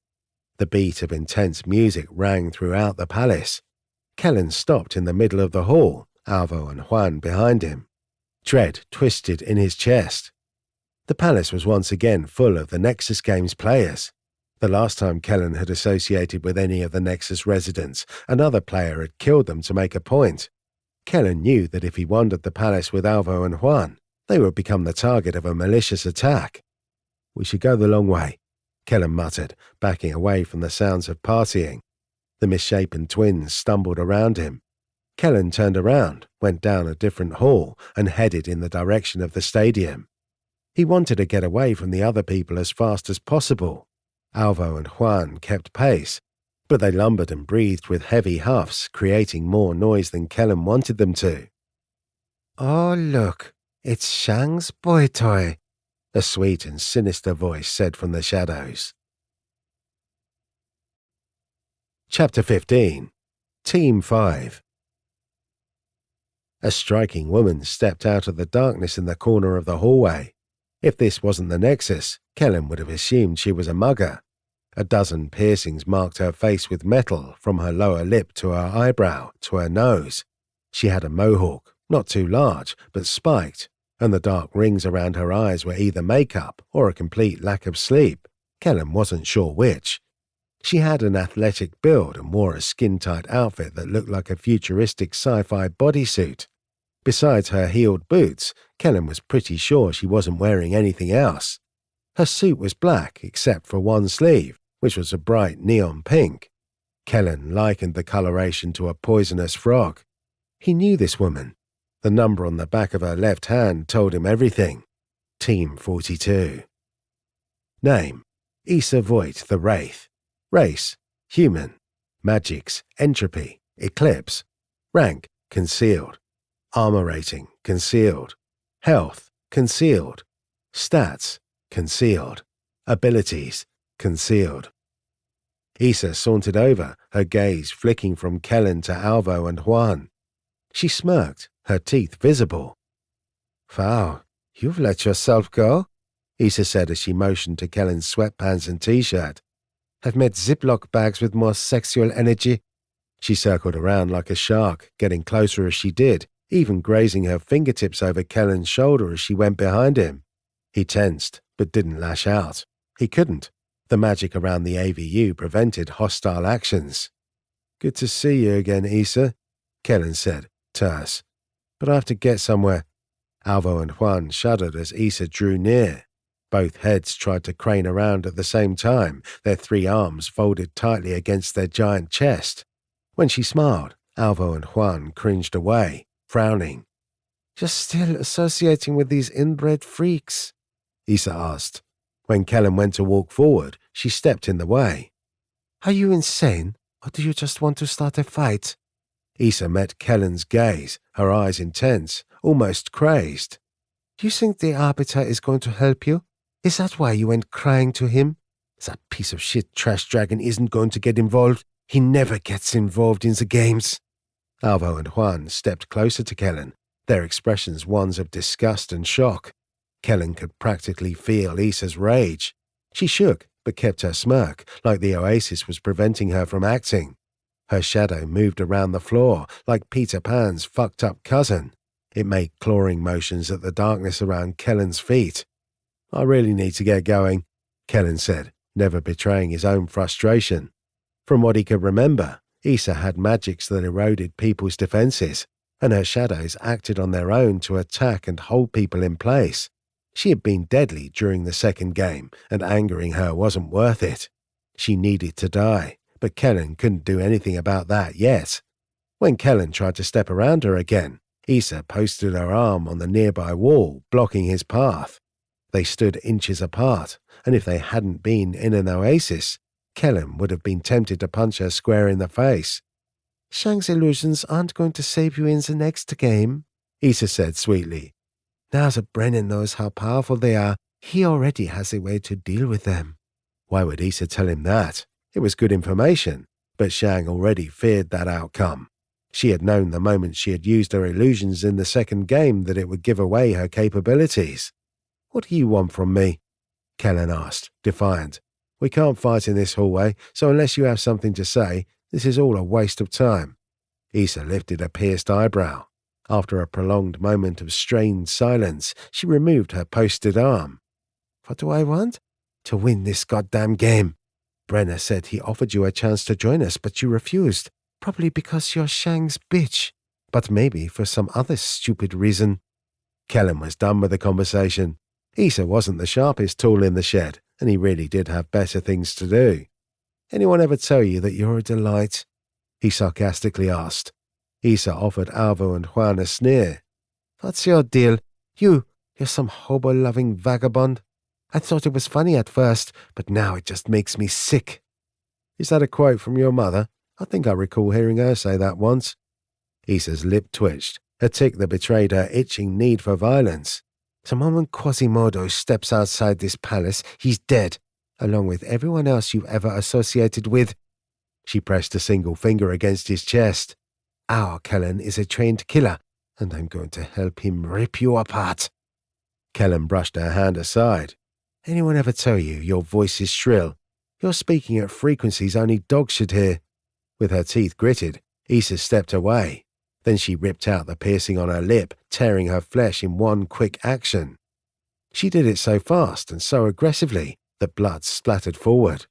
Kellen flinched as some of it hit his shirt. A dozen red spots now marked his clothing.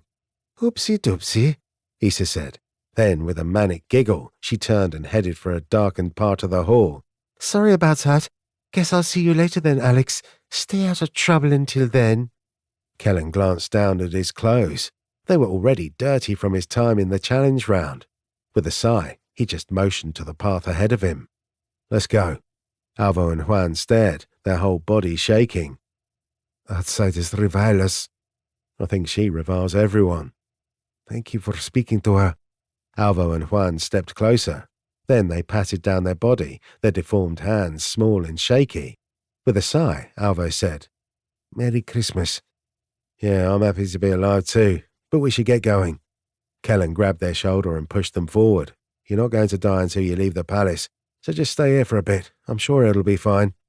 The rules of the Oasis don't apply to the Arbiter. If he wanted to kill us, he could.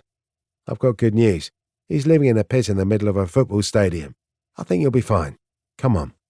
Together, they continued down the hallway, and although Kellen had been blasé about the encounter with Issa, inside, he regretted the fact that he had run into her. Issa, and all of Team 42, was a lunatic.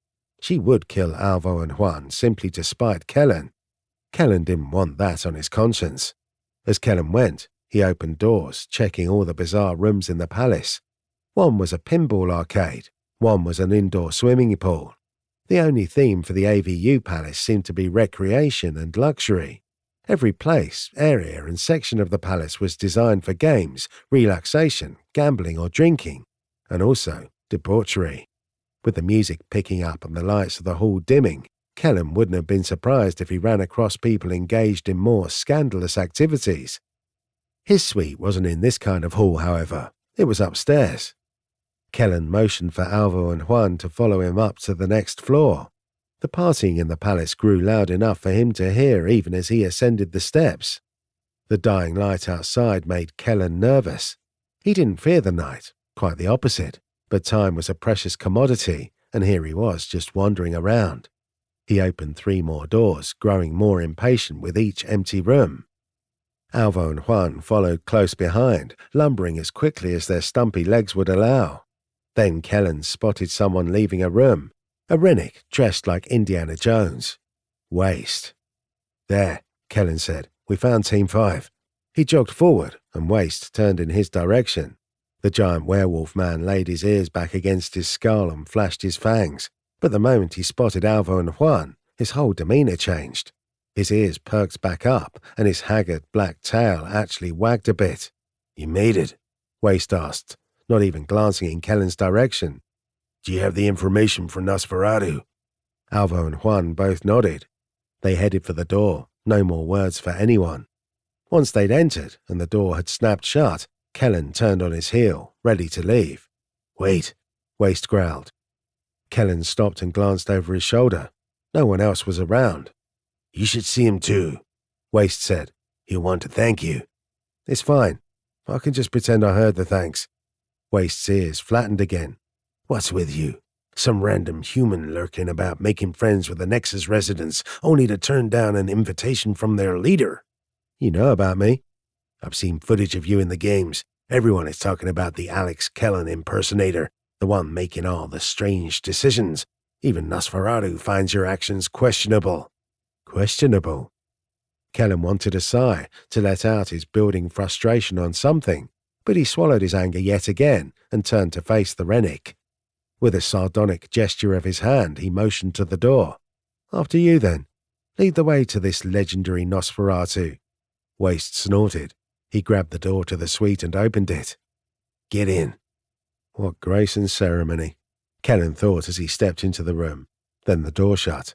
Waste hadn't entered. He had simply left. Kellen stood still for a moment. He glanced around, taking in his surroundings. While Team 101's suite was expansive, spacious, and contained multiple subrooms, this suite felt small, but in a posh way. Large curtains hung from the ceiling, draped across most of the walls, hanging for decoration. An incense burner sat in the corner of the main room. The smoke wafted through the air, clinging to the wall drapes, filling the cozy space with the smell of lilac.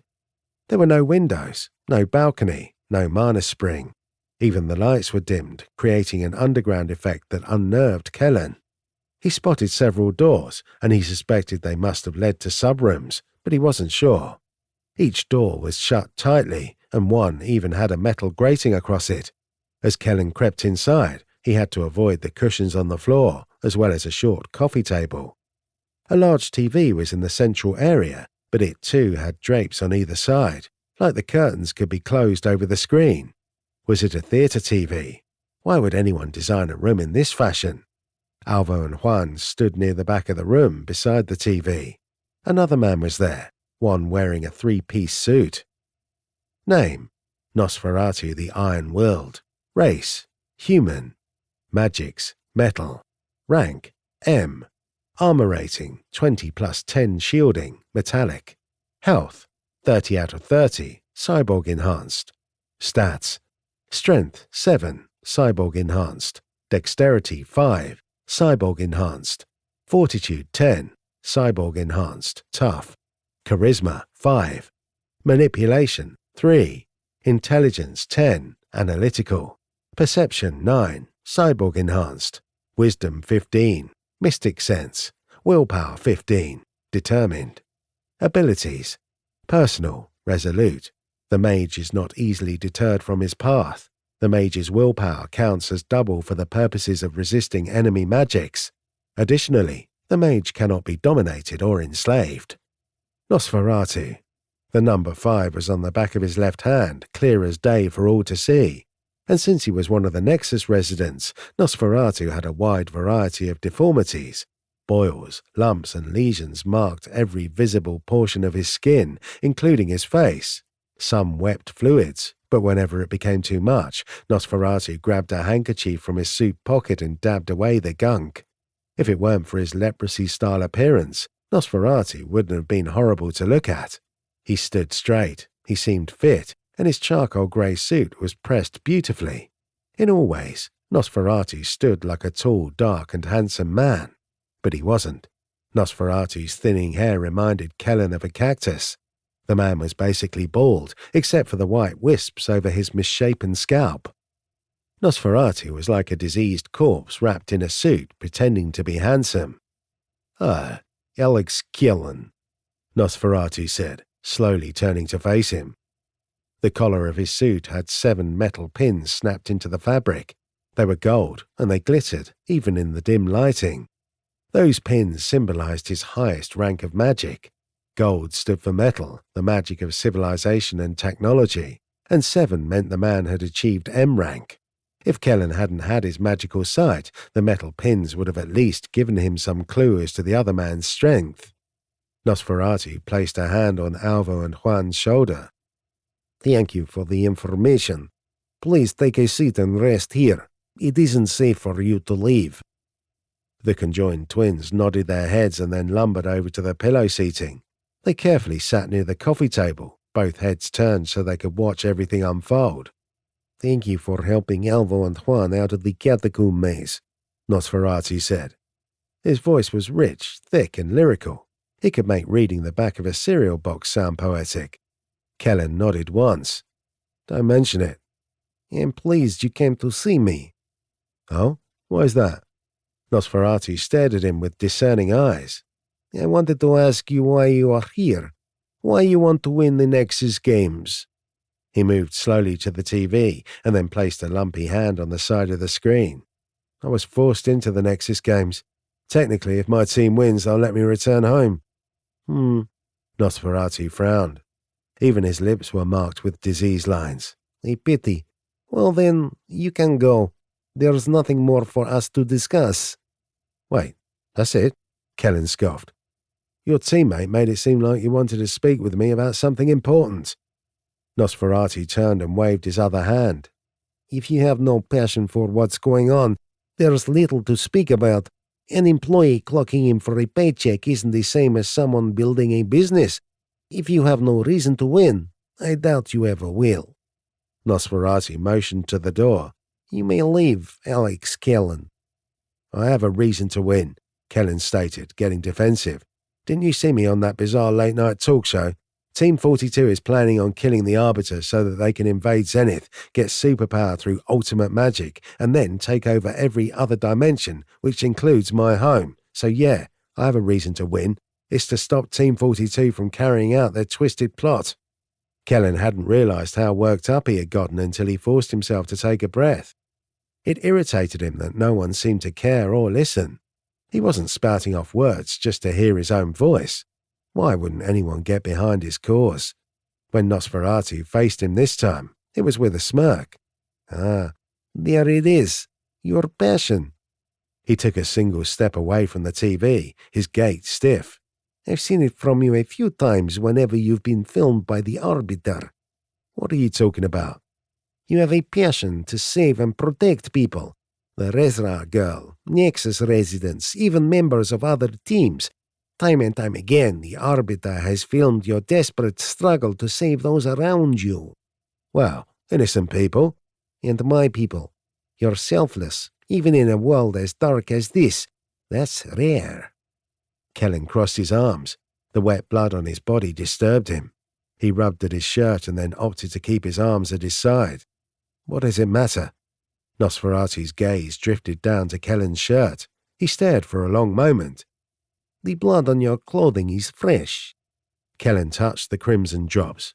"Yeah, I ran into Issa in the hall, and she threw a little tantrum. This is her blood, not mine." "Then you should remove the shirt at once." With a chuckle, Kellen tugged at his clothing. When Nosferatu didn't join in the laughing, Kellen stopped. "Are you serious?" "Issa Voigt is an entropy mage. They have powers over death.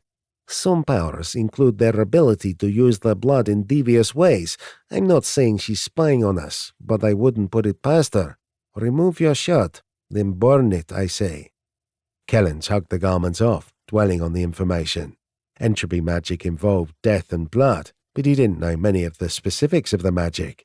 This was good information, even if it was coming to him a week too late. He wasn't sure if what Nosferatu said was correct, but he got a feeling he could trust the misshapen man. "All right." Alvo and Juan stood, walked over and took the shirt from Kellen. Then they walked over to a door and entered a bathroom. Perhaps they could flush the shirt away. Once the door had shut again, Nosferatu touched the tips of his fingers together. "There. Now we are alone." He forced a smile, but the lesions on his cheeks made it difficult. "What I was trying to say is that I judge people by their commitment." "What?" Kellen asked. "Only those with deep convictions are worth allying with," Nosferatu said matter-of-factly. "I want to propose our teams help each other win the Nexus games. Obviously, not every game will work out that way, but if we can aid each other, we should aid each other." Kellen lifted an eyebrow.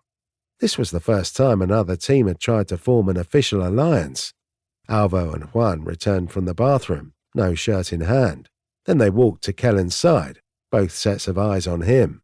Kellen said nothing as he mulled over the situation. "Why aren't you speaking to Shang about this?" Kellen asked. "She's our team leader." Nosferatu stifled a laugh. "She's disgusted by Nexus residents like myself. Our inbred visages aren't worthy of being in her presence." He waved away the comment as he returned to the side of the TV. "But that doesn't matter. Shang isn't special in this regard. No one trusts or cares for Nexus residents. You are a rare exception. I assume whatever dimension you come from, there's more emphasis on empathy." Kellen wouldn't have said that, but it didn't matter. "Well, okay. I'd like to form an alliance."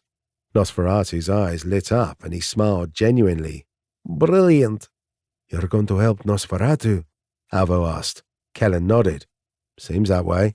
"Then I want to give you something for helping me and my brother." The way Alvo said everything made Kellen think he was about to die. Kellen turned, his arms crossed. He wanted to tell the twins he didn't need anything, but then Alvo held out one of his 3 hands. It was empty. But then a crystal emerged from his palm, lifting out of the flesh as though pulled upward by an invisible string.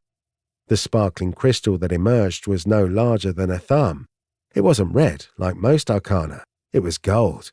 It glittered with inner power, bright and vibrant. "Take it," Alvo said, pushing his hand forward. "I want to help you succeed in the games." Kellen, taken aback, hesitated for a moment. "I thought arcana was the essence of someone's soul. I can't just take this." Nosferatu laced his fingers together. "You came from a world with no magic." "That's right. Then fear not. Arcana is indeed fragments of someone's soul, but Alvo and Juan can continue, even if they give you a piece of themselves." With that statement, Kellen breathed easier. He reached out, took the gold arcana, and marveled at the warmth that spread through his arm and then to his chest and body. Gold arcana, it just felt different.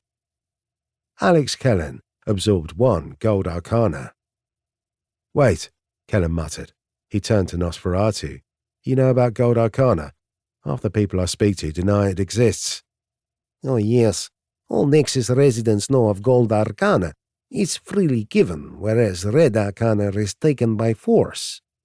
Nosferatu straightened his vest and then recited, "Gold arcana cleans the soul, red arcana takes its toll. We learn about it at a young age, you see." "Why?" Kellen asked. He turned to Alvo and Juan, and then back to Nosferatu. "Why do you all know what's going on but no one else does? And how did you give me the gold arcana so easily?" Kellen hoped these people would just give him answers. He hated not knowing. Clarity would help him so much. "The Arbiter told us all about the differences between red and gold arcana." Nosferatu stared at Kellen for a long time. "You don't know much about magic?" "No." "Then let me explain something simple. When light passes through a prism, it emerges with colors on the other side. Think of a mage as the prism, and light as raw magic straight from the sea of chaos.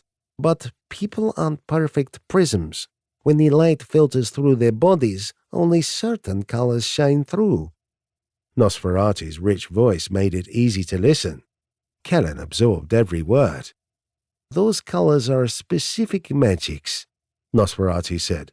"Your colors are." He touched Kellen's bare shoulder. A moment later, he jerked his hand away, his brow furrowed. Despite that, Nosferatu continued. "Your colors are silver, tan, gold, and dark blue. They represent eclipse, body, metal, and meta." Kellen tensed. He probably shouldn't have revealed his ascendancy magic. Meta was rare after all, but it couldn't be helped now. "Okay," he said. "Go on." "Every time you absorb red arcana, it's like you're smudging the outside of the prism.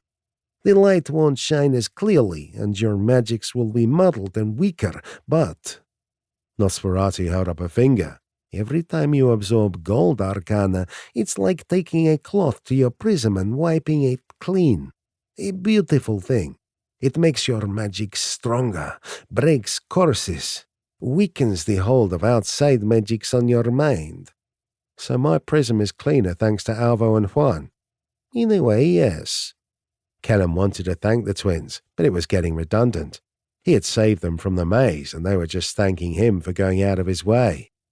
Are there any drawbacks to handing over your arcana to others? Kellen asked. Nosferatu frowned.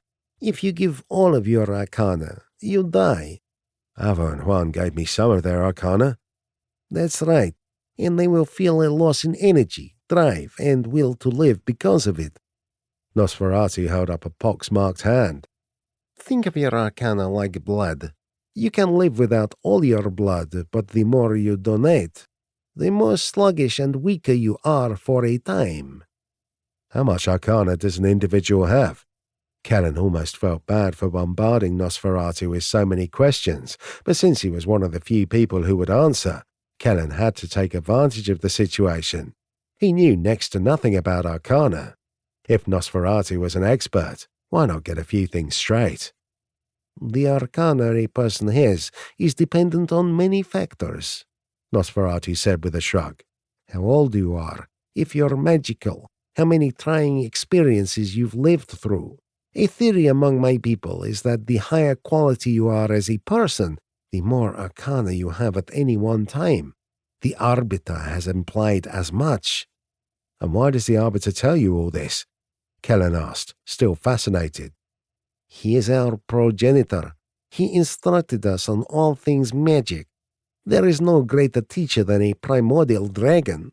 He was born from the raw magics of the Sea of Chaos. He and his brothers and sisters were the first beings in all the many universes. That doesn't explain why. Nosferatu paused. When pus wept from an active lesion on his hand, he wiped it away with his handkerchief. The Arbiter taught us long ago when he wanted us to control the Nexus. He no longer teaches us, unfortunately. The Arbiter seems to care very little about us now. I assume it's because the inbreeding has led to our degeneration, but I don't know that for certain. Kellen took a deep breath, the smoke from the incense burner too thick for his liking. What shall we do about helping each other in the next game? Kellen asked. We'll have to wait to see what type of game it is. Once we know, I'll send you a message and we can coordinate. Thank you. Kellen tightened his hands into fists and then relaxed. I really appreciate you answering my questions, by the way. Very few people do that. Nosferatu bowed at the waist, deep enough that Kellen was momentarily surprised. When Nosferatu stood straight, he said, Thank you for agreeing to help us. Whenever you have need of knowledge, you may speak to me at any time. Chapter 16. The Perfect Build. Kellen liked Nosferatu. Sure, he looked like a leper, but that didn't take away from his etiquette, nobility, and charismatic demeanor. Kellen appreciated that. Being an officer and a gentleman was about more than just appearance and power. It was a mentality, holding yourself to a higher standard, even when that meant hardship or struggle. When Kellen left Team 5's suite, he headed for the middle part of the AVU palace. The sun had set, blanketing Nexus Fayetteville in darkness and filling the palace with feverish partying. The music played non-stop from every corner of every room, and most of the genres weren't the same. Techno, classical, jazz. Kellen walked by several distinct musical eras. Smoke, booze, and lust stank up the place. Kellen remembered his first night in the AVU palace and how the partying had been intense even back then. This time seemed worse. Groups of people stumbled their way into the halls, each carrying drinks in their hands. The TVs played clips of the games, unpleasant clips. Kellen glanced at one briefly and looked up, surprised by the gore. A woman was torn apart by two alligator creatures. She and her group had been hiding in a shallow puddle of mud, and when the woman tried to cross, it looked like to gather a bunny keychain. The monsters had leapt from the mud and grabbed her before she had known what was happening. Another clip. It showed an older teenaged boy fighting with a Rennick man. They had magical powers. The boy flung fire like an old-school wizard, and the werewolf had dark energy crackling across his claws. They fought atop a skyscraper. The teen tossed fire around, obviously trying to get the Rennick to fall off the edge. But the Rennick powered through the flames, burning off most of his brown fur as he charged. When he caught the teen, he cut through his stomach and then threw him from the top of the building. It was a 20-story drop. Kellen glanced away before the screen could show the finale. A smart man would watch, he reasoned with himself, to study the abilities of the competition, especially since there are a wide variety of magics and powers. This would be the best way for me to learn. Kellen slid his hands into the pockets of his sweats. He stared at the floor as he walked, mulling over his plans for the evening. The thump of dance music made it difficult. I'll head to my room and watch the clips from my bedroom. If I do that for a few hours and take notes, I can study everything and learn on my own. Kellen also thought back to the rulebook for the games. I can cross-reference everything. He pulled one hand out of his pocket and stared at his palm, remembering the gold arcana. I should spend all this arcana I have and improve my own magics. Everyone else seems to have better health, stats and abilities than I do.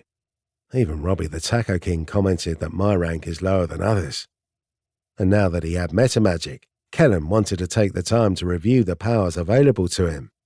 Kellen glanced up just as a woman stumbled into his path. She wore barely anything, just a half-open shirt and skin-tight pants. Well, she also wore a single flip-flop. The other was nowhere to be seen. The woman had wings, raven black, feathers so large that they almost touched the floor, and her darker skin had a healthy sheen. She smiled, her lips shiny, her dark eyes alight with interest as she looked him up and down. Then she stared through her eyelashes, batting them playfully. I love that you ditched your shirt. She leaned closer to him, her breath smelling of powerful whiskey. You're cute for a human. Ever been with a Neav? Kellen stared at her for a long moment. Name, Naira Enst. Race, Neav. Magics, Storm, Wild. Rank, C. Armor rating, undisclosed. Health, 10 out of 10.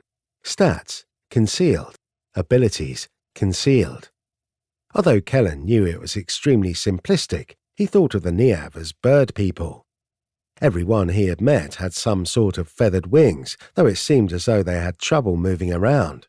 The palace was built wide, but not in such a way as to accommodate birds.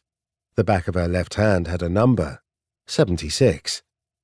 Kellen pushed Naira to the side. I'm busy. Maybe some other time. She clicked her tongue in disappointment and then frowned. We might not have another time. What does that mean? Kellen asked, turning back to face her. Naira opened her wings slightly and fluttered them. Look around, asshole. Half the people who were here a few days ago are dead. Might as well have fun now, while you still can. Ah, that's why they're partying like Delta Bravos. But partying the stress away wouldn't help him prepare for the inevitable fight ahead. Kellen resumed his path back to his suite. I'll take my chances. There were too many things Kellen had to do. He couldn't waste his time partying with the lunatics in the AVU palace. Nosferatu wasn't partying. He had met with Alvo and Juan and... Kellen rubbed at his jaw. He hadn't asked about one specific bit of information. What had Alvo and Juan discovered in the catacomb maze that had interested Nosferatu so much? I'll ask him next I see him. The dim lighting fueled some of Kellen's magic. He dwelled on the fact that when he first acquired powers, they hadn't done much. Now he had several abilities and powers. They didn't overlap, though. They were separate. Everyone seemed to criticize the decision to diversify, and from what Kellen could see, most other mages seemed to have one or two powerful tricks they relied on. Best to focus, have a niche, be the best at it. Which made sense. Operative teams were typically made up of a few elite individuals. They all had common skills, but some were skilled at disarming explosives, or speaking a certain language, or handling high-risk individuals. Kellen had gone through several sharpshooting courses. I should focus. I have 16 arcana now. Kellen avoided most people as he continued through the halls. Most were drunk or in a partial state of undress, and he didn't want to find any more members of teams who hated him. Once he had gone up a set of stairs, Kellen found himself in front of Team 101's suite. He opened the door, surprised to find the lights off. Was his team out partying? That didn't seem like something Sen would have done. Maybe Husker and Mavis. Kellen weighed the chances Shang would be out and mingling, only to stop dead in his tracks. Their suite's balcony was actually a spa that overlooked the palace's courtyard gardens. The soothing pink waters regenerated mana for any mage bathing within. Shang was there. Her flowing black hair swirled around the still waters. Her gaze was fixed on something in the distance, far from the suite. Her back was to Kellen, her slender and bare shoulders just slightly out of the water. She rested her chin on her folded forearms. The door to the balcony was wide open. A chilly night breeze wafted into the suite. Kellen coughed loudly, announcing his presence, since he was pretty sure she wasn't wearing anything. Shang glanced over her shoulder, her smooth and beautiful face marked with curiosity rather than shock or concern. Unbothered by Kellen's presence, she returned her attention to the distance. "Welcome back." For a long moment, Kellen didn't move. He wanted to speak with her, but Shang made no move to get out of the spa or even initiate further conversation. Her aloof and distant demeanor made it difficult to even tell what she was thinking. "Do you have a moment?" Kellen asked from the middle of the room. He didn't head for the door. "Once you're done, I mean." Shang ran her fingers through her wet hair and then tossed it all over one shoulder. "We can speak now." "I spoke with Nosferatu, and I've been thinking about my magics. I wanted to know if you would help me decide what I should do." "Nosferatu? That inbred resident?" Shang glanced back at Kellen, her eyes narrowed. "Why?" "He proposed we make an alliance. I thought it was a good idea." Shang smirked. "It's a terrible idea. Because he's a Nexus local? Because trusting mages from other teams is the fastest way to lose the Nexus games? We don't need his help. He's simply hoping to leech from us." Shang lifted herself a bit out of the water, exposing more of her bare back. "His team is weak. He might be powerful, but once he's gone, all of Team 5 will fall. He desperately needs allies, and there's little he can offer in return." "I don't think he'll betray us." Shang chuckled, though it was cold and short. "No, you don't understand. Risking ourselves for him will never be worth it, and trust me, people may look trustworthy, but they're not. If Nosferatu had the chance to throw us in a blender in order to win, he would." Kellen wasn't a fan of pessimistic speeches, but he understood. So far, the Nexus games had been filled with a lot of people out for themselves. After he rubbed his arms, Kellen stepped closer to the balcony door. "All right, everyone is destined to betray us. Good talk." He exhaled and then added, "So how about we discuss magic?" "Very well. Come, join me in the minor spring." Kellen hesitated. Shang sighed and then waved a hand through the air. A white swimsuit and robe appeared across her body. An illusion, but it was so real, the robe swirled around in the water, acting as any normal fabric, easily able to fool the most discerning eye. "Better?" she asked. Without answering, Kellen walked to the edge of the spring. He just had sweatpants and dog tags, nothing else. That was fine. He stepped into the pink waters, the warm and soothing sensations spreading through his body in an instant. He recovered his mana. He hadn't been out, but now he had his full reserves just in case. He walked into the spa until the water was up to his waist. Then he rested against the side, close to Shang. She remained on the edge of the spring, her arms on the side. "I'm impressed," Shang whispered. "You managed to get a summoning chime, and Sen praised your planning and reflexes." "I gathered 10 arcana from the maze and 1 gold arcana from one of the residents." Shang glanced over. "Have you developed any of your meta magic?" "Not yet." "Then we should start with that. All of the ascendancy magics, meta, travel, fate, are typically restricted. They're too powerful, and primordial dragons find mages with those magics to be a threat. It's your secret weapon." Kellen nodded. "All right." "Fortunately, you have a rare trait, descended from Zenith. It means someone who is related to you, no matter how distant, dwells on Zenith. It gives you a connection to the deep and endless springs of magic there." Kellen thought about his stats and abilities. He had known he had the descended from Zenith trait. He had just never understood why, until now. Personal, descended from Zenith. The mage has the raw magic of Zenith in their blood and has no rank maximum. The mage can also develop one unknowable magic. How do people get these traits? "Every sentient being has a personal trait," Shang said. She scooted closer until they were a mere foot apart. "Yours is the blitzkrieg analysis, Rare traits like your bloodline are innate abilities some are born with, and sometimes, through certain intense training, you can develop technical traits like your sharpshooter ability. So you have a personal ability. That's right. Shang held out her hand. Normally I conceal it, but I'll show you. Kellen slowly touched his fingers to the palm of her hand. Then he received information. Not her stats or ranks of magic, just her abilities. Personal. Descended from Zenith. The mage has the raw magic of Zenith in their blood and has no rank maximum. The mage can also develop one unknowable magic. Personal. Master Manipulator. The mage is a master of manipulation and trickery. Their illusions are always considered 5 ranks higher, even beyond maximums, in order to avoid detection and divination. I've never seen this before, he said as he dismissed the information from his sight. You're just a very talented illusionist, and someone related to you is in Zenith. My mother. Right, Kellen muttered, after she won the last Nexus games. Shang smiled. Most people pick magical abilities that complement their personal trait. She closed her fingers around Kellen's hand, her skin soft, her grip gentle. Since yours doesn't synergize well, why don't we look at your meta-magic abilities? You should be able to see a list of some E-rank powers. Kellen thought about meta-magic. He hadn't yet looked at the E-rank powers. Analyze magic, 2 arcana. Meta-magic is fundamentally the alteration of one magic into another, but to alter, you must first understand.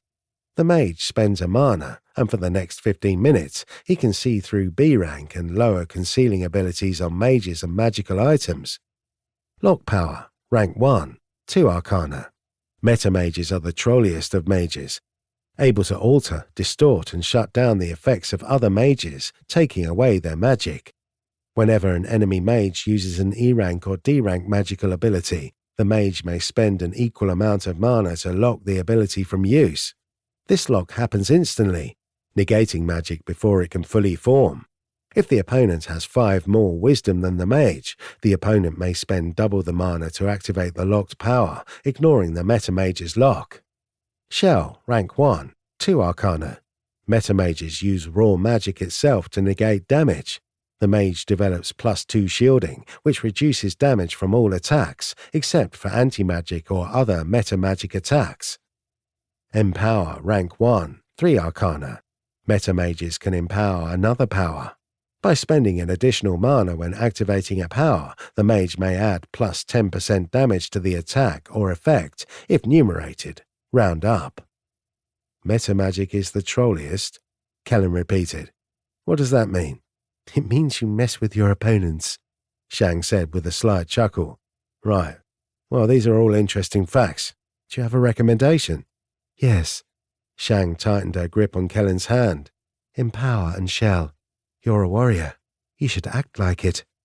Kellen stared at her hand, mulling over his options.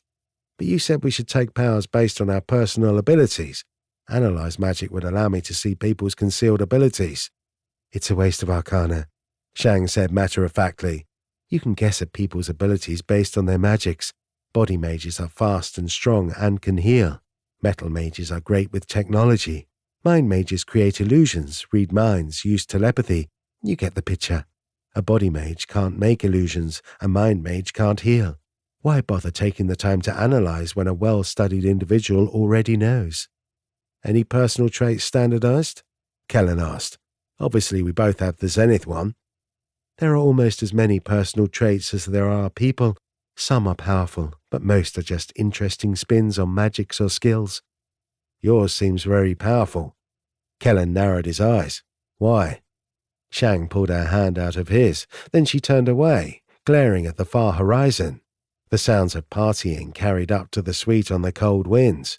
Steam lifted off the mana spring waters. She didn't speak. Kellen decided to press the issue. Brenner and all of Team 42 were surprised by the strength of your illusions in the last game. But why? Brenner and other me apparently knew you well before the games. You were lovers or some shit, I'm not sure. But what I do know is that they would probably know your capabilities. They would have seen your personal trait, or you would have told them about it, right? So why were they surprised? My guess would be, you've changed it somehow. Kellen paused, allowing his words to sink in. The mana spring was comfortable, and he didn't mind just waiting for her to answer. With a smirk, Shang said, "Oh, so you're getting used to this world of magic, I see." slowly and painfully. Kellen quipped, "Well, pat yourself on the back, detective. You caught me. I did augment my personal trait. I needed to. I knew that if I joined the Nexus games, I would require an advantage to win. So," she glanced down at her hand, "I did what I had to." "How did you do that? Some sort of magical power?" Shang shivered. She slowly dunked herself into the water until she was fully submerged. Then she rose up and turned to face Kellen. Her swimsuit was some sort of bikini, and her robes were practically transparent.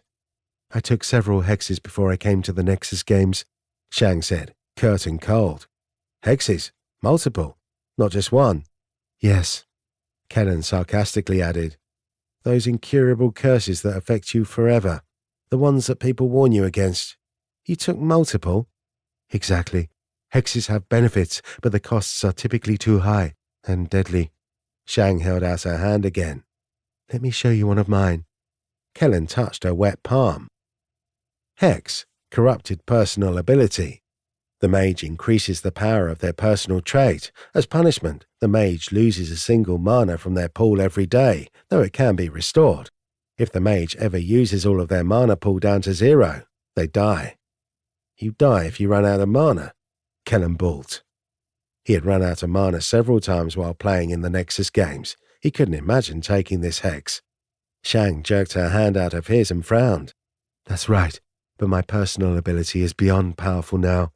Wait, this is exactly what Brenner did to improve himself. He has 4 hexes that all give him bizarre abilities, but all of them have weird instant death side effects. "Once we get to Zenith, my hexes will be broken. I'll be free." Shang combed her black hair with her fingers. "It'll be a flawless victory, so long as we win." "You told me that you joined the Nexus games because there was a hex you needed to break, a hex that affects your people and kingdom. Is that true? Or was that just a lie to get me to agree?" Kellen was honestly questioning everything. Shang hadn't told him that she had multiple hexes, and she was obviously hiding most of her traits and powers. She had mentioned one, a hex that affected her and her kingdom, but not this. "It's true," Shang said, "but we don't need to dwell on that. Just know that I must win the Nexus games, and this hex will help me." "Right." Silence settled over them. The lap of the spa water against the edge of the balcony was soft and calming. The beat of high-tempo music added to Kellen's growing frustration. "So," he said, "Empower and Shell, those are the meta abilities I should take. What about my other magics?" "Your primary magic is Eclipse, correct? Rank to C. You'll get more mana. You get that every time you rank magic, even if it's not your primary. But C rank allows you to purchase some universal abilities. A few are crucial to survival. Then you should focus on lasers. Eclipse and metal magic both have the ability to use the light to their advantage." "Light?" Kellen thought about that. "Laser, rank 1, 3 arcana. Eclipse mages rely on light or laser energy in their attack. This power is, weirdly, shared by metal mages. The Eclipse mage gains laser as an energy type and may spend a mana to shoot a destructive beam from their hand. The damage dealt is equal to Eclipse magic rank E equals 1, D equals 2, C equals 3, etc., plus half the mage's dexterity score. This stacks at half rate, round up, when added to any other light power." Spending a mana to shoot a beam, since it was a numerical damaging ability, Empower would work to strengthen it. Kellen thought about the second rank of the laser ability in metal magic. Laser rank 2, 3 arcana. Metal mages rely on laser energy in their attacks. This power is, weirdly, shared by Eclipse mages. The metal mage gains laser as an energy type and may spend a mana to shoot a destructive beam from their hand. The damage dealt is equal to metal magic rank E equals 1, D equals 2, C equals 3, etc., plus the mage's dexterity score. This stacks at half rate, round up, when added to any other light power. "Ranking to C requires 10 arcana," Kellen muttered. "But if I pick up laser rank 1 from Eclipse, then laser rank 1 and rank 2 from metal, and then Empower, I'll have spent 12 arcana out of my 16. I'll only have 4 left." Shang lifted a perfect eyebrow. That means you'll spend a mana to shoot a beam of laser-type magic. You'll deal damage equal to your dexterity plus your rank of metal, and then your eclipse rank and dexterity, plus the 10% from Empower. You have 4 dexterity, don't you? 10 damage isn't amazing, but it'll instantly kill a non-mage in most situations. But my Void Knight ability gives me 5 more dexterity. Do you know what Laser Rank 3 does? I can't seem to see the C rank abilities. Shang waved her hand through the air and created illusions of the information for him to view. Laser Rank 3, 4 Arcana. Metal mages rely on laser energy in their attacks. This power is, weirdly, shared by Eclipse mages. The metal mage gains laser as an energy type and may spend a mana to shoot a destructive beam from their hand. The damage dealt is equal to double the metal magic rank, E equals 2, D equals 4, C equals 6, etc., plus the mage's dexterity score. This stacks at half rate roundup when added to any other light power. The first rank of laser used half his dexterity and his rank for damage. The second level used his full dexterity and his rank for damage. The third level used his full dexterity but also double his rank as damage. That means if I have a C rank of Eclipse plus my Void Knight plus the metal powers, I'll spend 1 mana to deal with 21 damage. Much more than my rifle, which seems like it'll kill a lot of lower ranked mages who aren't defensive. Is that right? Shang touched her lower lip with her finger. Yes, and for a single mana, it's quite effective. I think I understand now. Kellen exhaled. This would have been much easier if I just leveled up or something. Skill trees are confusing. You should be careful though. Shang ignored his complaint and added, some mages and Yami will be immune to laser damage. But they won't be immune to bullets. Even if it's weaker, I can still shoot them. I suppose you should also be aware that certain people and monsters will take extra damage from your lasers. Everyone has a personal trait, and they also have a personal flaw. You would be surprised to know how many of those flaws basically equate to additional damage from certain sources. Flaw? You have one? Everyone does. You just can't see other people's flaws without stronger analysis magics. Wait, Kellen said, his thoughts drifting to his magics. Body magic has an ability that increases my dexterity, and so does metal. The body power was cheaper. Increased dexterity, rank 1, 4 Arcana. As the body mage increases in rank, magic comes to permanently infuse their musculature, granting them increased speed and control. This increases the mage's dexterity by +1. But the metal ability sounded more thorough. Servos, Cyborg, 1 mana drawdown or 5 Arcana.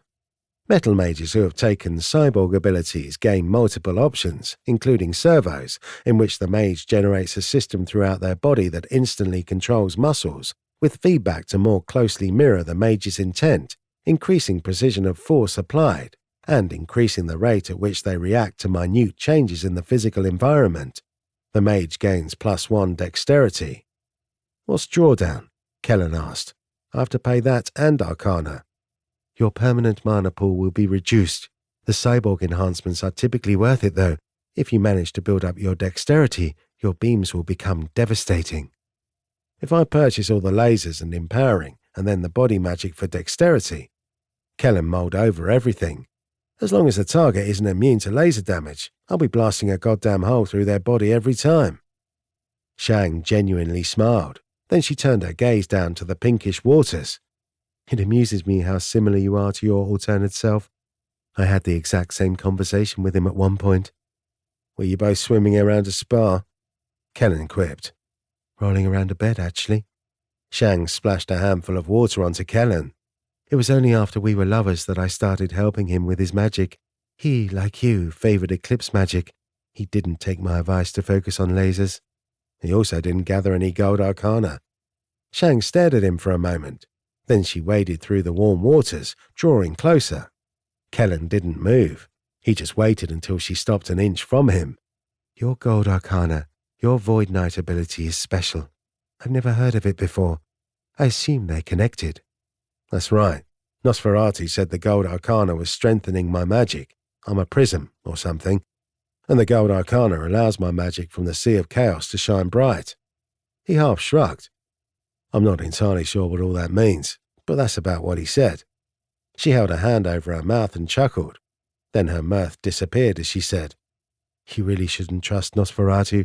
It'll be a mistake that will cost you. You're extremely distrusting. I think not having any allies will hurt us more in the long run.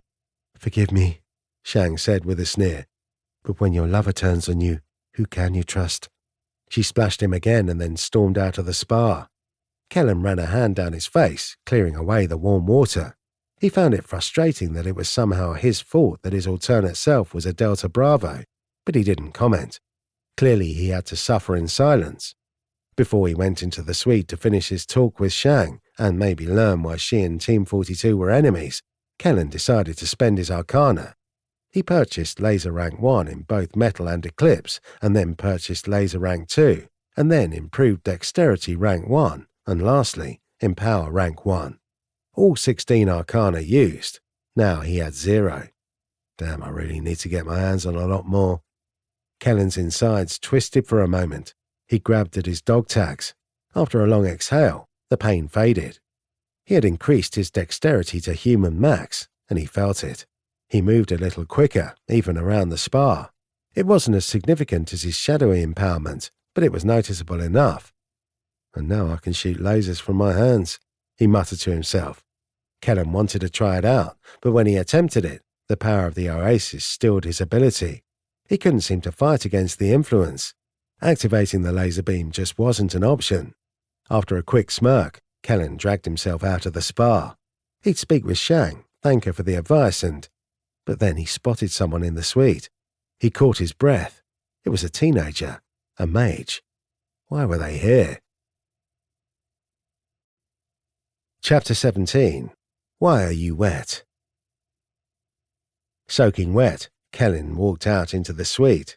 If he could have attacked, he would have, but as things stood, he just strode forward, tense and ready to talk a punk down. The light switched on, and Kellen blinked for a moment.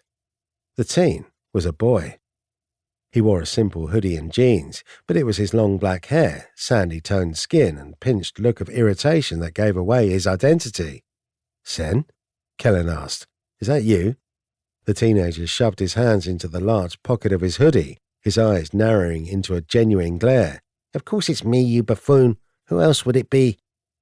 His voice cracked a bit as he spoke. Sen was taller now, 5.5 feet, with lean muscle and a slight slouch to his shoulders, and he wore facial hair like he had glued black sprinkles to his chin and called it a day. It was an odd combination. Kellen snorted. Oh, your testes finally swelled, huh? Congrats.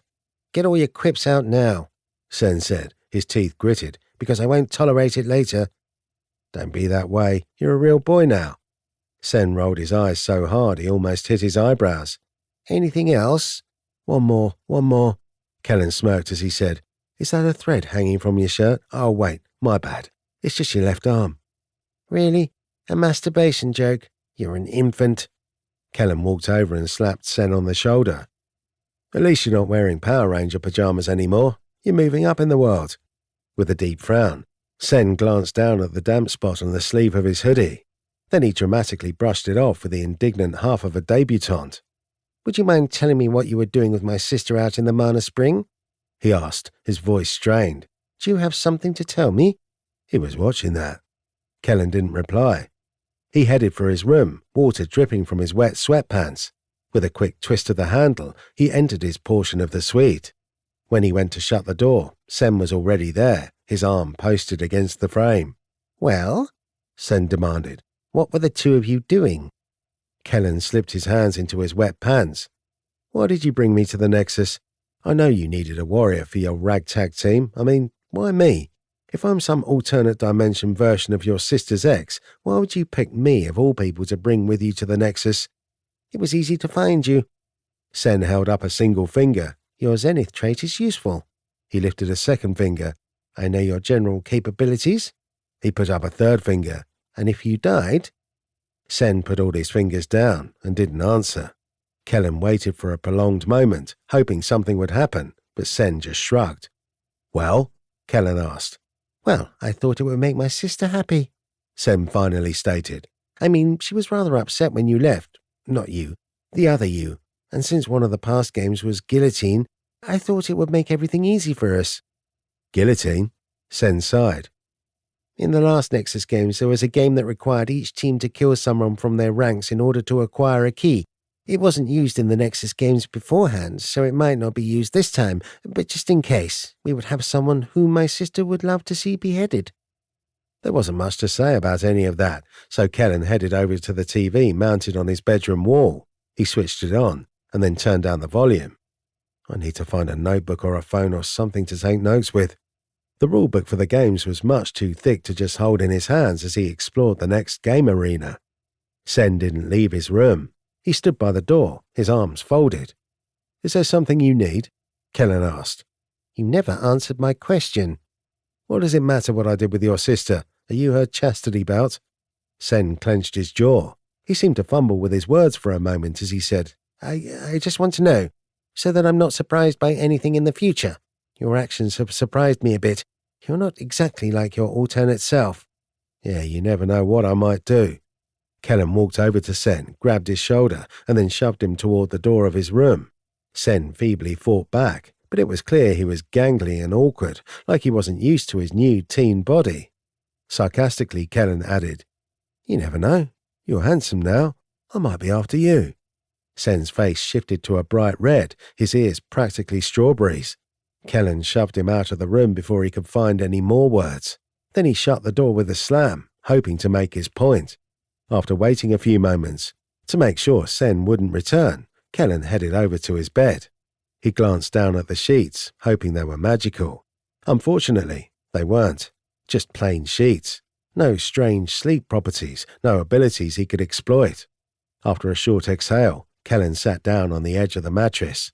He felt worked up after having his conversation with Shang. He didn't like the way she conducted herself. It was as if she had read the playbook for being a honeypot and decided to make that her entire personality. Something about her was off. Her abilities, her attitude, her distant demeanor.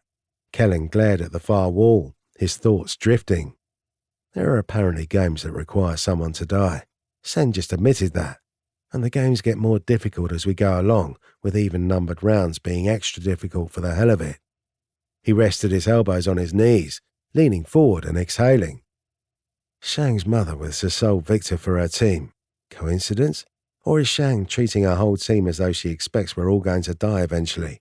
That would explain why she keeps herself at a distance and wants everyone else to do the dirty work.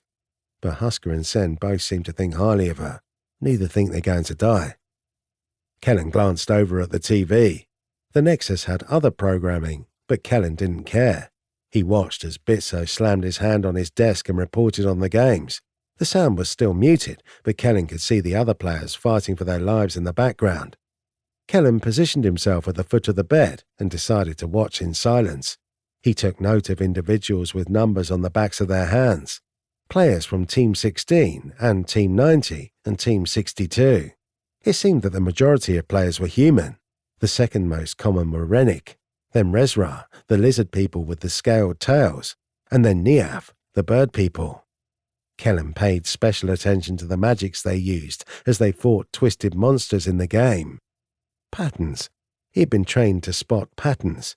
The human players didn't seem to have a preference for a certain magic. They were as varied with their abilities as they were with their clothing choices. Kellen couldn't get a beat on them, but the Rennick had a pattern. Most of them seemed to have abilities revolving around earth, fire, and plants. Some grew things, others moulded stone or had armoured skin, like Mavis, which meant they tended to favour wild and magma magics. What did that mean? Kellen rubbed at his chin as he watched the lizard people. The Rezra were similar looking to humans. They had the same human faces, heads, and chests, but their arms and legs were covered in scales.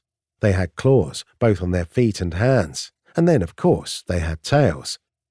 Kellen recognized a Rezra player on one of the screens, Levy, from Team 89. She had been with Kellen when he had first met the Arbiter. She had destroyed a pest biter and had been set to be executed, but the Arbiter had allowed Kellen to decide her fate. He had spared her, and the Rezra girl had seemed smitten with him ever since. Kellen paid close attention as he watched her on the screen. She was lithe and short, and she moved around with surprising agility. Her scales were copper and shimmered under the light, similar to polished metal. Several times she almost died. A monster caught her foot, the wall collapsed around her, but each time she narrowly avoided death, sometimes in comical manners. The monster was eaten by a larger monster. The wall collapsed all around Levy, but not on top of her. Lucky. I can't believe she's still alive. Kellen observed her through the second round. I thought she probably wasn't going to make it. Isn't she Team 89's straggler? All the Resra he observed, except for Levy, seemed to have similar abilities. They rotted the things they touched and moulded metal, similar to Kellen. Most of them also had a laser blast ability, and a few jumped through the shadows. It seemed the Resra favoured metal, eclipse and entropy magics. Kellen decided to turn up the volume. He walked to the TV, fumbled with the buttons on the side, and upped the sound until it was prominent throughout the room. Then he took a seat again. He didn't have a notebook, but that didn't matter. He could remember the information he was observing, and if it was important, he could write it down later. Some magical abilities were clearly better than others. Kellen saw a Rennick place his clawed hands on the ground and cause an earthquake that demolished a 5-story building. A magma magic ability. A Resra in one round exhaled a black cloud of rotting dust.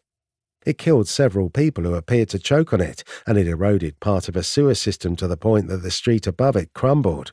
Entropy magic. The more advanced the ability, the more devastation it could do.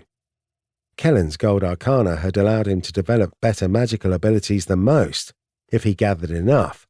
Would he have abilities like his enemies, just at lower ranks and lower costs to himself?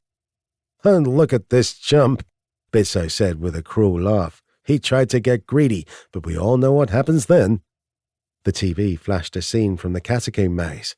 A man was running from coffin to coffin, gathering red arcana. He was in the main hallway when the timer was counting down at a rapid rate. Kenzo the chimp opened several coffins, spilling arcana everywhere. Once Kellen and Kenzo ran off, this third man stayed behind to gather up all the excess crystals. He smiled as he scooped up the arcana. Bitso smiled wide, pointing to the screen behind his desk. "Avarice is a hilarious thing." He rested on his desk, his arms stretched out. "If that sad sack had made it out of the maze, he would have walked away with 74 arcana. Too bad, so sad." The maze collapsed on the man, killing him instantly. 74 arcana would help me a lot. Kellen rubbed at his chin. But unless I'm going to mow down an entire village of Nexus residents, I don't see how I'm going to get that much. An odd thought struck Kellen as he watched Bitso just lie on top of his desk. Bitso had said he wanted to die. He had offered Kellen 60 arcana to do the deed. Before Kellen could think out the plan any further, the door opened. He turned, ready to shout at Sen and tell him to leave, but he caught his breath when he realized it was Mavis. She smiled at him and then half laughed. She's sloshed. Kellen knew immediately. Her unfocused gaze and slight wobble gave it away. "Did you have fun?" he asked. Mavis brushed back some of her dyed purple hair. Then she shrugged. "Husker said we should celebrate. I just went with him, to make sure he didn't get into trouble." "You've been drinking?" "Just a little bit. I only drank the things that, I knew what they were." She slowly made her way over to the bed. "There were so many drinks that I'd never heard of before. I was a fucking bartender." Kellen ignored Bitso's reporting to give Mavis his full attention. "I think we should talk. It seems some of the games in the future will require us to kill teammates. I know we haven't talked about the games much, but I think we need to strategize between ourselves." Mavis took a seat on the mattress right next to him. "Okay, that sounds serious. We should also talk about your magics. Shang and I just went over synergizing abilities with our personal traits. We should look at what you have." Kellen already knew what she had. His eyes gave him all the information he needed. Name: Mavis Cartwright. Race: human. Magics: magma, metal. Rank: D. Armor rating: undisclosed. Health: 7 out of 7. Stats: Strength: 2. Dexterity: 3. Accurate. Fortitude: 2. Charisma: 2. Manipulation: 2. Intelligence: 3. Perception: 4. Mystic. Wisdom: 2. Willpower: 4. Tough. Abilities: Personal, rebuilt. The mage can develop their physical stats, strength, dexterity, fortitude, for half the arcana cost. You have metal magic, so all the cyborg enhancements should cost you less arcana, Kellen said, which means we should. Mavis placed a finger on his lips. Kellen stopped speaking, a little baffled by her action. I'm not in the right mind space to talk life and death magic, she muttered. My thoughts are a little fuzzy. Mavis removed her finger. We can talk about it in the morning. Don't you remember the last 2 games? They announced the new rounds in the morning. When we wake up, we'll barely have any time to prep for whatever crazy game will be assigned. Mavis rubbed at her face. Then she combed back her hair and gave Kellen an odd glance. Why aren't she wearing a shirt? It got blood on it. Uh-huh. Why are you wet? He snorted and smirked. That sounds like my line. It took Mavis a long moment to get the joke. When she finally grasped the punchline, she chuckled. I forgot how corny you are sometimes. I warned you. To quote my therapist, Kellen, these constant jokes are a metaphorical barrier that prevents you from forming meaningful relationships. That had Mavis laughing more. After a few moments, she calmed down, still smiling, her face slightly red. I think I'm going to vomit. Kellen blinked once, then he motioned to the bathroom door. You want me to hold your hair back for you? No. Mavis got off the bed, shaky at first, but then she steadied herself. I'm a good soldier. I've done this rodeo before. She wandered into the bathroom, closed the door, and then turned on the sink water. It didn't cover the sound of her retching. When Mavis was done, she exited the bathroom with a towel in one hand. She seemed paler than before. Her eyes narrowed into a glare. Fucking worms, she whispered. Kellen lifted an eyebrow. Mavis showed him the towel. It was stained with vomit and several yellow tyranny worms writhed around the cloth. I'll get rid of them, Kellen stated, one way or another. Mavis stumbled over to the bed. She threw the towel into the corner of the room before flopping down on the mattress. After a long exhale, she glanced at Kellen. I met my ex one night after I'd been drinking. I woke up in his bed the next morning, and we started dating after that. She sighed. You don't seem interested. Kellen scooted back on the mattress and lay down next to her. You're putting me in an awkward position. They forced me to watch Sexual Harassment and You, How Not to Get Charged with Assault on 14 different occasions, and I'm pretty sure there's an entire section dedicated to girls who are slightly tipsy. Mavis giggled as she slid over and placed her face against his shoulder. She mumbled into his arm. Oh my God, you do use jokes as barriers. Well, let's be real. Your ex left you because you were scarred and in the hospital for a while. Sounds like a Delta Bravo if ever I heard of one. It's a safe bet to do everything the exact opposite of him. Mavis laughed some more as she wrapped her arms around Kellen's chest. Fine, let's just take a nap for a bit, and when we wake up, we can discuss the games. Although Kellen was awake and wanted to review the video footage of the previous games, he nodded. All right. Mavis kissed his shoulder and closed her eyes. Kellen didn't complain. He snuggled close to her, hating the fact that they hadn't gotten under the blankets. He closed his eyes and listened to the sounds of celebration all throughout the AVU palace. Just a quick nap wouldn't hurt, would it? Chapter 18. The Third Game. When Kellen opened his eyes, it was raining. The beat of the water thumped across the windows and the roof of the palace. Mavis was tangled around his arm, so fast asleep she didn't even move when Kellen sat up. He ran a hand down his face and exhaled, unsure what time it was. The TV was still on. Bitso was in his typical newsroom, but the TVs behind his desk flickered with silent static. He lay across his desk, his blindfold once again stained red with blood. His hair, which was its own dark shade of crimson, was matted and clumped to one side. He looked more drunk than an entire football team after the winning game. With his head on the desk, Bitso spoke with little enthusiasm. It's 8 a.m. Today's forecast, it will be rainy. The beating of water on the windows reminded Kellen that the weather in Nexus Fayetteville was just bizarre compared to his home dimension. He scooted to the edge of the bed, sore from the awkward night's sleep next to Mavis. She refused to allow him to move around. Rain is just the death of the clouds, Bitso muttered onto his desk. Their blood cascading onto the world, only to be brought to the sky a second time, reborn as another Nimbus, probably far weaker and more disgusting than before. Kellen had absolutely no idea what Bitso was going on about. The dark atmosphere outside obstructed his view of the sun. Was it morning, or still the middle of the night? The lack of music disturbed him. Probably morning. Kellen stood and headed to the bathroom. As quickly as he could, he washed and readied himself. Where were his clothes, his backpack? My bag has a summoning charm in it. Kellen gritted his teeth, frustrated he hadn't been able to spend more time last night discussing strategies with the others. Why do I always do this? He wondered if the AVU palace had some sort of magical presence that made it easier to sleep. He wouldn't have been surprised if that were the case. Once Kellen had exited the bathroom, he noticed Bitso was still on his desk on TV. No life in his movements. Corpses had more charisma. The third games are about to begin, Bitso said, a pool of drool forming around the corner of his mouth. Aren't you all excited? The third round is special. During this game, terms can lose their keys. What a shame. Kellen held his breath as he approached the television. There are 3 games to choose from.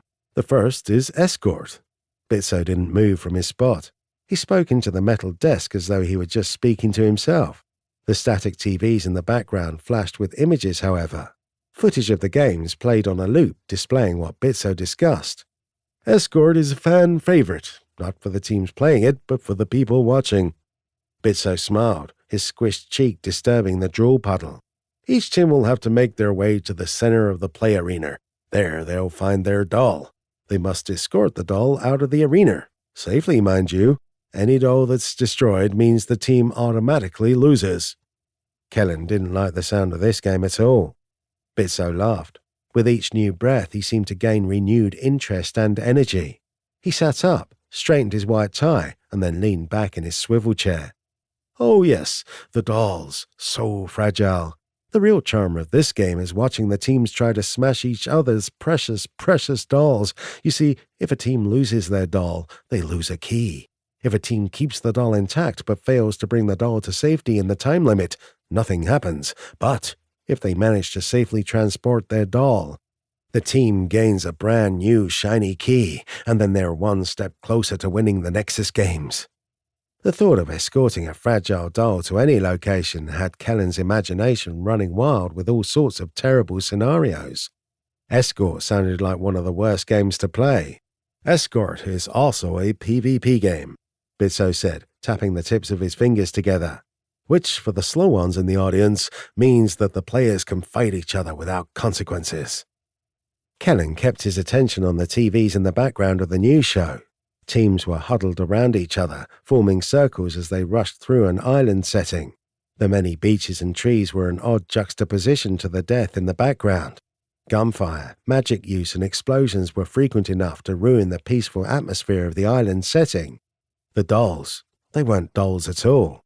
The teams were all carrying puppies, actual live puppies, and they were defending them from an onslaught of attacks. The environment seemed out to get them. Yummy seagulls, traps in the water. Kellen could already see the game was going to be a shit show.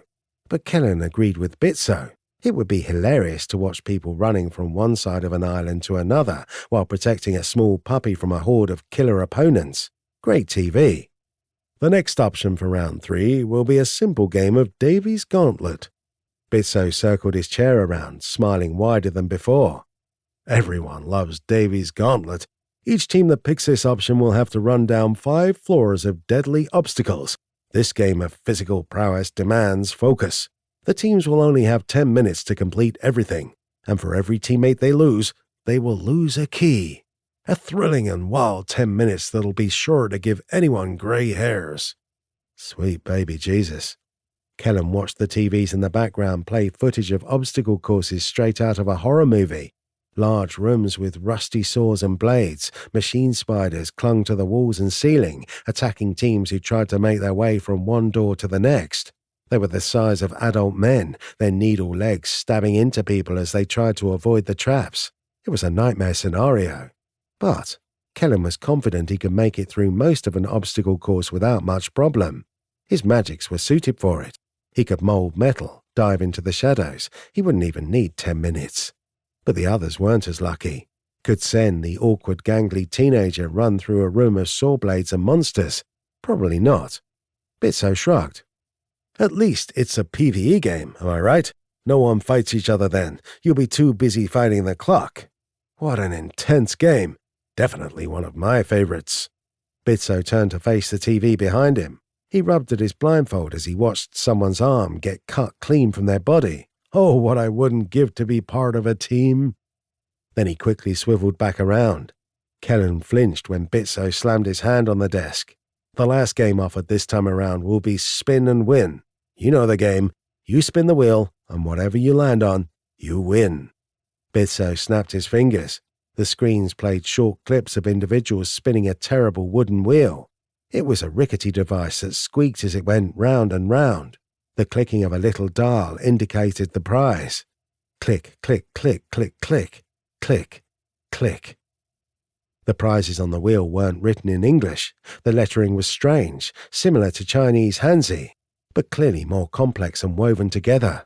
When the wheel stopped and the player gasped, Kellen had no idea what they had won. Oh, what a shame, Bitso said with a frown. They won a key. The person on the screen screamed and flailed their arms as a pest biter floated into the camera's range and handed them a key. It appeared to be a USB device. Kellen chuckled to himself. That was an awful game of chance. No doubt several places on the wheel were things like instant death and lose all your keys. That's it, Bitso said with a smirk. Those 3 options. Remember that the team leaders will pick the game they want to participate in, and that you need to make your decision within the next hour. He twirled around in his seat again. The stragglers will have to deal with Kuji no matter the game you play, even spin and win. And trust me, the Kuji are very hungry. They can't wait to be let loose into the game arenas. Kellen really didn't like the Kuji. He had only seen them twice, and both had been horrifying experiences. They were the ultimate nightmare fuel, the monster that every child imagined when they pictured the thing under their bed. But out of all the games listed as options, the best one for them was likely the escort game. It's such a terrible game. Kellen rubbed at his chin as he paced around the room. But Shang's illusions could help us. Then again, Issa said that Team 42 had a way to deal with the illusions. Kellen stopped walking and stared at the rain. Maybe Team 42 will pick a different game. A soft knock on the door caught Kellen's attention. He jogged over, his heart beating faster than he liked. When he opened it, Husker stood on the other side, looming over Kellen with his considerable height. Husker's fox ears twitched as he shoved Kellen's backpack, rifle, and a set of clothing toward him. You humans sleep in too late, Husker growled. Kellen took his gear and the new clothing and held them close. With a smirk, he asked, Renniks don't sleep much? We wake up when there's work to be done. I normally wake up just fine, but ever since I've gotten to this place, I don't know how to describe it. Kellen rubbed at his head. Before I would have nightmares or wake at the sound of a spider moving across its web. Now there's nothing. Husker relaxed a bit. He scratched at his canine snout with his claws. It's because you're a new mage. Your magic is like a new muscle. You're just getting used to it. He snorted and motioned to the main room. Come, we should discuss the games and our tactics. Wake Mavis. Once Husker had left, Kellen shut the door. He threw the backpack down on the bed and examined his clothing. A new shirt, a jacket, cargo pants and boots. No socks. Kellen wondered if the Rennick had a dislike for socks, but he could make do. As Mavis slept, Kellen stripped off his sweatpants and quickly dressed in his new attire. It fit, which was all he needed. Then he checked the backpack, pleased to find the summoning chime still within. He touched the curious little bell sphere, making sure it was real. But who to summon? Kellen knew he needed to discuss it with the others. His backpack also contained some Hain cigarettes, a pack of jerky, a K-bar knife, a lighter, the Nexus game's rulebook, and some rope. Husker had clearly gone out of his way to make sure Kellen would have everything he needed for the next game. I'll need to thank the man at some point. Kellen then walked over to Mavis's side of the bed and gently shook her shoulder. She was a new mage too. Perhaps Husker was right. They just needed more rest to acclimate to their new magical powers. Mavis fluttered her eyes open and then glanced up at Kellen.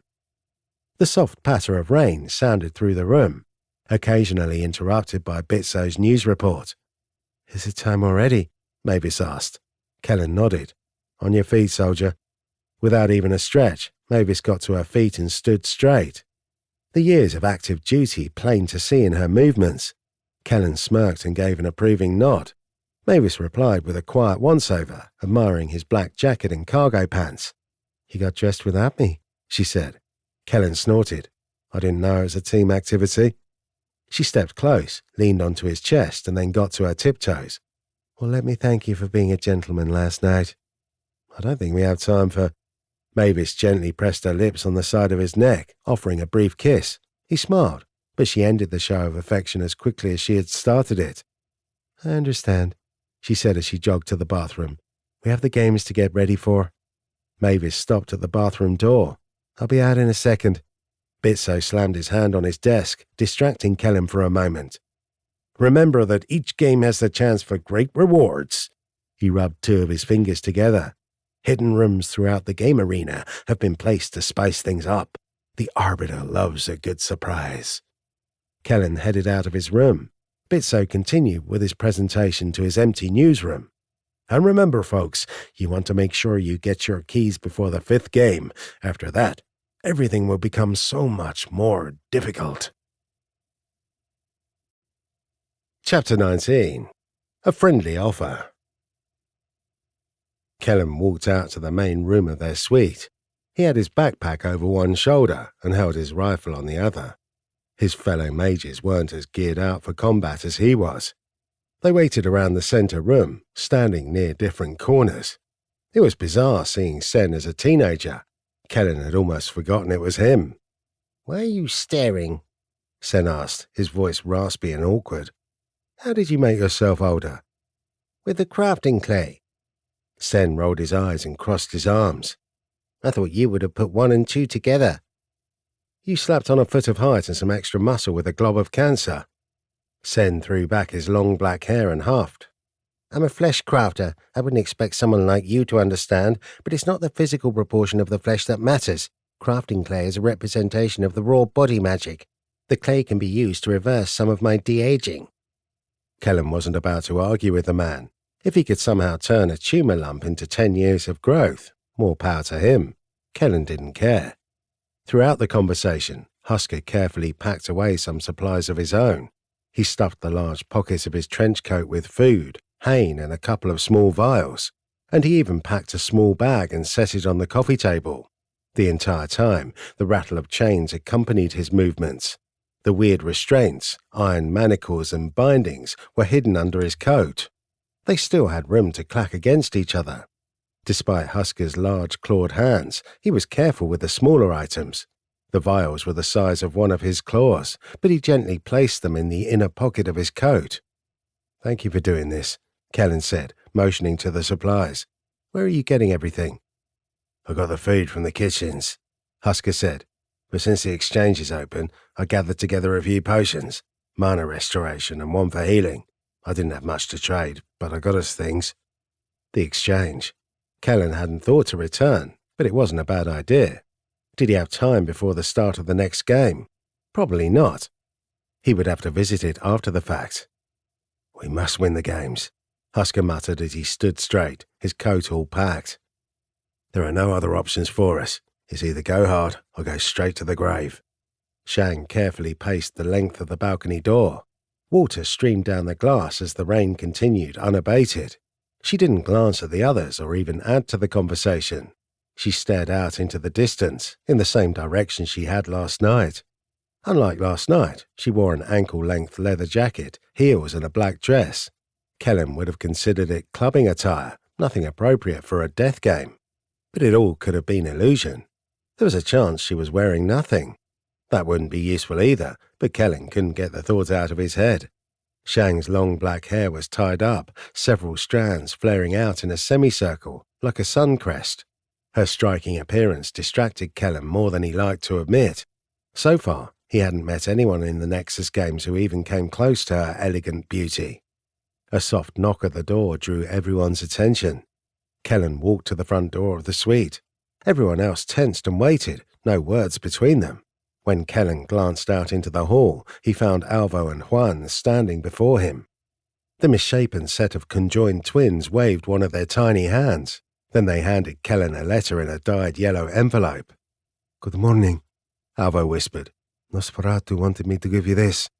Kellen took the envelope and turned it over in his hand. On one side, written in perfect English, were the words, "For Alex Kellen of Team 101.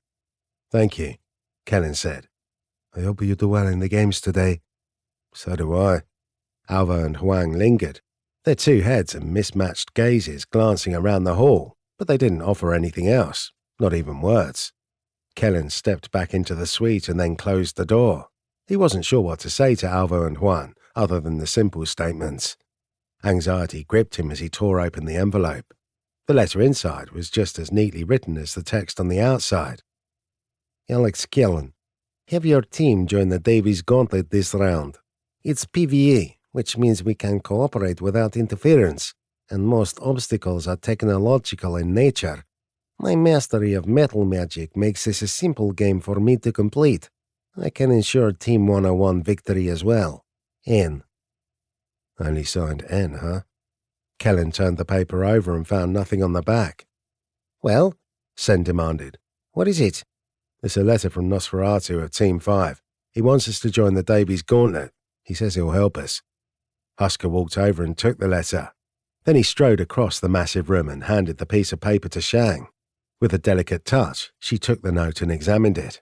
A half-second of contemplation, and she tossed it back at Husker. "No," she said. "It's a ruse."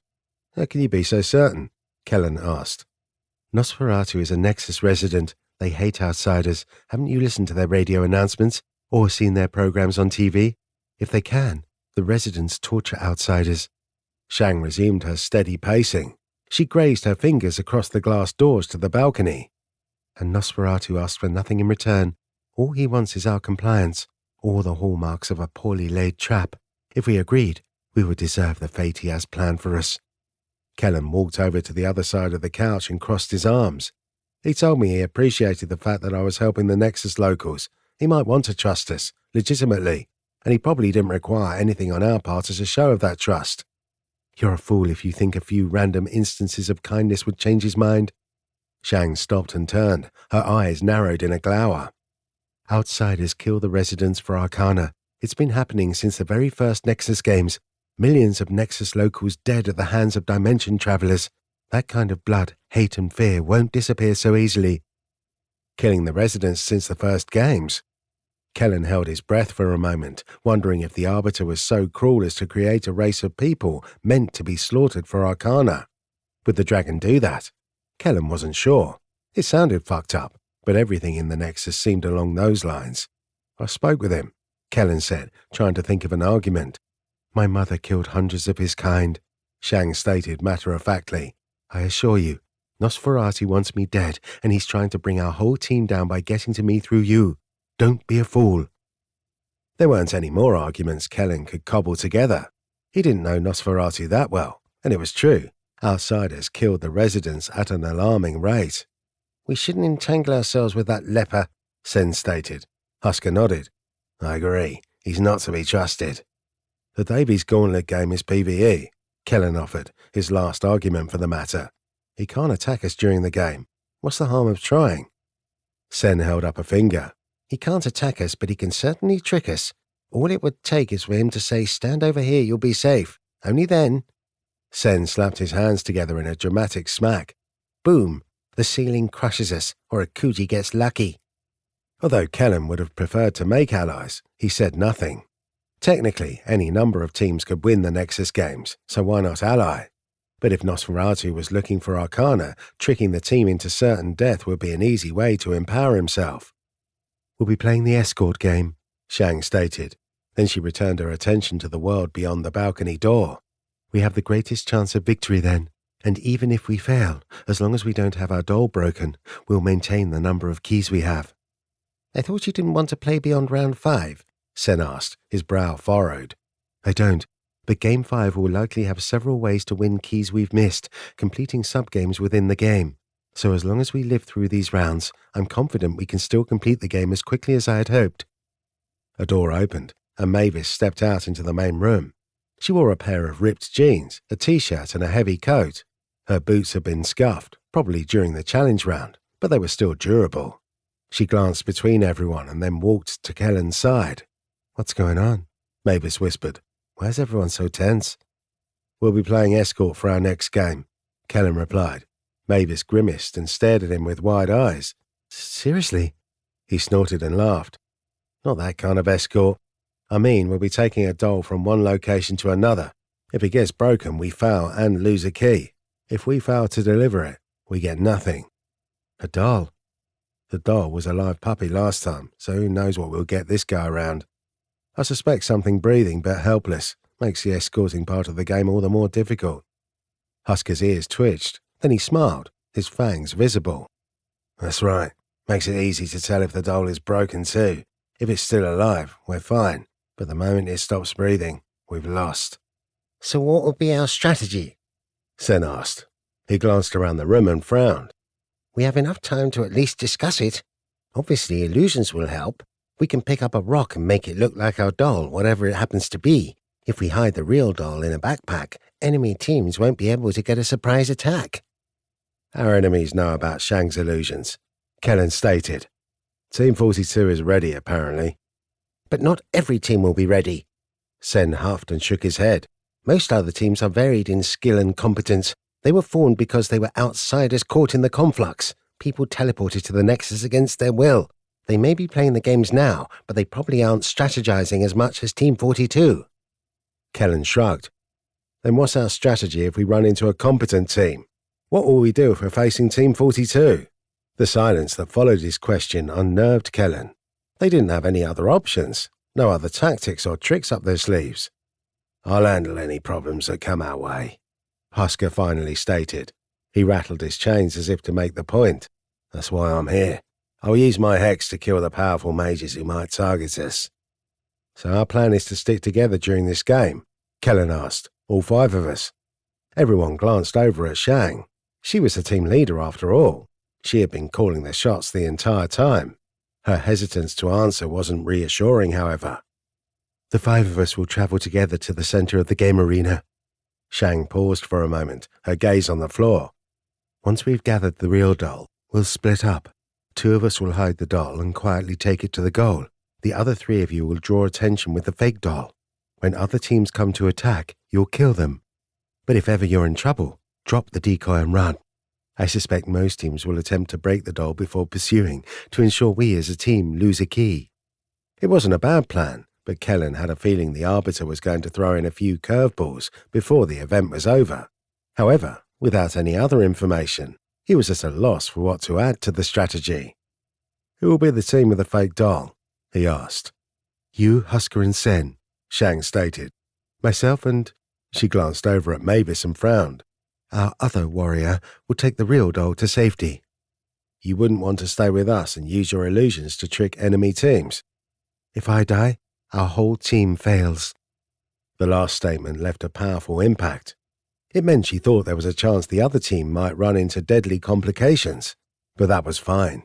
Kellen agreed with her statement. If Shang died, they would fail, so it was best to keep her out of harm's way. "I think we're ready then," Husker stated. "I finalized my decision," Shang said. "The Arbiter knows where we need to go." Which was perfect timing, as Kellen felt the terrible pull of teleportation take hold of his insides. In a flash, he was removed from the AVU palace and transported to the game arena. Chapter 20. Escort Mission. Kellen stumbled forward and immediately shivered back the rush of cold wind.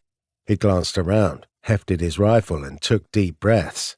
His surroundings were a shock at first, but he quickly calmed a bit. He stood in the middle of a residential street on the broken yellow lines of a US road, but the darkness and clean skies told him he wasn't anywhere near Nexus Fayetteville. This was someplace different, far from the East Coast, perhaps all the way on the other side of the continent. Or perhaps not. It was an alternate dimension, and Kellen wasn't entirely sure of the properties. He knew for a fact the time was different. It had been 8 a.m. back at the AVU Palace, but in this new location, the sun was far from rising. Despite the darkness, Kellen examined his surroundings. His eclipse magic made it so that the darkness no longer obscured his vision, and it empowered him, adding to his physical strength, dexterity, and fortitude. He preferred himself with the empowerments. This was a wealthy residential area. The McMansions lined both sides of the street, each with their own fence and privacy hedges.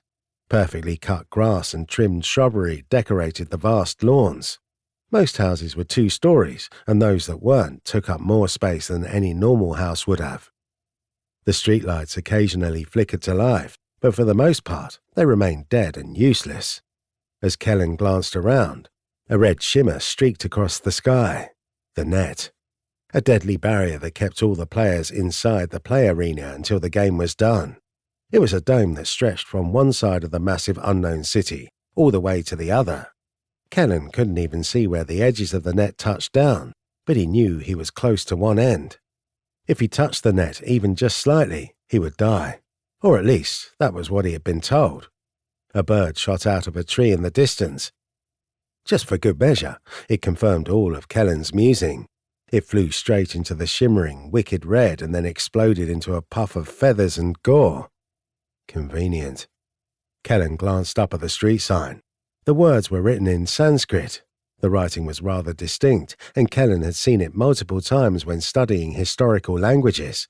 It wasn't really used anymore, yet here it was. When he turned around, he spotted the other members of his team. Husker, Shang, Sen, and Mavis stood around on different points on the road, dazed for a moment as they regained their balance. The darkness hindered all of them, however. Their eyes were unfocused as they glanced around. Kellen walked over to Mavis and placed a hand on her shoulder. She jumped and pulled her handgun out of its holster all in one motion. "It's me," Kellen stated. "We're in the game." "Where are we?" Mavis lowered her weapon. "It's not raining." "We're in some sort of city." Their conversation drew the others closer. The click of Shang's heels echoed down the empty road. Kellen took a moment to inspect the nearby driveways. No cars, not a single one. Had the Arbiter made sure there would be no functioning vehicles in the game arena, or were they just hidden? Much to the surprise of everyone, a TV flickered to life, its bright white static screen cutting through the darkness of the early morning.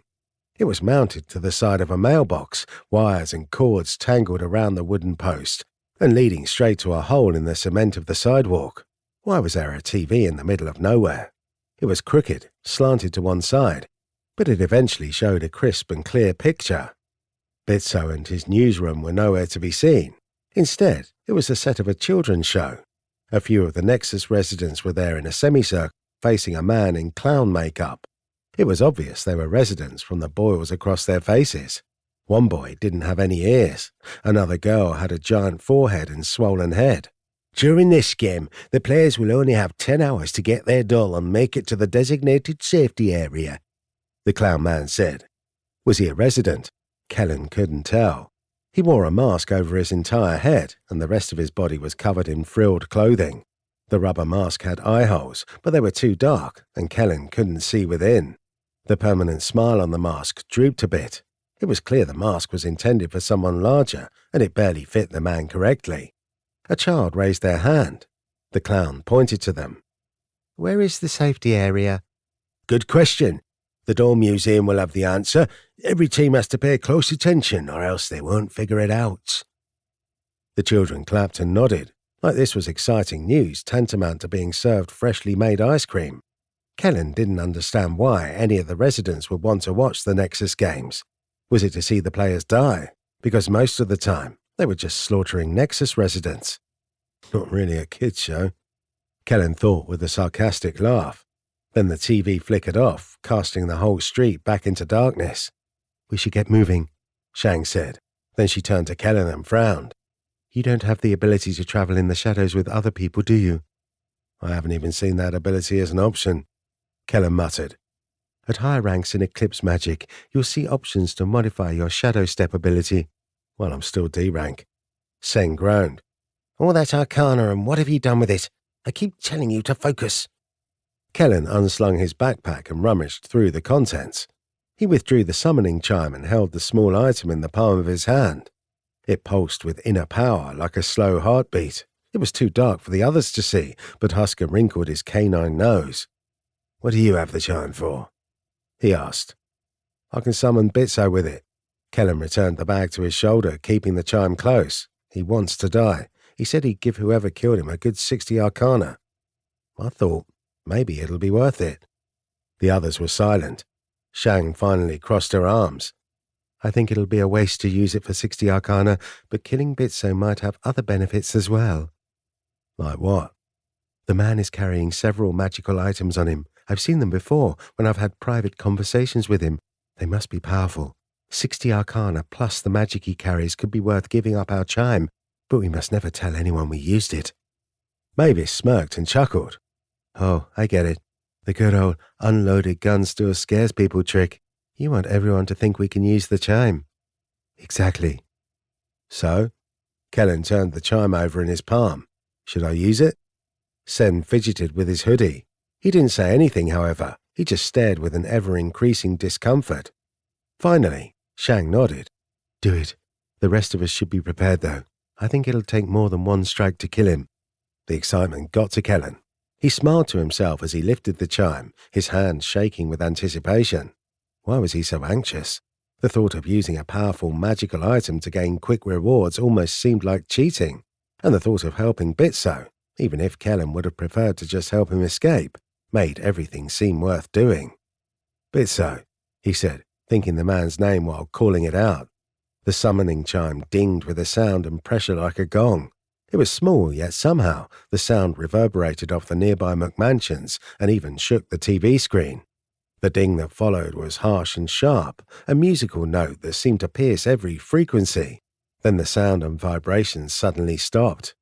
Kellen's palm burned slightly. He tightened his grip on the chime and pulled it close to examine it. The words across the top were a message. Invalid target. Invalid target? Kellen almost scoffed. Why was Bitso an invalid target? What happened? Sen demanded. I can't summon him, Kellen replied. The chime said Bitso can't be called. Was Bitso a participant in the Nexus games? It was the most logical conclusion. The chime couldn't summon other Nexus games participants after all. That bummed Kellen out, though. He had thought this was a clever idea, and now he was just disappointed. Well, we still have the chime for the game, Husker said with a snort. It's not wasted, right? Yeah, we still have it. Shang held out a delicate hand. Give it to me. Kellen tightened his grip on the object. I'm the only one who can use it. I know, but I don't want you to have it while you're distracting other teams with your fake doll. It can still be taken from you, and if it's with me, I can disguise it. There was a long moment of silence. Those were all good points, but Kellen still didn't feel right about parting with the chime. What if he needed it? After all, if he died, no one could use it anymore, so he might as well have it just in case of an emergency. The scratch of claws on a nearby rooftop got everyone tense. Kellen wheeled on his heel and glanced over to the nearest house. Someone was scrabbling over the tiles, barely clinging to the slanted surface. A woman. Kellen recognized the lucky Rezra, Levi. His eyes filled in the rest of the information. Name, Levi Torin. Race, Rezra. Magics, undisclosed. Rank, undisclosed. Armor rating, undisclosed. Health, 7 out of 7. Stats, Strength 2, Dexterity 2, Fortitude 2, Scaled, Charisma 2, Manipulation 2, Intelligence 2, Perception 3, Keen-eyed, Wisdom 2, Willpower 2. Abilities, Personal, Vampiric Fangs. The Rezra can drain mana from a target whenever making a bite attack that deals damage. Half Mage Power, Lucky. The Half Mage has fortunate events happen to them, once per 15 minutes in minor and major ways. She ran to the chimney and then glanced around. Her eyes went wide when she spotted Kellen and the others. Levi didn't call out, though. She went still and quiet, like a cat who didn't want to be caught. What's going on? Mavis whispered. Kellen reluctantly handed Shang the chime. I'll go check it out. I'll be back in a moment. Then he jogged over to the fence, hopped over and strode across the perfect lawn. Levi watched the entire time, her eyes wide. Her clawed hands clung to the bricks of the chimney, and she didn't move a muscle. Without giving away that he could see her just fine in the dark, Kellen made his way around the side of the house as though investigating. Levy remained quiet, the shadows her friend, but they were also Kellen's ally, and the moment he was out of her sight, he dove into the darkness and slithered his way onto the roof. A few seconds later, Kellen emerged on the tiles, just on the other side of the chimney. His sudden appearance caused her to flinch. Her clawed feet scratched the roof as she steadied herself. With quick breaths, she dug her claws into the bricks of the chimney. Kellen placed a finger to his lips. Levy quieted down. Her copper scales matched her tanned skin and her short black hair defied gravity. She stared with amber eyes. Alex Kellen, she whispered. what are you doing here? He asked. I heard the sound of a summoning chime. My team told me to investigate and report back. Kellen caught his breath, stunned that the sound of the chime had apparently carried a few streets over. Had the whole game arena heard? Did they all think that Kellen had used his chime? Did you summon someone? Levy asked. No, I tried, but it didn't work. Ah, I see. She exhaled and placed a hand on her chest. The number 89 was emblazoned on her skin, along with the picture of a skull. I was worried. I saw you on the screens in the AVU Palace. I thought the men there would try to convince you to summon the Tyrant King. Kellen half shrugged. Well, I don't know many names. If Shang's mother used the guy to win, I'm sure he could do the same for me. With her eyes wide, Levy shook her head. You shouldn't. That man is disgusting. You should summon someone noble and just and beyond powerful. The statement had Kellen intrigued. Although his team waited for him on the dark road, obviously confused by what was happening, Kellen decided to investigate just a little more. The rest of his team could wait a few minutes. You come from a dimension with mages, right? Kellen whispered. Levy nodded. Which mage would you summon? Counselor Zero. She moved closer to the chimney and smiled. She had vampire-style fangs that stood out to Kellen, even at night. He's powerful and cunning, and much better than the Tyrant King Hugh Exos. Kellen recognized the name Counselor Zero. Bitso said he was an edgelord who infused his blood with the void of black stars or some shit. What? Levy's scales practically stood on end as her voice increased in volume. Counselor Zero is a legend. He fought with Hugh Exos. They used to be friends, but that bastard king tricked Counselor Zero and threw him from their nation. Hugh Exos had Tsar Mantis's name removed from every book and public document and claimed he had never been a Counselor of Psi. And that's why Mantis changed his name. He wanted to remind everyone that he was the first Counselor, not Hugh Exos. Her actual yelling was loud enough that Husker on the road started walking toward the house. Kellen held up a hand and shushed her. Quiet, Kellen hissed. I got it. Those two don't like each other. They had a big beef. It resulted in weird names. Glory to the old country. He was sarcastic through all his statements, but Levy didn't seem to catch on. She nodded along with every word. Yes, she muttered. Glory to the old country. That's a good phrase. Husker walked across the lawn, heading straight for the front porch. Kellen motioned to the backyard. Maybe you should leave. I don't think the rest of my team is going to be keen on letting you live. Oh? Levy slinked down and slid across a portion of the roof, heading toward the backyard. Thank you, Alex Kellen. Merry Christmas. I hope to see you at the end of the game. Yeah, maybe we can talk more then. Levy used her scaled tail to help keep her balance as she leapt off the roof and landed on the grass. Then she quietly made her way across the property, leaving Kellen alone atop the McMansion. Kellen, Husker called up. Are you there? I heard voices. I'm here. Kellen stepped into the darkness, travelled through the shadows, and stepped out close to Husker. He was still empowered, and he rotated his arms, reveling in the power that coursed through him. We can go. Did you find someone? Husker asked. I chased them off. Don't worry about it. The Rennick snorted, his ears half back. Very well. Shang says we should hurry. We want to be one of the first teams to discover the centre of the game arena. All right. Kellen pointed to the street. I'll lead the way. Chapter 21. Laser Beams. Kellen met with the others on the street. Since he was the only one capable of seeing through the darkness, he led the way. Husker stayed close to him, his ears and nose occasionally twitching. Sen and Shang stuck together like only siblings could. Mavis brought up the rear, not able to see much, her skin already hardened with pebbles from her magma magic. As they walked down the residential road, Kellen noticed several TVs, computers, wires and other electronics in the strangest of places. A tree in the front yard of a large home had a tire swing with a radio hanging from it. Another home had a computer system mounted into the wall. One place had a set of speakers jutting out of the perfectly mowed lawn. The Nexus was a bizarre amalgamation of multiple dimensions, all squished together. It reminded Kellen of an everything sandwich. Peanut butter, jelly, salami, potato chips, even a knife, all crammed together between two different types of bread. The group remained as quiet as they could. Shang was the loudest, her heels always clicking. While they walked, Kellen mulled over his encounter with Levy. He hadn't met anyone else from Team 89, and he didn't know if he wanted to. When Kellen glanced over at Husker, he took note of the skull marking on the back of his hand. The skull marked people as the team's straggler. The Kuji would hunt the straggler throughout the game until they were dead. Then the skull marking would move to another member of the team, and the cycle would start all over again. "What's wrong?" Husker whispered. His breath came out as a fine mist. "Can Rezra see in the dark?" Kellen asked. He didn't want to discuss the grim reality of eventual death. "The person I chased away was a Rezra. It seemed as though she could see." "Yeah, they can. Their kind likes to live in dark places, far northern places where the sun rarely shines. Aren't they lizard people? They're not cold-blooded." Husker snorted and laughed. Then he glanced over, smiling a toothy smile. "Lizard people. Yeah, they kind of look that way, don't they? A disgusting lot. I don't think they're cold-blooded, though." "Not a fan of Rezra." Husker tightened his trench coat. "They're aggressive warriors, territorial, fierce. They tend to stick to themselves and kill anyone who gets in their way. The few times I've fought Rezra armies, it was brutal.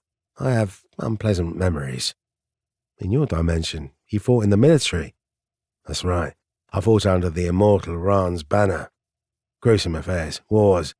We didn't fight long, which I thank the good stars for." Although Kellen knew very little about Husker's world and history, he had a little more respect for the man now that he knew he had served time in the military. It wasn't quite the same, though. Kellen could tell by the way Husker spoke. His dimension was a war-torn world of conflict and aggression, like Earth before World War I. Husker lived in a time of conquest. "You're a warrior," Husker said, his tone curving upward like it was half a question. "You fought for?" "My nation." "Not a person, not a set of ideals." "My nation stands for a set of ideals." Kellen rubbed at his arm. "We don't have mages who live forever, and we got rid of all our kings and queens, so now we just serve governments." He laughed to himself. "Makes me sound like a tool when I say it like that, but I've never been much good at anything else." Husker exhaled, his breath thicker than before. The chill in the air seemed more intense in general. Even Kellen pulled the collar of his coat higher. "There's something odd ahead. Smells off." Husker flashed his fangs. "Like rot." Kellen stared down the road, only to discover the street abruptly ended at a golf course. Not a normal golf course with green grass and sand traps. A mini-golf course, complete with a windmill and a giant T-Rex. It had been plopped down in the middle of the suburbs with no rhyme or reason. The shapes of people wandering through the mini-golf attractions caught Kellen's attention. He held out an arm, stopping Husker in his tracks. "There's another team ahead." "Oh, who?" "I don't know." The people were too far away for Kellen to make out any details. They seemed human in appearance, though. No Rennick or Rezra or Niav. Mavis, Sen and Shang made their way to Husker and Kellen. When they approached, they slowed their movements. Sen shivered, constantly rubbing at his arms. "Shouldn't we have illusion disguises?" Mavis asked, her handgun up. "We pretended to be Team 42 last time. Why not do that now?" "It's a possibility." Shang ran her fingers along the edge of her chin. "But we'll potentially run into the same problem as last time, and our enemies know this tactic. Why don't we pretend to be Nexus residents?"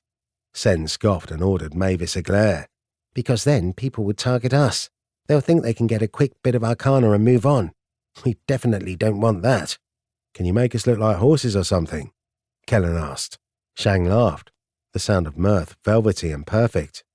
A moment later, she calmed, but she had to cover her mouth with a hand as she said, 5 horses sticking together and wandering around the game area, searching through buildings, yes, the perfect disguise. Why hadn't I thought of something like that?" "Pest biters, then," Kellen snapped. "Or Yami. something that the other players would hesitate to approach. We just have to keep our talking to a minimum. The suggestion seemed plausible to Kellen. Why not make themselves look inhuman? Then they could get away with a lot more before the other teams took note of them. For now, we'll make our way to the dolls, Shang said matter-of-factly. My mana isn't a plaything we can all use to test our theories. Are you really worried about your mana? Mavis asked with a frown. It's not that big a deal. But Mavis didn't know about Shang's hex. If Shang ran out of mana, hit 0 in her total, she would instantly die. Kellen understood why she would be hesitant to just use a bunch of illusions and see which one would stick. Mavis waved at Shang. You illusion your clothes all the time. If you can do that, you should be able to help us. With a sigh, Shang folded her arms across her chest and stared straight ahead. For your information, I took an illusion focus for mind magic. Here, let me show you. She held out her hand. Mavis took it, but curiosity got the better of Kellen. May I? He asked. Shang nodded once. Kellen placed his hand on her forearm. Shang allowed them to see her primary magic and focus. Primary magic, mind, focus, illusionist extraordinaire. The mage only needs to spend 1 mana to activate their illusion-based powers. Additionally, the mage is given a Phantom 10 additional drawdown for permanent illusions only, illusions that maintain until the mage destroys them or the mage dies. Lastly, the mage may shift their personal appearance and clothing at will for no mana cost. It seemed to Kellen that most focuses a mage could take reduced the mana cost for a single type of ability. It made sense to then specialize it. Mavis frowned. So you really doubled down on illusions, huh? That's a smart way to do things, Sen interjected. When you pick magical abilities, they should complement your natural skills and predilections, especially your personal trait and any skills or training you might have. That's how you become a powerful mage, how you master your magic. My sister is quite talented. Kellen wanted to tell the kid to calm down and remind him that this wasn't incest hour, but his quip was cut short. The people in the mini-golf course screamed and ran from the attractions. Something along the course was slithering across the holes and decorations, a giant worm or snake. Kellen wasn't sure which. Quiet, he commanded the others. We have a yammy coming our way. A large one, Husker said with a snort. It has an odd odor and doesn't make much noise.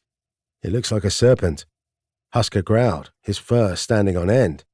Careful, his breath stinks. It's what I've been smelling. It's what reeks of rot. The speed of the snake-like beast was frightening. The monster clambered over a tiny mini-golf castle, crushing the little drawbridge as it shot around the course and headed in his direction. With a steady hand, Kellen hefted his rifle. I think we have company. He took aim, prepared to shoot it square in its reptilian face. The monster wasn't a snake. It had 12 legs. It reminded Kellen of a skink. The yammy also had 6 eyes, each large and unblinking, as gold as an old coin.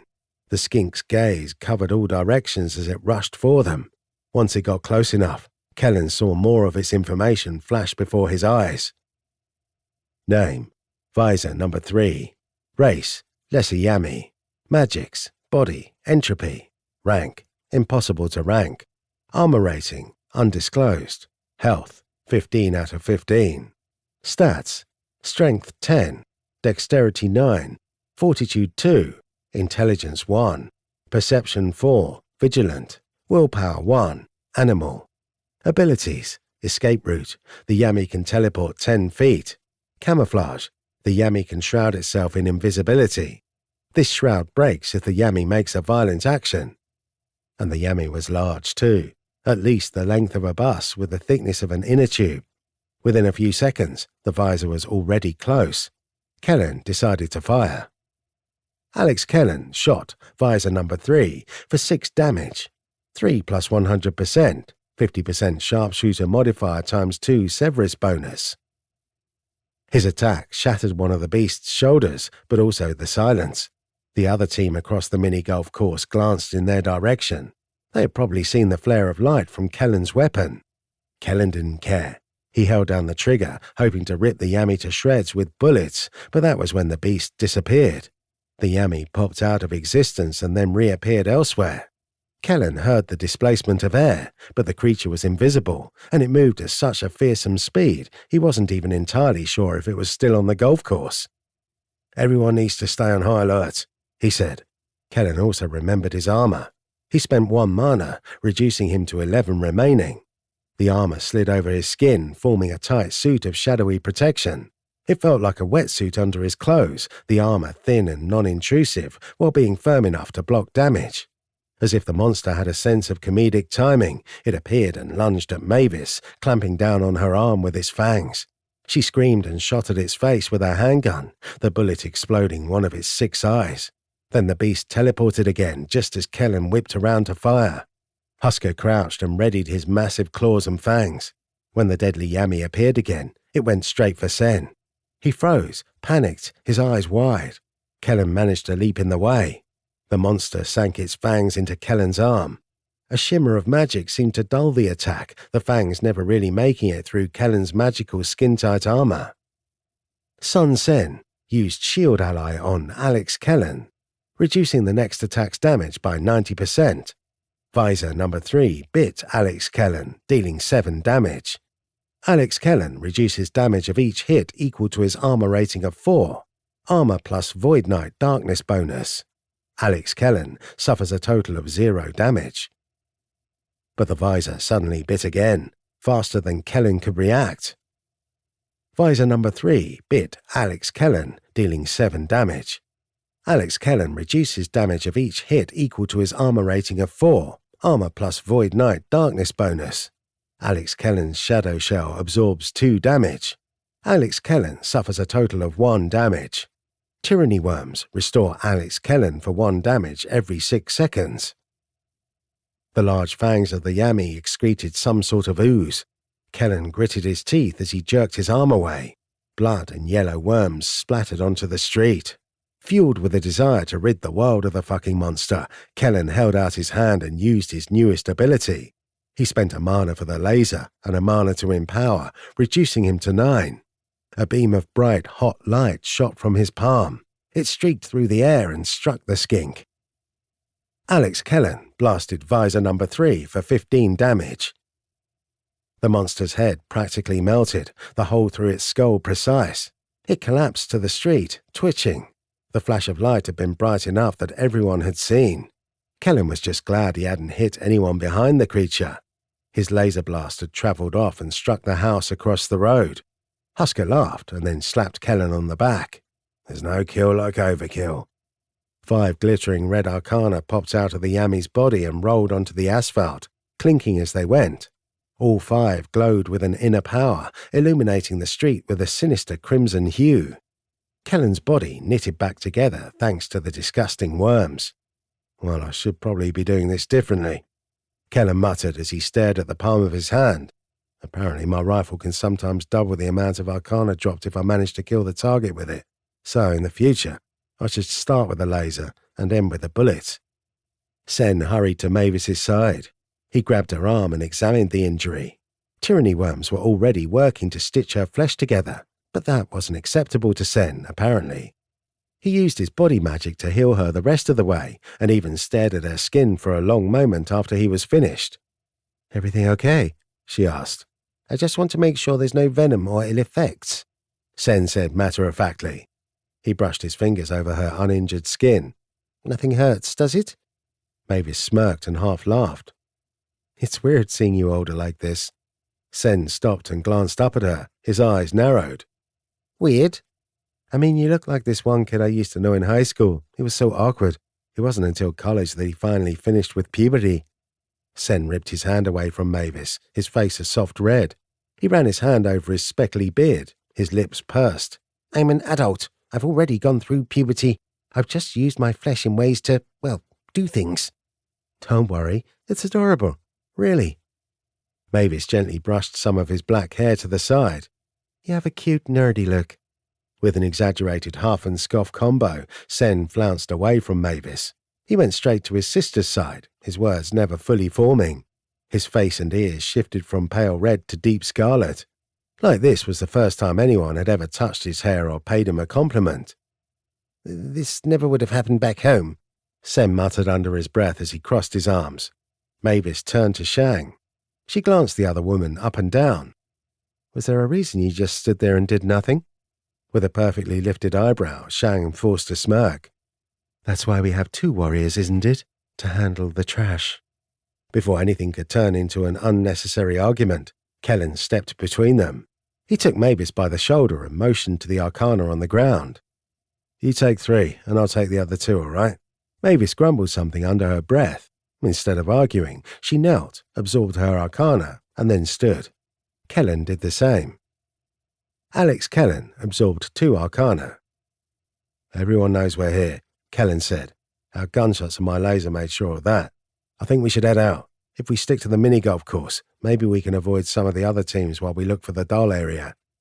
Lead the way, Shang commanded. The others nodded in approval, but no one else said a word. Silence descended upon them again as they headed forward, over the fake green grass and gnome decorations scattered over the mini-golf course.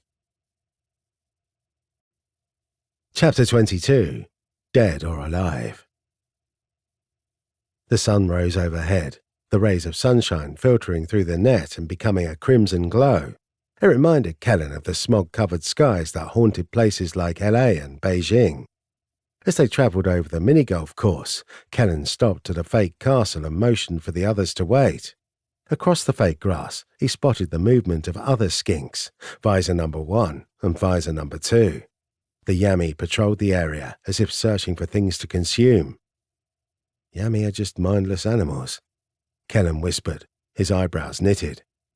They're corrupted beasts that look only to consume, Husker replied in an equally quiet voice. They'll target mages first in most cases. Some Yami are controlled by the Arbiter himself or placed in these games for the specific purpose of guarding areas. Once the Yami turned and headed in a different direction, Kellen led his team away from the brightly coloured castle. He stepped over several tiny signs that indicated the par for each course.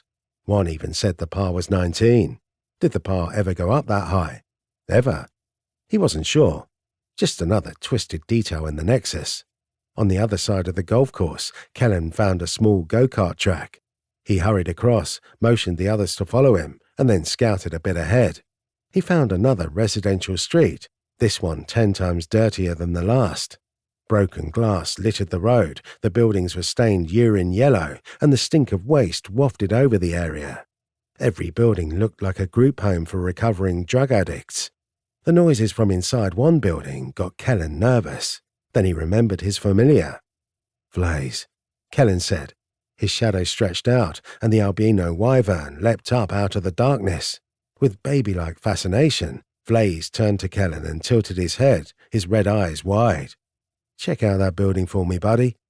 With surprisingly high levels of understanding, Blaze turned and scuttled toward one of the group homes. His front arms doubled as his legs, but were clearly weaker. He waddled as he went.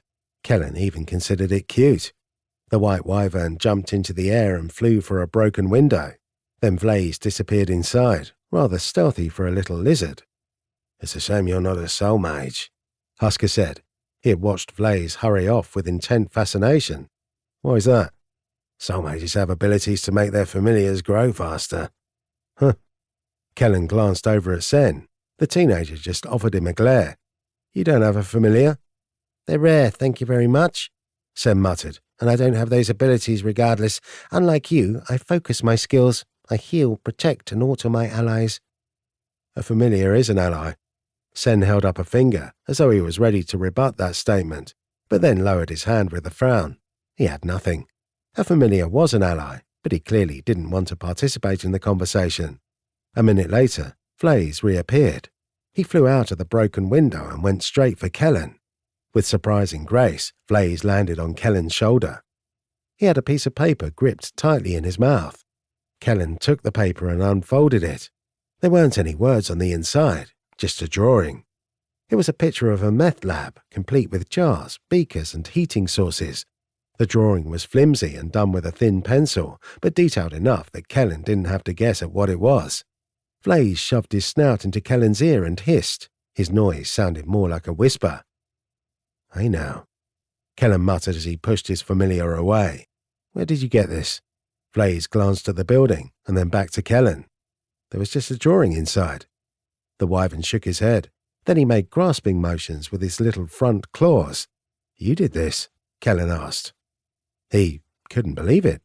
Wasn't Blaze an animal? The wyvern had made a little drawing of the inside to convey the contents of the building. Kellen turned to the others on his team. Are you all seeing this? Look what Blaze made. Sen dismissively waved away the drawing. Yes, yes, you have a familiar. Congratulations. Now stop rubbing it in our faces. But it's not that amazing. The drawing is rather amateurish. Blaze's head shot up, then he flashed his fangs. Kellen still couldn't believe it, but everyone else seemed completely uninterested in Blaze's apparent skill and intelligence. Look. Sen pointed to something in the distance. I think we found where the dolls are being kept. Although the others turned to see what Sen was pointing at, Kellen couldn't help but glance back at the group home. It was 3 stories tall, like a run-down apartment complex, and figures seemed to move around inside. If this had been a normal operation, one with the Delta Force, Kellen would have felt uneasy running around a neighborhood that contained so many hazardous areas, especially now that he knew the building was filled with prohibited substances. Monster-filled golf courses and now a highly explosive meth lab. Kellen had a terrible feeling about the game arena, that they weren't going to see the real fun until they had their fragile doll in hand. The crack of a gunshot snapped Kellen out of his musings. He wheeled around on his heel and spotted a man on a different nearby group home. A sniper rifle mounted on the edge of the roof. He was too far away for Kellen to see his information with his blitzkrieg analysis, but he didn't need it to know the man was out to kill them. Sister! Kellen glanced over to find Shang bleeding from a massive bullet wound through the leg. She was slouched on the ground, breathing deeply. Sen leapt to her side, his hand shaky. The sniper had targeted Shang first. Then the shooter fired again. A bullet slammed into the road next to Shang, blasting a hole into the asphalt. 2 more mages appeared seemingly from nowhere. They had been cloaked in invisibility, and when they dove from the sky, Kellen had only fractions of a second to process what was happening. Both mages flew at them with wings, one with hawk wings, one with raven wings. They swooped near the group, rushing by with impressive speed. The hawk mage waved his hand and unleashed a torrent of fire near Shang. The other pulled the pin out of a grenade. Team 56 sends its regards, the raven mage said with a cackling laugh. He threw the grenade dead center into the group and flapped his wings hard enough to lift back into the sky. Husker leapt at the grenade. He threw most of his giant body over the device right before it exploded outward, spraying everything with deadly shrapnel. Kellen shielded his eyes and sucked in a breath when he felt the burning sting of metal rip through an arm and one leg. Samus Blaine threw a grenade. Husker Linus takes the brunt of the damage, but remaining AoE splash strikes Alex Kellen for 7 damage. Alex Kellen reduces damage of each hit equal to his armor rating of 2. Alex Kellen's Shadow Shell absorbs 2 damage. Alex Kellen suffers a total of 3 damage. Tyranny Worms restore Alex Kellen for 1 damage every 6 seconds. Kellen lifted his hand and shot a laser blast at the Raven Mage. The deadly beam of magic ripped through the wing of the man in an instant, and he plummeted to the ground, screaming. Kellen didn't bother to read any more of the notifications. He focused his attention on the fight in front of him. He had to deal with multiple targets at once. Mavis shot at the Raven Mage once he had hit the ground, her aim true. The man had tried to get up, but her bullets tore through his back and kept him down permanently. Mavis's skin had been hardened, and while the shrapnel had ripped apart some of her shirt and jeans, her body remained unscathed. The sniper didn't waste any time. He fired again, this time at Husker. A magical barrier shimmered between Husker and the shooter. Sen's protection lessened the sniper bullet's speed, but it still struck Husker in the side of the head, splattering his blood across the street in a wide arc. Kellen ran toward the building, intent on shadow-stepping his way to the roof to deal with the mage directly, but the sniper took aim at him as he headed over. At this rate, he'll get several more shots off before... Then the sniper's head exploded from the inside out. Kellen jerked to a stop, his eyes wide. He immediately glanced back at Shang. She stood in the middle of the street, no longer bloodied, her hand up, her fingers flared. Then she turned her hateful gaze to the other hawk in the sky. When she waved her hand, his head exploded from the inside out as well, as though his brains had become a volatile explosive.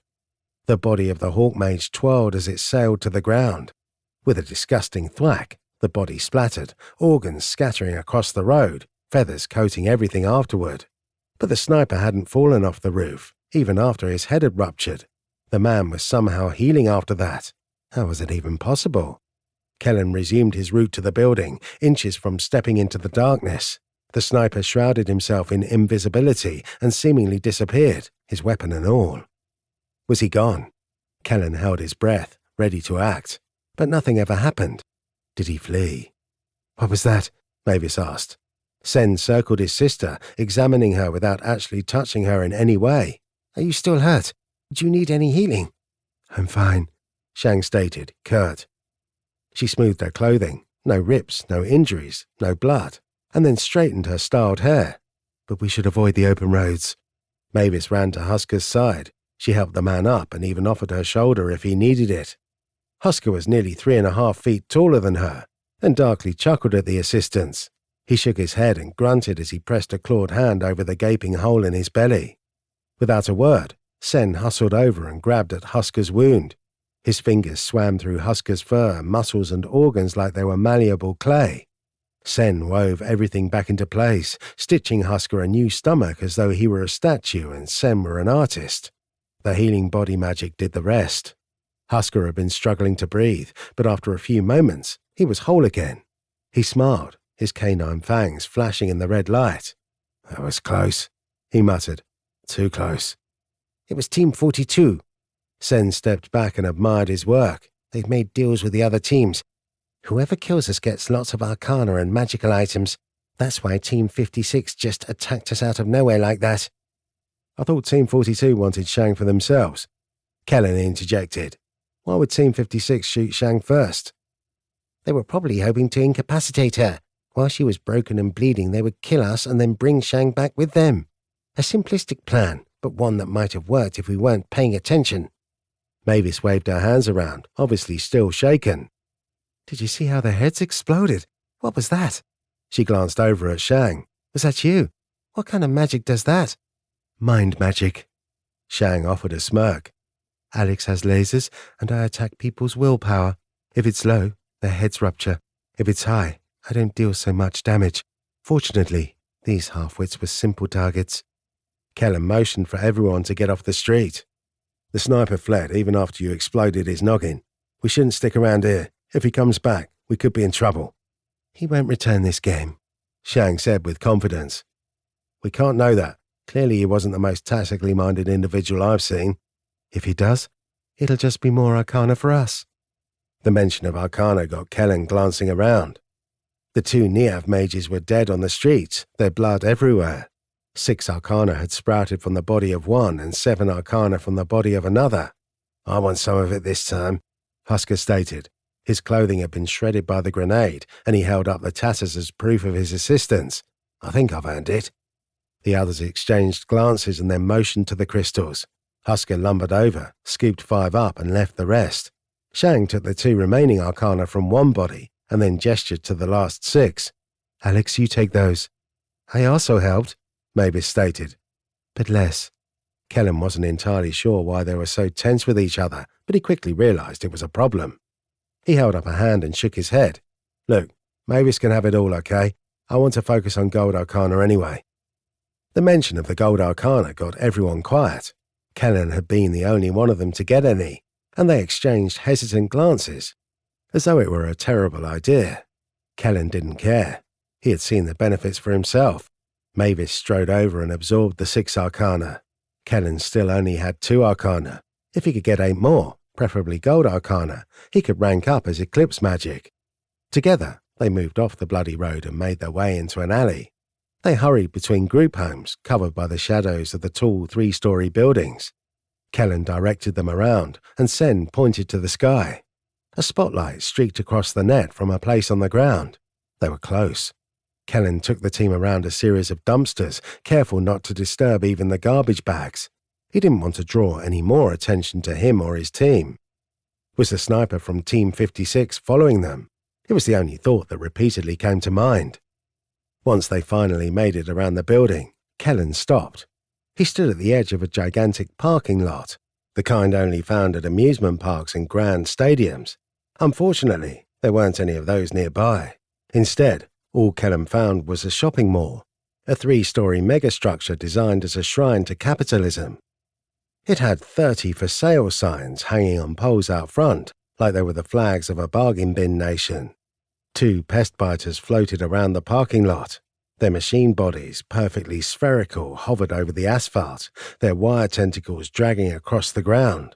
Several antennas jutted up from their backs and into the air, each vibrating with the odd movement of the machines. They were large and loud and impossible to miss. "What are you waiting for?" Husker asked. Kellen stared at the spheres as they hovered back and forth. "Those are servants of the Arbiter. They won't hurt you." "I still don't like them," Kellen muttered. "I agree, but that doesn't mean we need to fear them." After a few seconds to contemplate the situation, Kellen headed out across the massive parking lot. The pest biters turned, stared at him with camera eyes, and then resumed their patrol. Kellen breathed easier when the hideous machines weren't staring at him. He hated those soulless bots with a tiny passion. "I think this building is where we'll find the dolls," Sen said. A mall. It seemed a fitting location. As soon as Kellen made it halfway across the lot, a new notification flashed in his vision. The Heavenly Shopping Mall Oasis. You have entered an oasis. While inside this non-conflict area, all mages are forbidden from initiating direct violence. Offensive magical abilities are limited. Any who attempt to circumvent this rule will answer to the Arbiter himself. An oasis? The mall? Kellen cracked a smile. It made sense to place the dolls in an oasis.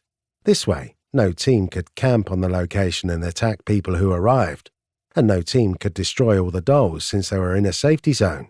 By placing the dolls in an oasis, most of those complications were removed. People could camp outside the mall and wait for enemy mages, but the mall was too large to keep covered with a small team, and since the dolls were inside the oasis, teams could rest before collecting their precious cargo. Kellen thought it clever, but at the same time, he knew the mall would attract all sorts of mages, and if one team had already attacked them because Team 42 was incentivizing them, we'll just have to be careful. Chapter 23. The Heavenly Shopping Mall. Kellen strode up to the large glass doors of the shopping mall. The sterile entrance, perfectly immaculate floors, and glittering glass of the gigantic windows made the place seem like a dreamscape. No mall was this clean, not one used by hundreds of thousands of people a day at least. Kellen walked in and took some time to thoroughly glance around. It was an oasis, so he knew he wouldn't be attacked, but an odd feeling crept up his spine. Was he being watched? The oasis wouldn't prevent people from being invisible. Maybe the sniper. Mavis stopped next to him and let out a long exhale. "This game hasn't seemed as crazy as the others." "Don't say that, you're going to jinx us." "Well, I was trying to be optimistic. We made it here without getting hurt too bad, and it was basically a straight path." Mavis glanced down at her torn and bloody clothing. "I hated the grenade, though. If Husker hadn't jumped in the way."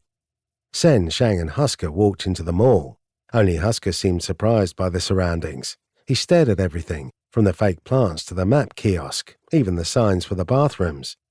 "Humans and their indoor cities," Husker muttered. "I swear you all hate the sky." Massive advertisements flashed across screens mounted to the second-story balcony. They blinked and moved with vibrant colors, but there were no sounds. Some of the ads promoted brands Kellen had never heard of. Glint water, refresh your body and soul. Nothing helps your mana like Glint water. Buy Cuckoo soap. Do it, you chump. HydroCorp needs new researchers today. Help advance our understanding of magic and empower the future. The last one caused Kellen to stare for a long moment. HydroCorp had been the company to make the metamagic potion, the one that had granted Kellen access to the rare magic. They were some alternate dimension company that clearly loved magic. Kellen wasn't sure what he would do with the information, but he tucked it away, just in case it could help in the future. Husker stared at a lingerie ad, one ear twitching. The woman on the ad wore nothing but skimpy underwear, black and lacy. She winked and rolled around on a perfectly white bed. Kellen thought it amusing how long Husker stared, but after a few more seconds, it became awkward. "You like what you see?" Kellen quipped. "The scene out the window." Husker pointed to the ad. In the background, beyond the bed and out a window, there was a tower in the middle of a green field. "I think I've been there. I wonder what dimension this ad is from. The Nexus has so many places converging with it. You're not looking at the woman? Husker wrinkled his nose and snorted. He glanced over at Kellen, his eyes narrowed. Humans are disgusting. You're like a sad patch of dirt with occasional sprouts of tough grass, fleshy, soft, wrinkly in all the wrong places. When he put it like that, Kellen smirked. Nope, I still prefer humans. They're my favourite. Huh, that's because you've never been with anything else. Rennick are loyal, affectionate, and covered in glorious silky fur. Kellen would have made another quip, but his nerves wouldn't let him. He turned his attention to a nearby shop, a sporting goods store. Then he glanced at another, a place with fresh-baked cinnamon rolls. A giant mechanical eye stuck out off the wall above the cinnamon roll shop. The half-flesh, half-machine organ observed Team 101. It was an eye of the Arbiter, filming their every movement. It sank into the wall and disappeared after a short while, though. The eyes wanted to keep themselves hidden, it seemed. Shouldn't we have illusions now? Mavis asked as she walked over to the map kiosk. Then again, do we really need them? If our enemies can see through them? Shang glared. They can't see through them. Perhaps they have a way to detect them, but my illusions will hold, and we need it so that no one goes out of their way to target us. Why is everyone killing each other? It's not really needed in this game. We could be helping each other instead. Because future games will require us to face off. The faster, stronger teams are eliminated, the better. If there are no teams to fight, all the games will be easier. That's why we should be killing everyone as well. Let's just avoid the other teams. Husker muttered. I don't want to have to use the power of Hex, and if we get into needless fights, I might not be able to avoid it. Shang nodded. Then she motioned for the team to approach her. Very well. We'll have illusions and we'll pretend to be a different team, one that has yet to distinguish itself. Everyone gathered around her, near the entrance to the sporting goods store. The advertisements blinked overhead as Shang waved her hand. The illusions she made covered each person from their head to their feet, practically painting on a new appearance, which was appreciated considering their shabby appearance after the two fights. Kellen looked like a character from a zombie flick. The illusions over Sen gave him the physique of a biker and the clothing to match. Husker was still a Rennick. The illusions couldn't take away from his imposing height or body, but now his fur was black, his eyes a striking blue, and his coat more a military jacket. Mavis became a bulkier, notably uglier woman in her late 40s. Her skin wrinkled and cracked, and her face seemed distorted, leaning to one side. It was amusing, but in a petty way that Kellen couldn't help but take note of. Had something happened between them? When it came time for Shang to mask herself, she still decided on a beautiful woman, only this time she was one of the Neath. She gave herself swan wings, then her hair changed to a bright chestnut, practically glittering with beauty. Mavis just sighed.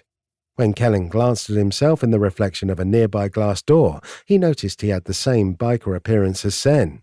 Black jacket, dark jeans, gloves, and a large beard. It was the perfect disguise. For some reason, several of the other teams picked this style as their preferred clothing choice. Good, Husker said, his voice slightly different. Shang's illusions masked everything, apparently, even people's stats and names in the notifications. Hopefully we won't be harassed while we gather our doll. Kellen stared at his left hand. Their new number was 33. He hadn't seen anyone from the real Team 33, and he hoped he wouldn't while they played this game. Now disguised, the team stuck close as they wandered the mall. More TV screens were littered around the area in bizarre locations, including a screen in a water fountain. It showed the same disturbing children's programming with the clown. The kids discussed the Nexus games as though it were a Saturday morning cartoon. Kellen didn't pay much attention. He remained vigilant, wondering when their stalker would finally reveal himself. When they made it to the food court, Kellen caught his breath. It stank of unwashed bodies, and he could see why. Massive cages, the kind found in zoo loading docks, were stacked in the middle of the food court. People were trapped within, most of them teenaged or just a little older.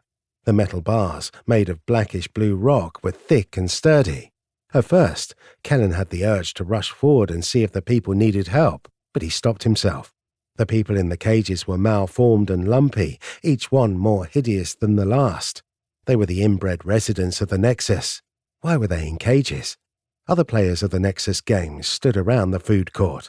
They visited the counters, getting food from the various shops, though Kellen didn't recognize any of the franchises. Fortunately, everything was written in both English and Sanskrit.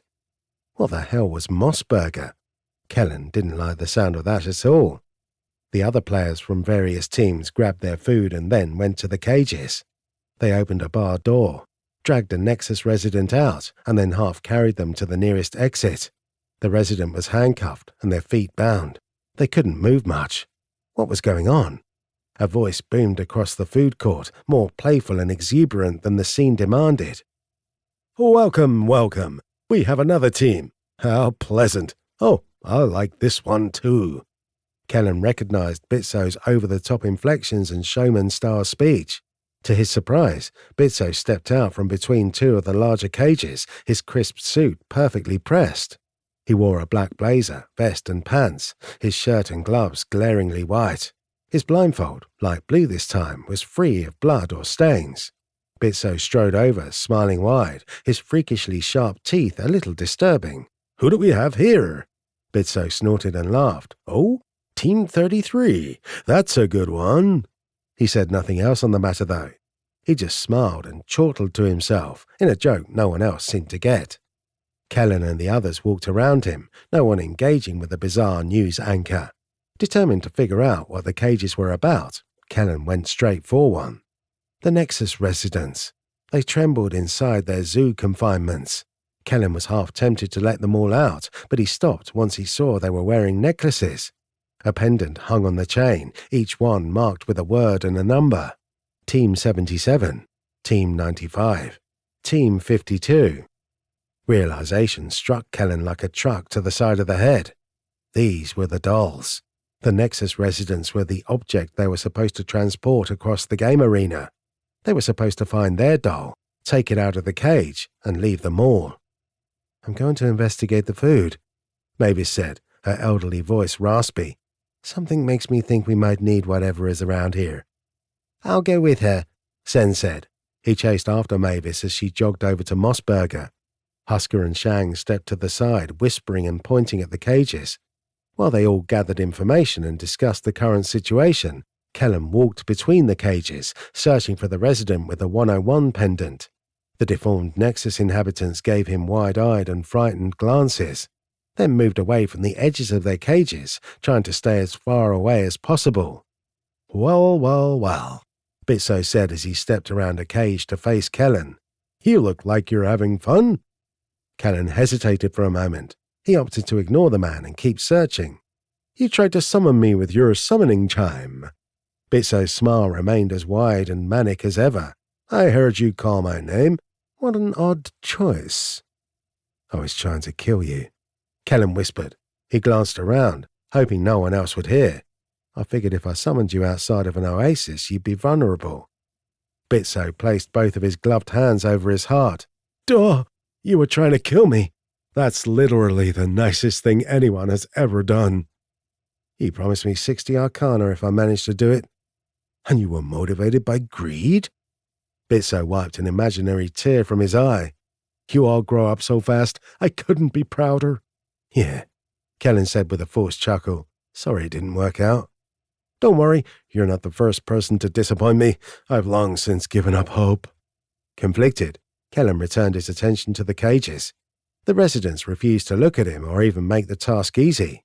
He shifted around the metal bars, glancing at the pendants, but only when the residents moved enough to show them off. Why were they being so difficult? Kellen gritted his teeth, irritated that they weren't immediately showing themselves. "Over here," a woman said. She scooted to the bars, her feet and hands cuffed. "I'm your team's doll." With a smile, Kellen jogged over. He stopped when he saw the number on her pendant, though. Team 33. He cursed under his breath. "Do you know where Team 101's pendant is?" Kellen asked. The woman held her breath.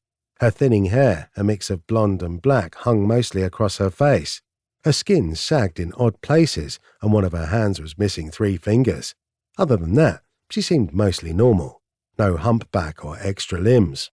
She wore mall clothing, which was slightly amusing. Designer jeans, a shimmery gold blouse, and glittering jewelry. "I don't want to betray the others," the woman whispered. "Please don't hurt my family." "What?" Kellen asked, baffled. Bitso slid over, seemingly amused by the interaction. What's that? You're going to take Team 101's doll out of this oasis and murder it? That won't work. The dolls control whether the cage opens or not. Bitso banged his knuckles against the blackish-blue metal, and the cages are made of anti-magic. But, Kellen cursed again, growing increasingly frustrated. Other teams ran into the mall. Over a dozen new mages rushed around the cages, each searching for their number. A few tried to open the barred doors, but none of them budged. Was this a preventative measure to make sure the wrong dolls weren't taken? The real Team 33 never showed, much to Kellen's relief. He leaned in close to the cage with the deformed woman. Listen, I'm not really from Team 33. This is an illusion. I'm from Team 101 and I need to find my doll. The woman's saggy face twisted with her visible confusion. Her two-fingered hand, just a thumb and her pointer, tapped nervously on her cuff. Wait, are you on the same team as Alex Kellen, the man who helps my kind? I am Alex Kellen. Really? Kellen motioned for her to keep her voice low. That's right. Can you help me? Of course. The woman pointed to a cage 2 over. The woman with the Team 101 pendant is right there. Thank you. Kellen turned to leave, but the woman grabbed the leg of his cargo pants. Kellen jerked to a halt and turned around. She stared up at him with wide eyes. Take me with you, the woman whispered. For a long second, Kellen didn't know how to reply. He glanced around. The other teams hurried with their tasks, each grabbing a doll before rushing toward the exit. No one from Team 33 was here. I think your team will be here shortly, Kellen said. I'd rather go with you. I don't know the majors of Team 33, but you're different. You'll be safer if you just stay here. The woman tightened her grip on his pants. No, please. If our team never shows up, we'll be killed. Disgusted by the bit of information, Kellen turned to Bitso. The news anchor leaned against a nearby cage, just watching the other teams run about, as though he had nothing better to do. Is that true? Kellen asked. Bitso picked at one of his sharpened molars and then licked his teeth. Huh? What? Them dying if no one shows up for them? He tilted his head back and chuckled. Of course. The Arbiter likes his kids, but not all his kids, if you catch my drift. Sometimes you must thin the herd, and some of these residents are more overly ambitious tumors than they are people. Kellen already knew what he was going to do, but he hated himself sometimes for his inability to deviate course. Taking on a second liability wouldn't help their chances of winning, but he couldn't leave the woman, not when she was pleading for him to take her. Fine, Kellen said, curt. He grabbed her cage door. Let's go, quickly. The woman's eyes went even wider. She sat up straight, her whole body trembling. Really? You'll take me? That's what I said, lady. Now open the cage. But I thought... She steadied herself with a shallow breath. I thought you would demand something in return. Look, we don't have time for this. Pretend it's your birthday. Happy birthday, your present is getting rescued. Let's go. Before the cage door could open, Bitso stepped over and placed his hand on the cage. His blindfold covered most of his face, and Kellen had no idea what the man was thinking. He retained the same damn smile he had for nearly everything. You're making a terrible mistake, Bitso said, sweetness in his tone. The more you show off your bleeding heart, the more likely it'll be used against you. One of these games, the Arbiter is going to wrap the key in a ball of helpless women and children, and he's going to expect you to cut your way through. Why? Kellen balked. Because he knows it'll disturb you. The statement caught Kellen off guard. Was that why the Arbiter did so many creepy things? To disturb the players? Kellen grabbed Bitso's shoulder and guided him a few feet from the cage. In a low voice, he said, I thought the Arbiter wanted me to get more gold arcana. Bitso rubbed at his blue blindfold. He does. Then obviously I should take the girl, right? She'll reward me for helping her. Kellen didn't like the spin he gave the story. It made him feel dirty, like sewer scum. But he didn't care. He just wanted Bitso and the uncaring Arbiter off his back. Oh, that's low. Bitso snorted and laughed. I approve. Go out there and get your gold arcana. I'll try to convince the Arbiter this is all for the greater good. Maybe he'll look the other way with you. Chapter 24. Team 42 in the flesh. Kellen returned to the woman's cage. He grabbed the door and pulled. It opened without a problem, like it hadn't been locked at all. The saggy-skinned woman waited, the cuffs around her ankles and wrists preventing her from standing. She fidgeted with her two-toned hair, pulling some of the thin strands so that they blocked most of her face. Was she avoiding eye contact? Kellen didn't have time to dwell. He walked over and effortlessly scooped her up into his arms. She was thin, like she was half human, half coat rack. The woman pressed her face against Kellen's chest, her breathing quick and ragged. "Everything's going to be okay," Kellen stated. "I'll get you out of this." She said nothing. Kellen hurried out of the cage and made his way over to the one with Team 101's doll. The woman inside wore designer clothing just like the others, but she was smaller, hunched over, and her head leaned to one side because her neck was too weak to support it. Her pendant did, in fact, have the number 101. The woman in Kellen's arms glanced over at the new cage. "Look over here, Kay," she whispered. "This man here is actually the one from the TV, the one who spoke with the Arbiter and lived." The girl in the cage, Kay, scrunched her forehead. "What?" Her head basically rested on her shoulder. That was how poorly supported it was. "He's wearing illusions, Kay. He's tricking people. You're his doll. Hurry and unlock the door." "Are you sure, Millie?" "Yes, quickly." The girl in Kellen's arms, Millie, he assumed, went back to pressing her face into his chest. He wasn't sure how he was going to carry both of them, so he turned in Mavis's direction. Mavis stood next to the counter of Mossburger, glaring down at a tray of food. The worker behind the register was nothing more than a dummy mannequin. It seemed to move using robotic mechanisms, but Kellen wasn't close enough to really get any details. When Mavis caught him staring, he motioned her over with a quick jerk of his head. It was odd seeing her in the illusion of an old woman, but he didn't give a shit. They had bigger problems to worry about. Several other teams had taken their dolls and gone. That meant the enemy players were ahead of them. If at any point they decided to lie in wait, they could prepare an ambush. Kellen didn't want to deal with that. He wanted the entire escort game over. Mavis jogged over. She stared at the inbred resident in his arms and then the one in the cage. The confusion was thorough. "That one there is our doll," Kellen said, motioning to Kay. "This one," he glanced at the woman in his arms, "is the decoy. She's actually Team 33's doll. Her name is Millie." "What happens if you return a different team's doll for them?" Mavis asked. "Just in case anyone is wondering," Bitso said, his voice booming over the food court. "If you somehow deliver another team's doll to the finish, they'll receive the key for your efforts. So strange to help them out. But what do I know?" His manic, cackling laugh punctuated his statement. The other mages in the room didn't seem concerned with the message. Kellen found it off-putting that Bitso somehow knew what they were discussing, even though he was several cages away. Perhaps the Arbiter just tells him everything. "Do we really want to help Team 33? Mavis asked. Kellen half shrugged. "Who cares? If they get a key, it doesn't affect us, and we needed a decoy anyway." "All right, I hope you know what you're doing. What's with the food?" Kellen glanced back at the odd burgers. Sen grabbed up 5 of them and awkwardly carried them over to Husker and his sister. "Why eat any of it?" "Apparently the food around here gives you immunities." Mavis pointed to Mossburger. "That one makes you immune to rot." She jutted her thumb at a shop called Kitten Corn Dogs. "That food makes it so you can't drown." Then she motioned to a counter with the words internal lemonade. "That drink makes it so you can't be burned." "Why?" Mavis shook her head. "Sen said it's probably part of the game. Apparently we can only take one of the foods." "And you picked the moss-covered burger." Kellen glanced between the 3 options. Immunity to rot. But the other 2 sounded questionable and much worse in my opinion. "I suppose it doesn't matter anymore since you've already picked. We should go." Mavis knelt and picked up Kay, the Nexus resident. Fortunately, Kay was small. She too was like a skeleton, thin and practically rattling. Mavis held the woman tight, but it was clear she wasn't used to the strain. When Kellen lifted an eyebrow, Mavis shook her head. "It's like boot camp all over again," she quipped.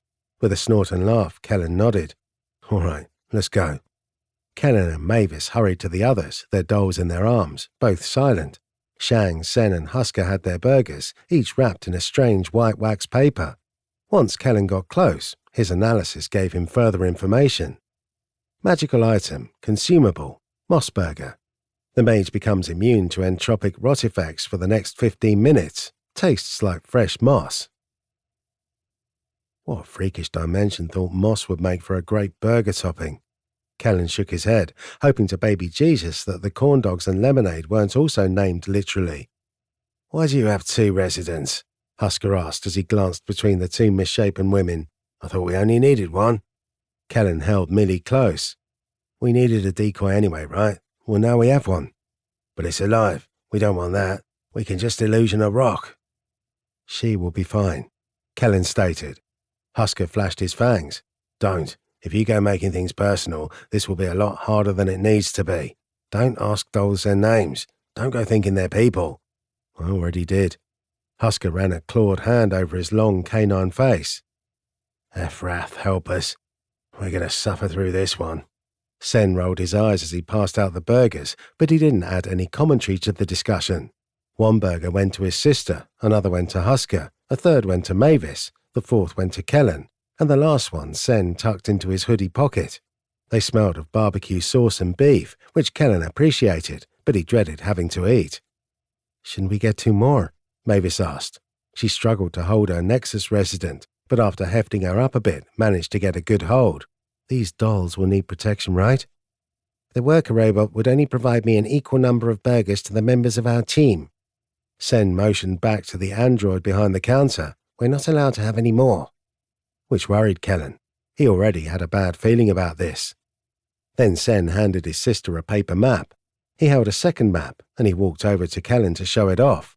Although everything was written in Sanskrit, the pictures and lines were easy enough to decipher.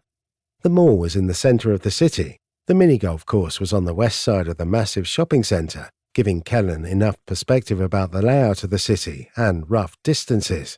The end goal was far to the east, at the very edge of the business district, but the map made it seem as though getting there would be difficult. The main roads were marked with solid lines. Were they blocked off? It seemed that way. And some roads were labelled with a skull. Others had terrible stick drawings of monsters. Flame and water symbols were also placed on certain buildings and in parks. Mass fires and flooding.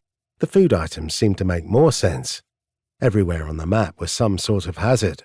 Technically, Kellen saw a completely safe route, no lines or bizarre warning pictures, but it required them going back to the golf course, going far north around most of the city, and then down to the goals. "How much time do we have left?" he asked. Sen turned his attention to a massive clock built in the center of the food court. 8 hours. Could they walk across an entire city in 8 hours? Seemed like they would be pushing their luck. Would other teams be there? Kellen pointed to the route. "Listen up. If Shang and Mavis go north and take this path without any hazards, and while staying safe under illusions, I think they won't be harassed. Sen, Husker and I will take this path here." He ran a finger along a line toward the goal. "It requires us to go through the skulls, which I'm going to assume means rot." "Why?" Mavis asked. "Because of the burgers, obviously. That's our one immunity." Kellen glanced up and met Shang's gaze. She tensed under his gaze, like she wasn't expecting him to address her. "Since you and Mavis won't need a burger, I'd like one of them." "For what?" Shang asked. "For the doll," Kellen drawled. He tightened his hold on Millie. The Nexus resident made no comment about their plan, but Kellen knew if he was going to run through the area on the map marked with a fucking skull, he was going to need every advantage he could get. "Very well," Shang said. "What?" Sen snapped. "My sister shouldn't give up her advantage for this trash?" Millie flinched at the term. "What we need to do is—" Shang held up a hand, and her brother swallowed his tirade. She shook her head. "It wouldn't look convincing if we didn't try to keep our doll alive. Alex is correct. We should do what's required to protect it." "I don't think this is a good idea," Husker muttered. "We need our key as well." Mavis shook her head. "Listen, I'll give up my burger. Our fearless leader can keep hers and we'll just make do, all right? Everyone calm down." She handed over her burger wrapped in wax paper. Kellen, with one arm holding Millie, awkwardly packed it away in his backpack along with his own burger. Since they only lasted 15 minutes, he knew he couldn't just eat them now. "We'll meet up at the goal," Shang said. Mavis gave Kellen a sideways glance. "He better not get into too much trouble." "Oh, I'll try," Kellen quipped. With that, Mavis and Shang headed back through the food court and toward the mini-golf course. Hopefully, by turning around, no other teams would see them leave, and with their disguises, no one would bother them anyway. Kellen, Sen, and Husker headed for the front of the mall. The other dolls watched them go from deep in their anti-magic cages, their eyes wide. Bitso stood among them, greeting new teams who ran into the mall from various locations. "Greetings!" Bitso's voice boomed over the food court. "You've made it to the doll selection phase. I guess you aren't all the chumps I thought you were." Before they left the mall, Kellen glanced around for a quick and easy shop. He found a knick-knack place near the front door, and he slid inside. He went straight for the register and grabbed an assortment of items: pens, paper, measuring tape, keychains, and even a jacket. He threw it into his backpack, all with one hand, while Millie watched, her eyes wide, though she never questioned anything. "What are you doing?" Sen hissed from the front of the shop. "We need to go." Kellen nodded. Once his pack was full, they headed for the front of the mall. Husker held out a clawed hand. "Do you want me to carry it?" the Rennick asked. Millie twisted her fingers into Kellen's shirt. "I'm fine," Kellen stated. "Just focus on keeping us safe, all right?" "As you wish."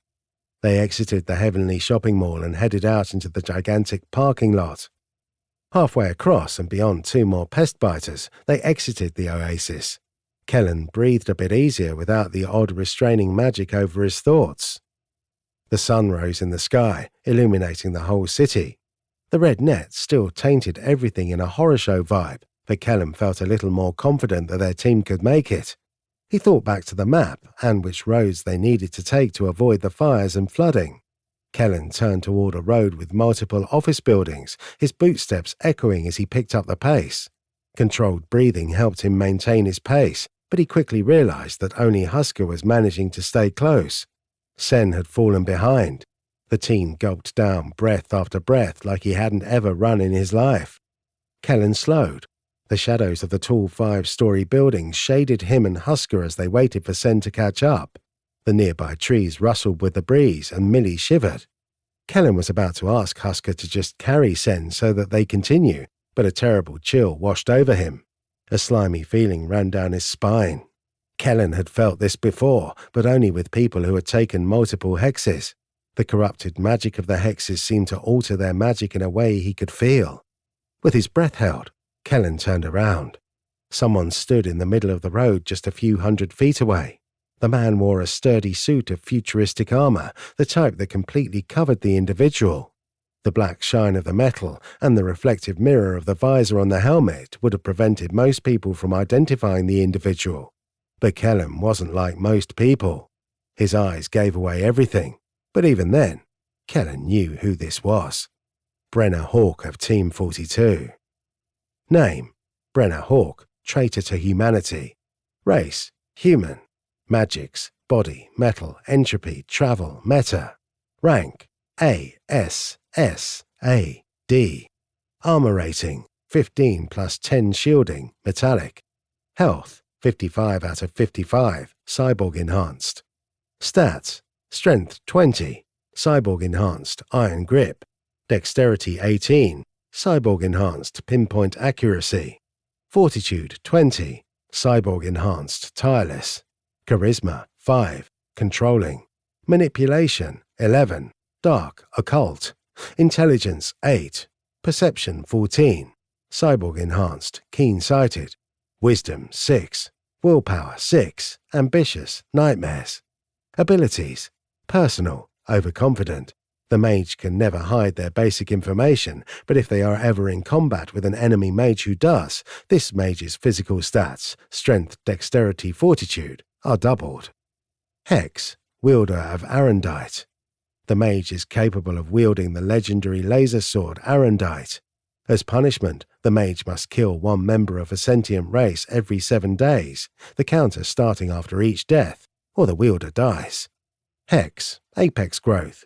The mage gains double the arcana from all his kills. As punishment, the mage suffers from mana burn. Mana use burns them, dealing damage equal to mana spent. Hex: Exarch's power. The mage gains an immunity to a magical energy type: fire, ice, lightning, laser, phantasmal, entropy or phase, and becomes immune to all mana burn effects. As punishment, the mage's permanent mana pool is cut in half every time they rank to S in a magic. If the mage ever drops below 20 permanent mana, they die. Hex, connected to the Sea of Chaos. The mage's mana pool is doubled, and they gain access to the unknowable magics, capable of ranking them as any other. As punishment, the mage's soul cracks each time they use a C rank or higher power, and after an unspecified number of cracks, the mage's soul shatters, killing them. Hex, Trickster's Bane. The mage is aware whenever there's an illusion or invisibility in use within 250 feet of him. This detection is always in effect, acting as a sixth sense, and always triggers no matter the rank of the obfuscation, including beyond M. As punishment, the mage suffers from nightmares and only sleeps half the normal amount, losing natural mana regeneration and halving their willpower. Hex, Infinite Use. The mage may pick a single power or ability that has a mana activation cost. That power or ability no longer costs the mage mana. As punishment, the mage picks an energy type, fire, ice, lightning, laser, phantasmal, entropy or phase, and becomes weak to it, taking double damage from all sources. Just my goddamn luck. The last two hexes were new, and Kellen suddenly understood what Issa had been alluding to. Brenner Hawk, the madman of Team 42, would now know whenever they were illusioned. Even if he wasn't seeing through the illusion or spotting someone who was invisible, he would know that it was nearby. Brenner held out his hand. His shadow stretched out, just like when someone summoned their familiar, and his laser sword flew up from the depths and went straight into his hand. He gripped the hilt, turned the blade, and the edge crackled to life like hot plasma. "These ones are illusioned too," Brenner said, his voice machine-like as it filtered through the helmet of his power armor. "I don't know who they are, but let's just be safe." "What if one of them is Shane?" a disembodied voice called out. "If she's here, she'll reveal herself. Otherwise, kill a lot of them." Kellen wasn't sure who Brenner had given orders to, but he already knew it was too late. Glints of stars appeared overhead, a whole night sky's worth of twinkling dots. They grew larger and larger and pulsed with an inner power. The swell of magic in the area grew intense. Then the stars fell straight down to the ground, each a powerful laser blast that practically demolished everything in its path. The lasers rained down on the street with the intensity of a meteor shower. A second later, the whole street was covered in an orb of darkness, a bubble of pitch black to steal everyone's sight. The falling lasers flashed through the void, creating a strobe effect while simultaneously destroying the sidewalk, the nearby trees, the front of multiple buildings, and even the streetlights and manhole covers. It was a combination of light show and carpet bombing the likes of which Kellen had never experienced. A shimmering pinkish barrier went up around Kellen. He managed to spend a mana to activate his armor right before he was struck with the lasers, the beam of light cutting through his clothing and flesh. Sun Sen used shield coterie on Alex Kellen, reducing the next AoE attacks damage by 90%. Alex Kellen used Hammer of God Barrage, and AoE strikes Alex Kellen, dealing 30 damage to everything in range. Alex Kellen reduces damage of each hit equal to his armor rating of 4. Armor plus Void Knight Darkness bonus. Alex Kellen's Shadow Shell cannot absorb laser damage. Alex Kellen suffers a total of 0 damage. The notifications that Kellen received told him that alternate Kellen was here, the one raining down destruction all around them. The orb of darkness had likely come from Issa, who was a master of the shadows. And while Kellen hadn't taken any damage from the massive storm of laser beams, he knew that wouldn't always be the case. If Sen ever failed to shield Kellen from the hail of lasers, Kellen was sure he would probably die from the attack, which meant they had to take cover. The orb of darkness robbed everyone of their sight but Kellen. As a matter of fact, it activated his Void Knight power, granting him additional physical strength. Between the blasts of lasers, Kellen leapt to the side with enough power and speed that he effortlessly flew through a window, shattering through glass and landing inside an office building. Millie, who had been hurt in the attack and slashed by some of the glass, trembled in his arms. Kellen used 1 mana and healed her of 3 damage. She was still injured, despite that. Then he set her down behind a desk, leapt back out into the street, and grabbed Sen. He moved at such speed he surprised himself. His thoughts almost couldn't keep up with the ridiculous movements his body was now capable of. But Brenner Hawk also had those capabilities, and more. The lunatic man blasted forward into the orb of darkness. He swung his sword as he went, slashing everything he touched, including a devastated tree and street lamp.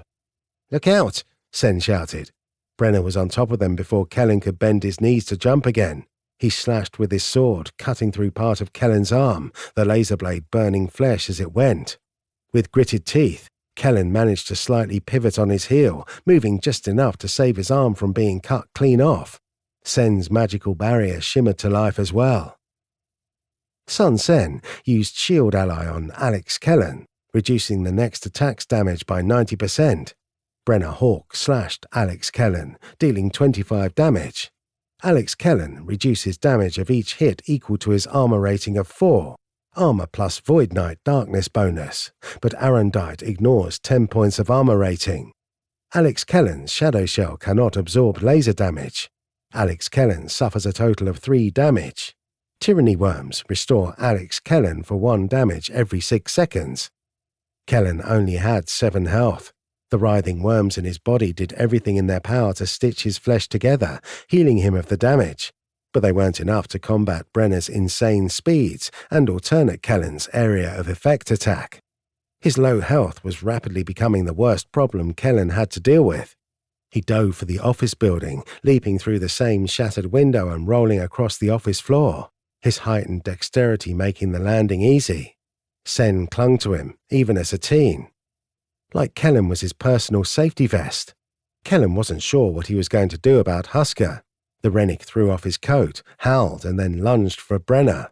Shang had illusioned him, but the clink of his chains could still be heard through the devastation of the street. "We need to get out of here," Sen shouted, his tone bordering on hysterical.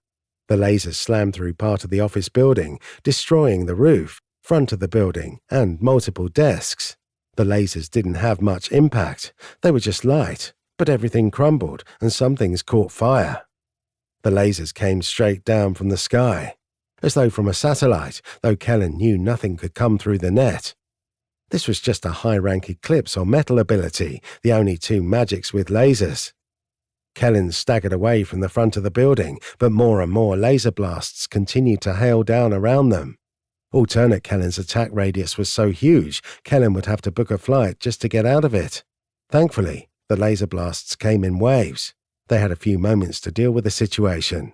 The shadows in the building moved and twisted. Physical tentacles made of darkness rose up all around them.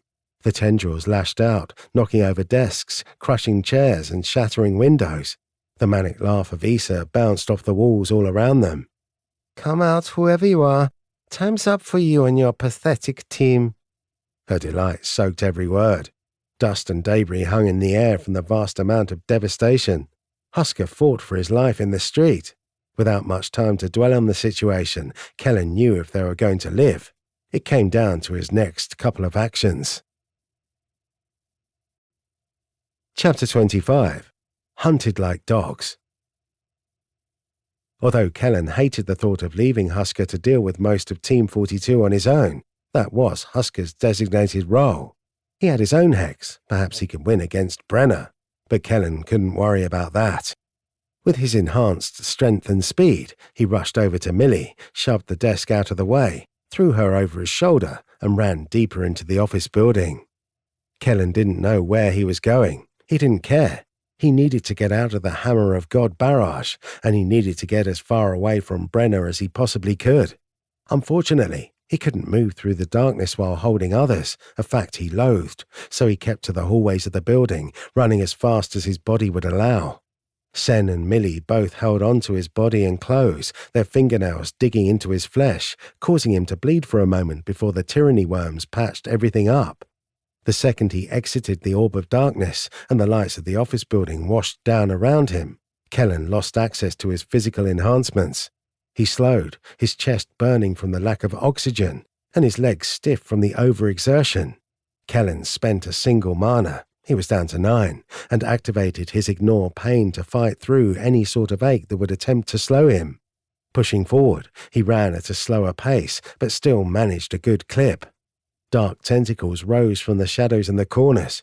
They attempted to grab him, to hold him down and bind him, but once again, his Void Knight ability came in handy. It prevented the shadows from taking hold.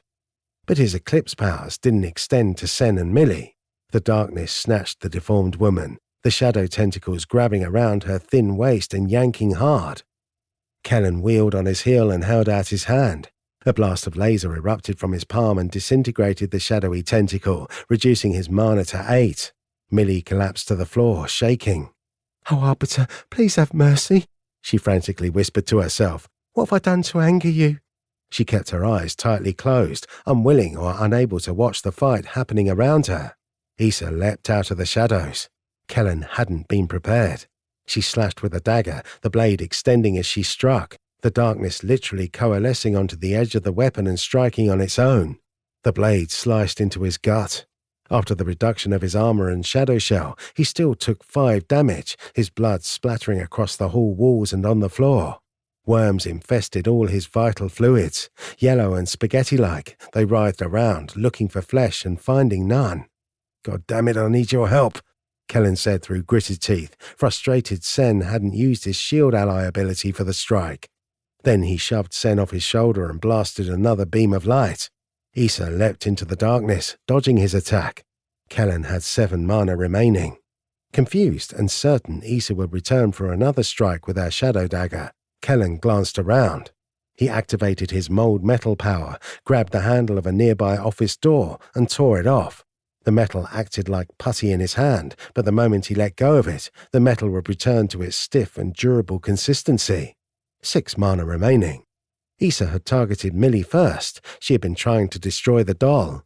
Kellen jumped to stand over Millie. When the shadows moved, he was ready. Issa leapt out of the darkness, her blade in hand. Kellen stepped into her attack. Sen's magical barrier shimmered into existence just before the blade went into Kellen's flesh, and then, while Kellen was close, he took the metal of the door handle and slammed it across Issa's eyes. The twisted bits of brass dug into the soft bits of her eyes and then hooked into the eye sockets.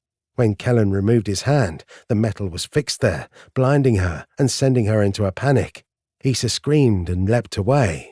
She dove back into the shadows and exited a few feet away, clawing at her face. She couldn't rip the metal off, though, not without dealing more damage to herself.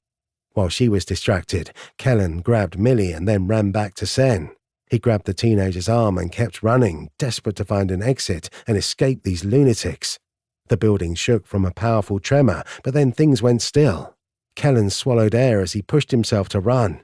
He slammed through a door, and then another.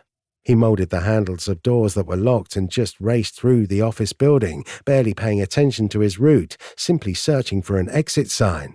Sen grabbed him, and the warmth of healing flooded Kellen's injured body. The tyranny worms had been slowly mending everything, but Sen's body magic made the process instant. "Your blood," Sen said between huffs. "It would lead them to us." When Kellen glanced back, he realized Sen had a point. He had left a small trail of blood spatters as he ran.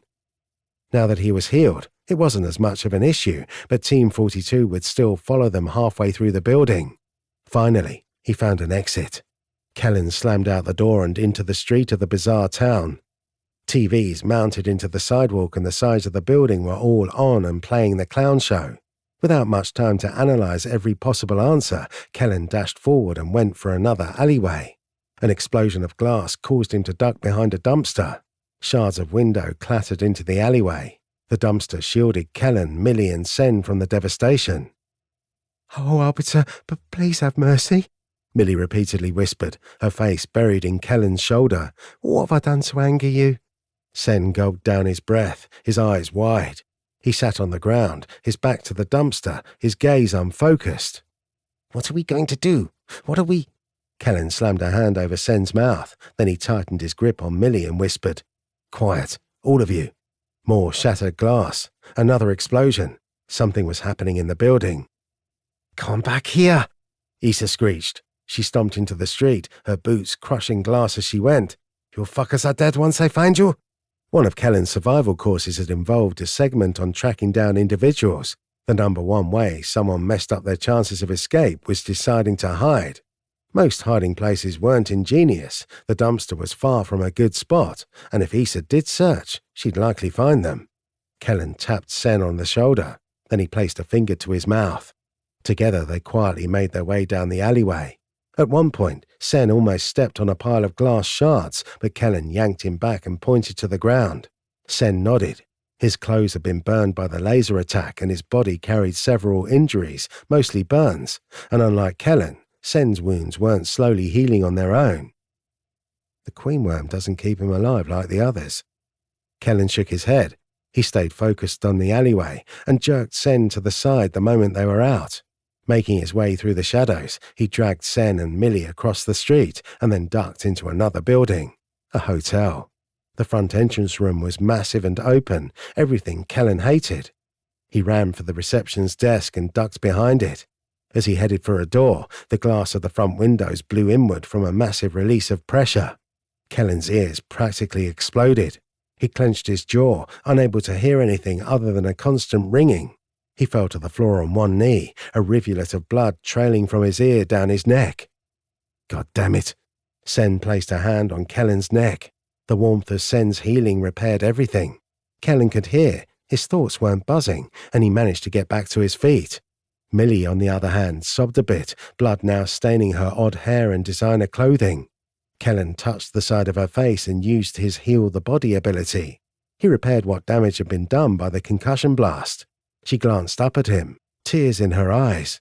Kellen hated seeing civilians caught up in war zones, and everything about Millie reminded him of that. Everything will be okay, he said, forceful and confident. Just close your eyes. It'll all be over soon.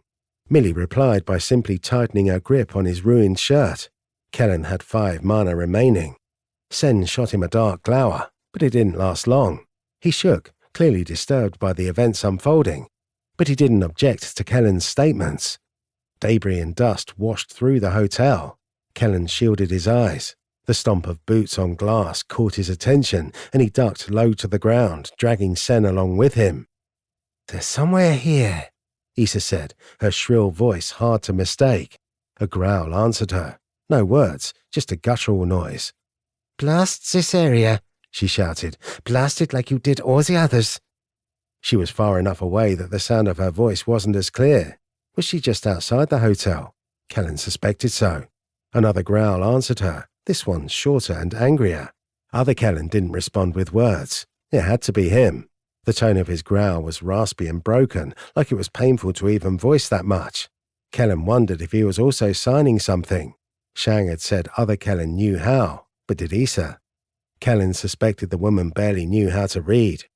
You're out of mana already? Issa scoffed. That Hammer of God barrage isn't useful against like 3 assholes. We should have saved that for multiple teams at once. If you don't have any mana left, what good are you to me? Go get a glintberry potion from Brenner. Kellen glanced around the receptionist's desk. The nearby shadows, outside and inside the hotel, shifted and flickered. Were they searching for Kellen? It seemed as if they were semi-sentient, checking under coffee tables and chairs and sifting through the wreckage of the buildings. Knowing he had to move, Kellen walked forward. He managed to open a door and slide through, but he wasn't sure if Issa would see something so blatant. As soon as he was on the other side of the door, he stood and ran. Sen tried to keep up, but his shaky legs weren't up to the task. Kellen stopped in an employee's lounge and waited. After a few deep breaths, Sen caught up to him. Is she following?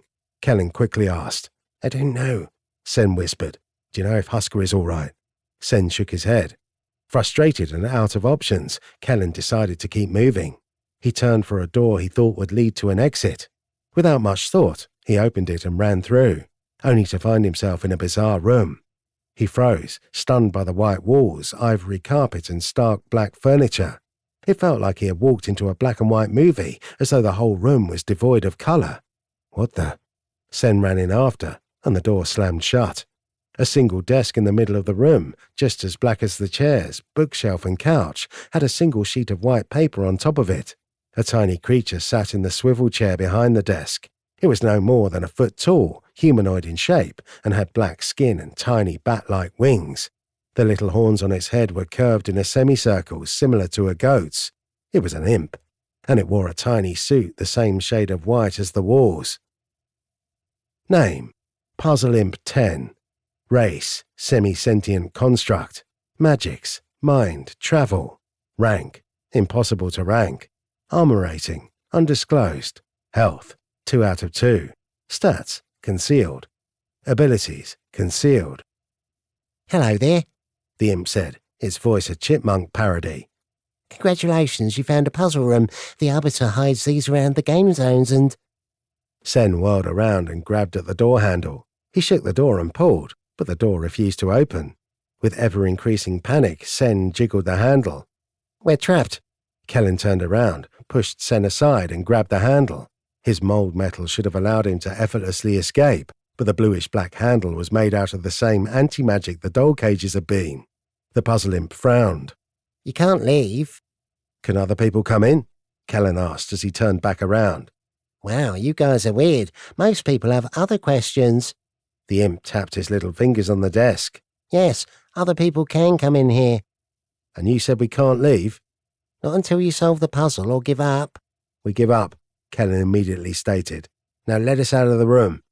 They couldn't afford to be stuck in a room when Issa, other Kellen and Brenner were actively searching for them. What if those lunatics entered the puzzle room with them? It would turn into a bloodbath. The room was only 12 feet by 12 feet. It would be like having a gunfight in a phone booth. The imp smiled wide, all his teeth pointed and needle-like. Oh well, if you give up, the price of failure is exactly 1 death, so which of you will die as punishment for failing to solve the puzzle? What? Kellen balked. I don't think I can be any clearer. The imp sighed. If you give up, someone has to die. If you win, you get a prize. Easy peasy lemon squeezy. God damn it. Okay, fine. What's the puzzle? Kellen asked. Sen didn't even bother engaging. He shook the door handle again and even tugged on it harder like he might be able to break it down if he strained hard enough. Kellen knew that wasn't going to work. The Arbiter always had weird restrictions in rooms like these. Kellen had already been in a prize room and a trap room. If they wanted to leave, they just had to deal with a puzzle. Quickly, Kellen growled. What is it? The imp pushed a single piece of paper forward. With a wicked grin, it said, It's a simple puzzle. Turn this paper into gold. Once you've done that, I'll reward you with a prize. Chapter 26. Puzzle Room. Kellen had been expecting a Lord of the Rings-style puzzle or something similar to the riddle in the catacomb maze. How was he supposed to transform a piece of paper into gold? Was that even fair? With quick movements, Kellen set Millie down on the floor. She watched as Kellen approached the black desk and grabbed the single sheet of paper. It was thin and flimsy. Kellen turned it over, blank on both sides. Can I have a pen? Kellen asked. The little imp scrunched its face in disgust. Are you touched in the head? What will a pen do for you? I don't know. I just figured it was part of the puzzle. I can assure you it's not. Kellen scratched at the side of his head. His first thought, since it was a riddle, was to fold the paper into something. But how could he fold it into gold? A bird, sure. A star, definitely. But gold? Is there a magical ability in one of the spheres of magics that turns objects into gold? Kellen asked. He didn't know all the magics well enough. Could metal magic somehow be linked to alchemy? There's no ability like that, the imp said matter-of-factly. There's a travel magic power that allows mages to pull something into this dimension from another dimension, and maybe that can be gold. But it doesn't transform anything. With a tiny clawed hand, the imp motioned to the paper. You need to change that paper into gold, not just make gold appear. Sen shook the door handle harder. This is inane, he finally shouted. He turned around, his breath shallow. We don't have time for this. Team 42 might not come looking in this room, Kellen stated. Calm down. You don't understand. Puzzle rooms will kill you if you take too long. They themselves are traps. You might not see it now, but that's how Shang's mother lost the first member of her team. Shang's mother? It took Kellen a moment to remember they were half-siblings. Different mothers, same father. He shook the thought from his head. I don't care. Just help me solve this. Sen glanced over at the imp. You said a death is payment enough for leaving. That's right, the imp replied in a cheery chipmunk tone. It doesn't have to be a mage. It doesn't have to be someone on our team. Nope. Sen motioned over to Millie. Good. Let's get rid of the doll and get out of here. Before Kellen could open his mouth and voice a complaint, the room rumbled. He tensed and whirled around, his rifle in his hands through reflex. But there weren't any enemies. The walls and the ceiling. Kellen's eyes widened as he realized they were slowly collapsing in on themselves.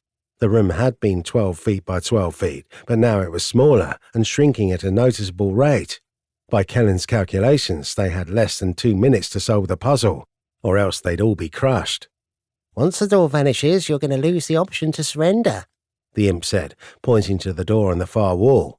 It slid down, slowly lowering into the floor as the ceiling came down by itself. They had less than a minute before the door would disappear. We can't turn paper into gold, Sen stated. Just kill the doll. Millie trembled, her saggy and deformed skin pale with fright. She clasped her hands together, shaking so bad, Kellen suspected she'd fall over. Why are you hesitating? Sen waved his arm around. This is why we never should have learned its name. We have to do whatever it takes to win. You've grown too attached. Kill it or else. Kellen grabbed Sen by the front of his illusioned hoodie. Fueled by rage, but tempered by years of training, Kellen jerked Sen closer and twisted his grip, constricting the collar around Sen's neck. I'm not going to kill an innocent civilian just because it's convenient. As Sen tried to grunt out an answer, Kellen slammed the teen back against the wall. And if you try to force me, I promise I'll burn this whole goddamn team to the ground. Then Kellen released him. Sen rubbed his shoulders. Millie watched the entire confrontation with wide eyes. The imp leaned its chin into one hand, his eyes half-lidded in obvious boredom. The low-volume scrape of the walls and ceiling sliding closer and closer was the only sound in the room. Sen glared up at Kellen. You're willing to die for things like honor and compassion? Those are some of the few things worth dying for, Kellen stated. I don't care how crazy this shit show gets. I refuse to believe anything else. What an idiot, the imp said with a snicker. Kellen snapped his glare over to the tiny imp. What did you say about surrendering? We have to pay with a death. Doesn't matter which of us. The imp yawned and stretched its little wings. That's right. Then we surrender. Oh, and who will? Kellen lifted his rifle and shot the imp square in its tiny face. The creature had 2 health, and Kellen did way more than 2 damage. Its brains splattered over the chair, the floor, and the back wall, the blood a mix of black and red. Millie gasped and flinched. You shot it, Sen said, breathless. The walls and ceiling stopped to their death march. Kellen lowered his weapon, thankful that it hadn't backfired on him. He said any death would do. Kellen mused to himself. I guess the Nexus Games really doesn't give a shit about the people who work it. You just gave me an impassioned speech about not killing people, Sen scoffed and flailed his arm at the dead body of the imp. You blew that creature's brains out and you didn't even care. It wasn't an innocent person. Kellen turned to Millie and scooped the woman up in his arms. She leaned into him, her hands gently gripping his shirt. That imp was going to kill us, and he probably would have laughed about it the entire way too. Sen grabbed the door and shoved it open. He sighed in relief as he stepped outside. It was a servant of the Arbiter, though. We could get in trouble. Look, something trying to kill me is an enemy. That's the fucking line. I think it's a reasonable one. Kellen dove out of the puzzle room and ran across the employee lounge of the hotel. The shadows weren't moving, but distant explosions told him that Issa was still nearby. He went in the opposite direction of the noise and headed for a long hallway. Sen kept pace, still muttering statements of baffled disbelief. When Kellen reached an emergency exit, he kicked it outward and then jogged out into a service alleyway. Damaged trucks clogged the space between 2 buildings, like they had all piled up and crashed trying to deliver goods. The twisted trucks were smashed together from wall to wall, piled 10 feet high. Sen examined the wreckage with a long exhale. Another explosion, this one closer than the last, told Kellen that Issa was systematically destroying the area. A twisted bitch. The hotel shook, and bits of the trucks and buildings rained down around them. Kellen shielded Millie as best he could while dodging the debris. Coughing back the dust, Kellen tried to think of some sort of magical way to solve their problem, but he couldn't think of anything. He didn't have that many powers. Sen wheezed and then shook his head. This way. He motioned to the alleyway behind them. He jogged a few feet and then turned around. What are you waiting for? You're heading toward the destruction, Kellen stated. I know, but I have a soul ability that allows me to sense magic. There's a swell of it near here, and also a knot of corrupted magic, I suspect from Brenner and Husker, since both of them carry hexes. Determined to live through the godforsaken game, Kellen exhaled as he turned around. He ran through the clouds of dust and followed Sen. Shang's illusions maintained, giving them the facade of bikers, but Kellen could only see the scrawny teen version of Sen in his mind. Could Sen be trusted to lead them away from danger? Once out of the alleyway, Sen took a hard left. He kept his head down as he sprinted forward, clearly trying to keep a low profile while running. Kellen also turned left, but he glanced around, taking stock of their surroundings. Issa stood in the middle of a four-way intersection, her attention on a nearby building, her back to Kellen. She glanced around, which meant the metal was likely out of her eyes. There were other people in the building, another team. She waved her hand, and shadows leapt to answer her bidding. Unfortunately, the shadows around Sen and Kellen also sprang to life. Kellen dodged out of the way, careful not to touch any of the dark tentacles, but Sen wasn't as dexterous. The shadow tendrils slammed into him, and he collapsed to the road. Issa could obviously sense whatever her shadows touched, because the moment she struck Sen, she whirled around on her heel. With a smile, she shouted, "Alex, I found them!" Kellen set Millie down and readied himself for an attack, his heart hammering around in his insides. What was he supposed to do? He was halfway out of mana and running out of tricks. Issa and other Kellen could obviously deal an insane amount of damage. But as Issa ran in their direction, snickering to herself, someone leapt out of the nearby building. They crashed through a window, sending glass cascading down to the street in a hail of deadly shards. The person who landed did so with a superhero's grace. Kellen recognized the new man. He was about Kellen's height, with short, crew-cut dark hair, and he too wore an outfit suited for a biker. Leather jacket, jeans, white shirt, like he had just exited a biker bar for motorcycle enthusiasts. The man's right eye, it was a machine, like a high-definition camera, but glowing in the center with a soft blue light. Name, concealed. Race, concealed. Magics, concealed. Rank, concealed. Armor rating, concealed. Health, concealed. Stats, concealed. Abilities, concealed. Kellen shook away the useless information. That was Jace Kellen of Team 77, the son of other Kellen, and an enigmatic player in the Nexus games who had both helped and hindered Kellen's games. He had also given Kellen his dog tags. Jace stood and brushed himself off. He flashed Issa a smile. "Where are you going? I thought you said you wanted to duke this out." Issa glanced between Kellen and Jace, her lips twisted in a snarl. In the distance, a battle raged. The ground shook and more explosions could be heard. Was it Brenner and Husker? Kellen couldn't see beyond the many office buildings and hotels. Issa must have felt the electric urgency in the air as well. She shifted her weight from one foot to the other before finally smiling. "You better be careful, boy. Your father is due to come back any minute." "I'm counting on it," Jace said, his machine eye glowing a brighter blue. "After all the mana he's been using, and all the mages your team has been fighting, I think this'll be an easy kill." "That's what they all say," Issa replied with a laugh.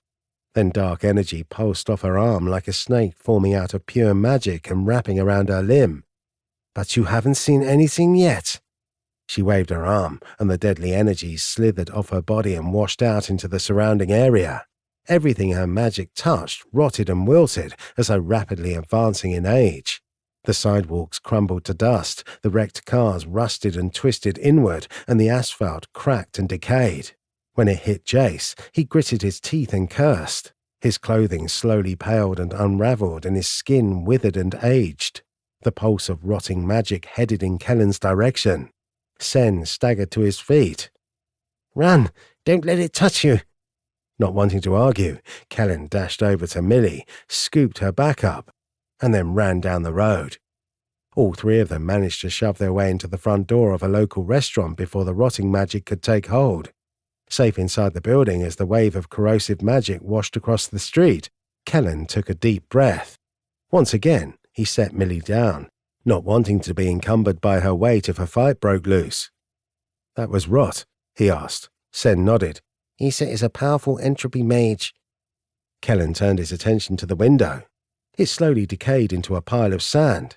Once it had aged away, the rotting stopped. The destruction wouldn't continue to spread forever, it seemed. But Kellen's thoughts went immediately to Jace. Although the man wasn't really related to Kellen, since Jace hailed from a different dimension entirely, there was still a slight connection Kellen couldn't deny. Jace could be his brother. They looked so similar. With a sigh, Kellen reached into his backpack and withdrew one of their 3 moss burgers. He glanced over the sand-covered windowsill. Jace fought Issa in the street, her rot causing him to boil and bleed. His magic clearly fought against the decay. His clothing mostly lost the war. His jacket, boots and belt became moth-eaten rags. His shirt and pants weren't really affected, however. Kellen wasn't sure why. "I'll be right back," Kellen muttered. Sen turned to him and frowned. "You're not going to help that man, are you?" "I think I owe it to him." "He's—" Sen ran a hand down his face and shook his head. "You know what? Never mind. Just get this out of your system and tell me when you're ready to keep moving. I'll watch out, doll." Kellen patted the other man on the back and chuckled. "Good. I'll be right back. Get ready to run." Chapter 27. Rest and Restoration. As Kellen was about to jump over the windowsill, Millie, the deformed girl, held up a hand. He paused mid-step, confused and worried she needed help. She fumbled with her words for a moment and then averted her gaze. Please stay safe," Millie whispered. Kellen forced a smile. "I'll be right back. Don't worry. Sen isn't going to do anything." Then he leapt over the windowsill and landed on the street.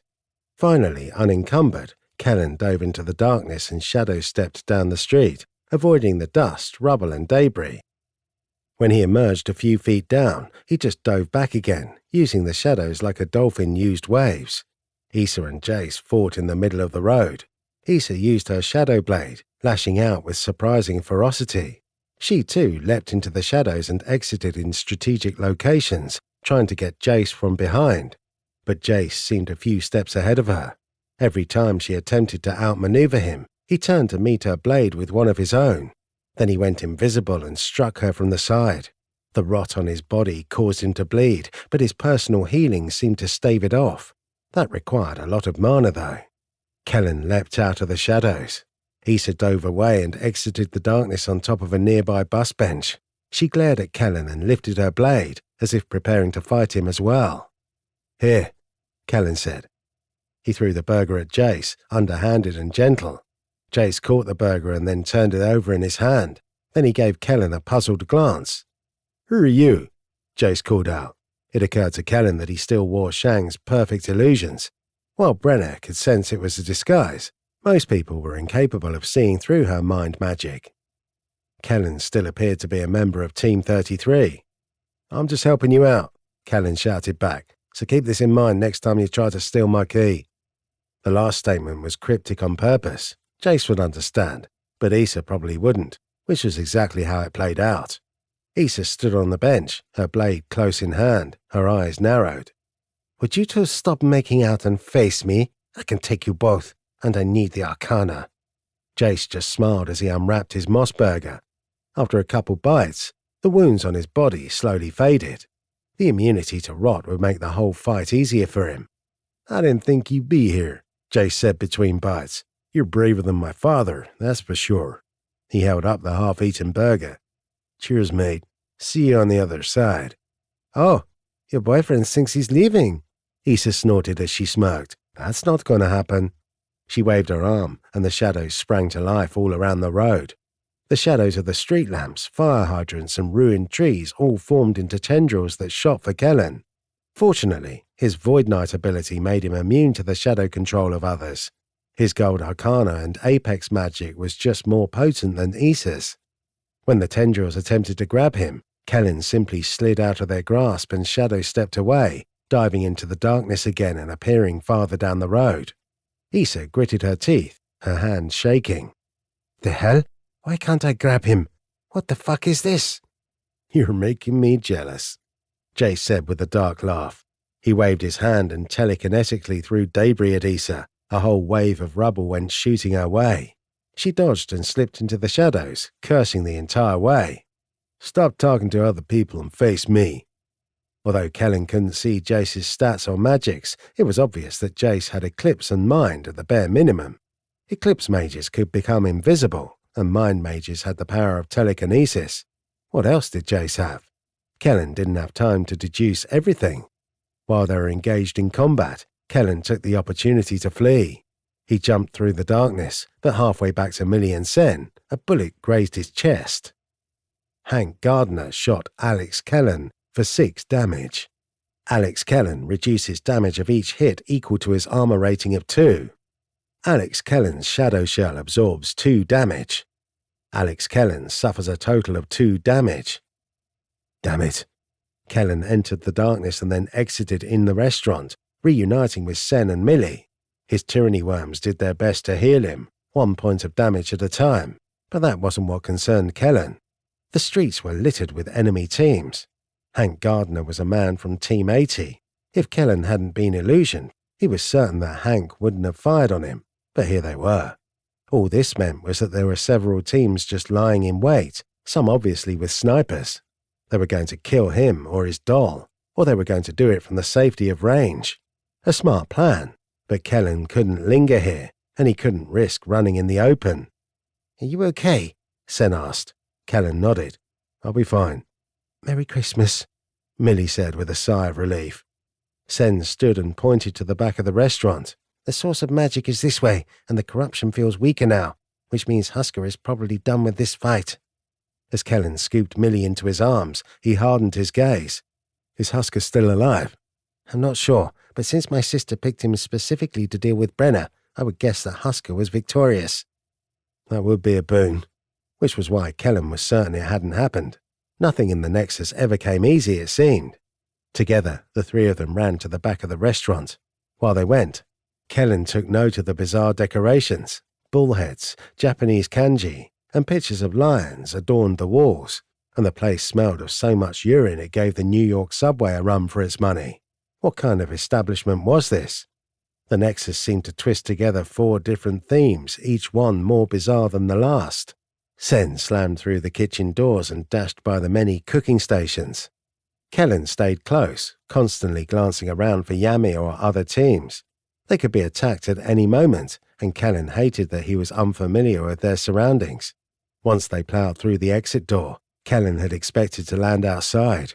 Instead, they were in a second restaurant, this one with a blue fish and butterfly theme. It felt like running into a child's birthday party, only the kid had a fascination with salmon and caterpillars. But once inside, Kellen breathed easy. The Blue Bayou Oasis. You have entered an oasis. While inside this non-conflict area, all mages are forbidden from initiating direct violence. Offensive magic abilities are limited. Any who attempt to circumvent this rule will answer to the Arbiter himself. Blue Bayou. "This is it," Sen said. He closed his eyes and held up a hand. "Something about this place is deeply magical. It's an oasis, yes, but something more. I'm not sure what." "Your soul magic brought you here?" Kellen asked. "It has some sort of detection." "Divination, yes, for souls and magic specifically. The ability to recognize and understand magic as well as sense its potential." Kellen set Millie down. As long as they were in an oasis, she wouldn't come to any harm. When he tried to walk away, she held up a hand again. He glanced over, and she immediately set her gaze to the floor. May we sit?" she asked, her voice barely audible. "Sure," Kellen said. He helped her over to a booth, waited until she sat, and then took a seat next to her. His legs protested the rest. Adrenaline coursed through his body, keeping him limber, but as soon as it was gone. "Do you still have that map?" Kellen asked. Sen reached into his pants pocket and withdrew the paper map. He placed it on the table. Then he turned his attention to a nearby door. "I'm going to check nearby. That feeling of corruption is near."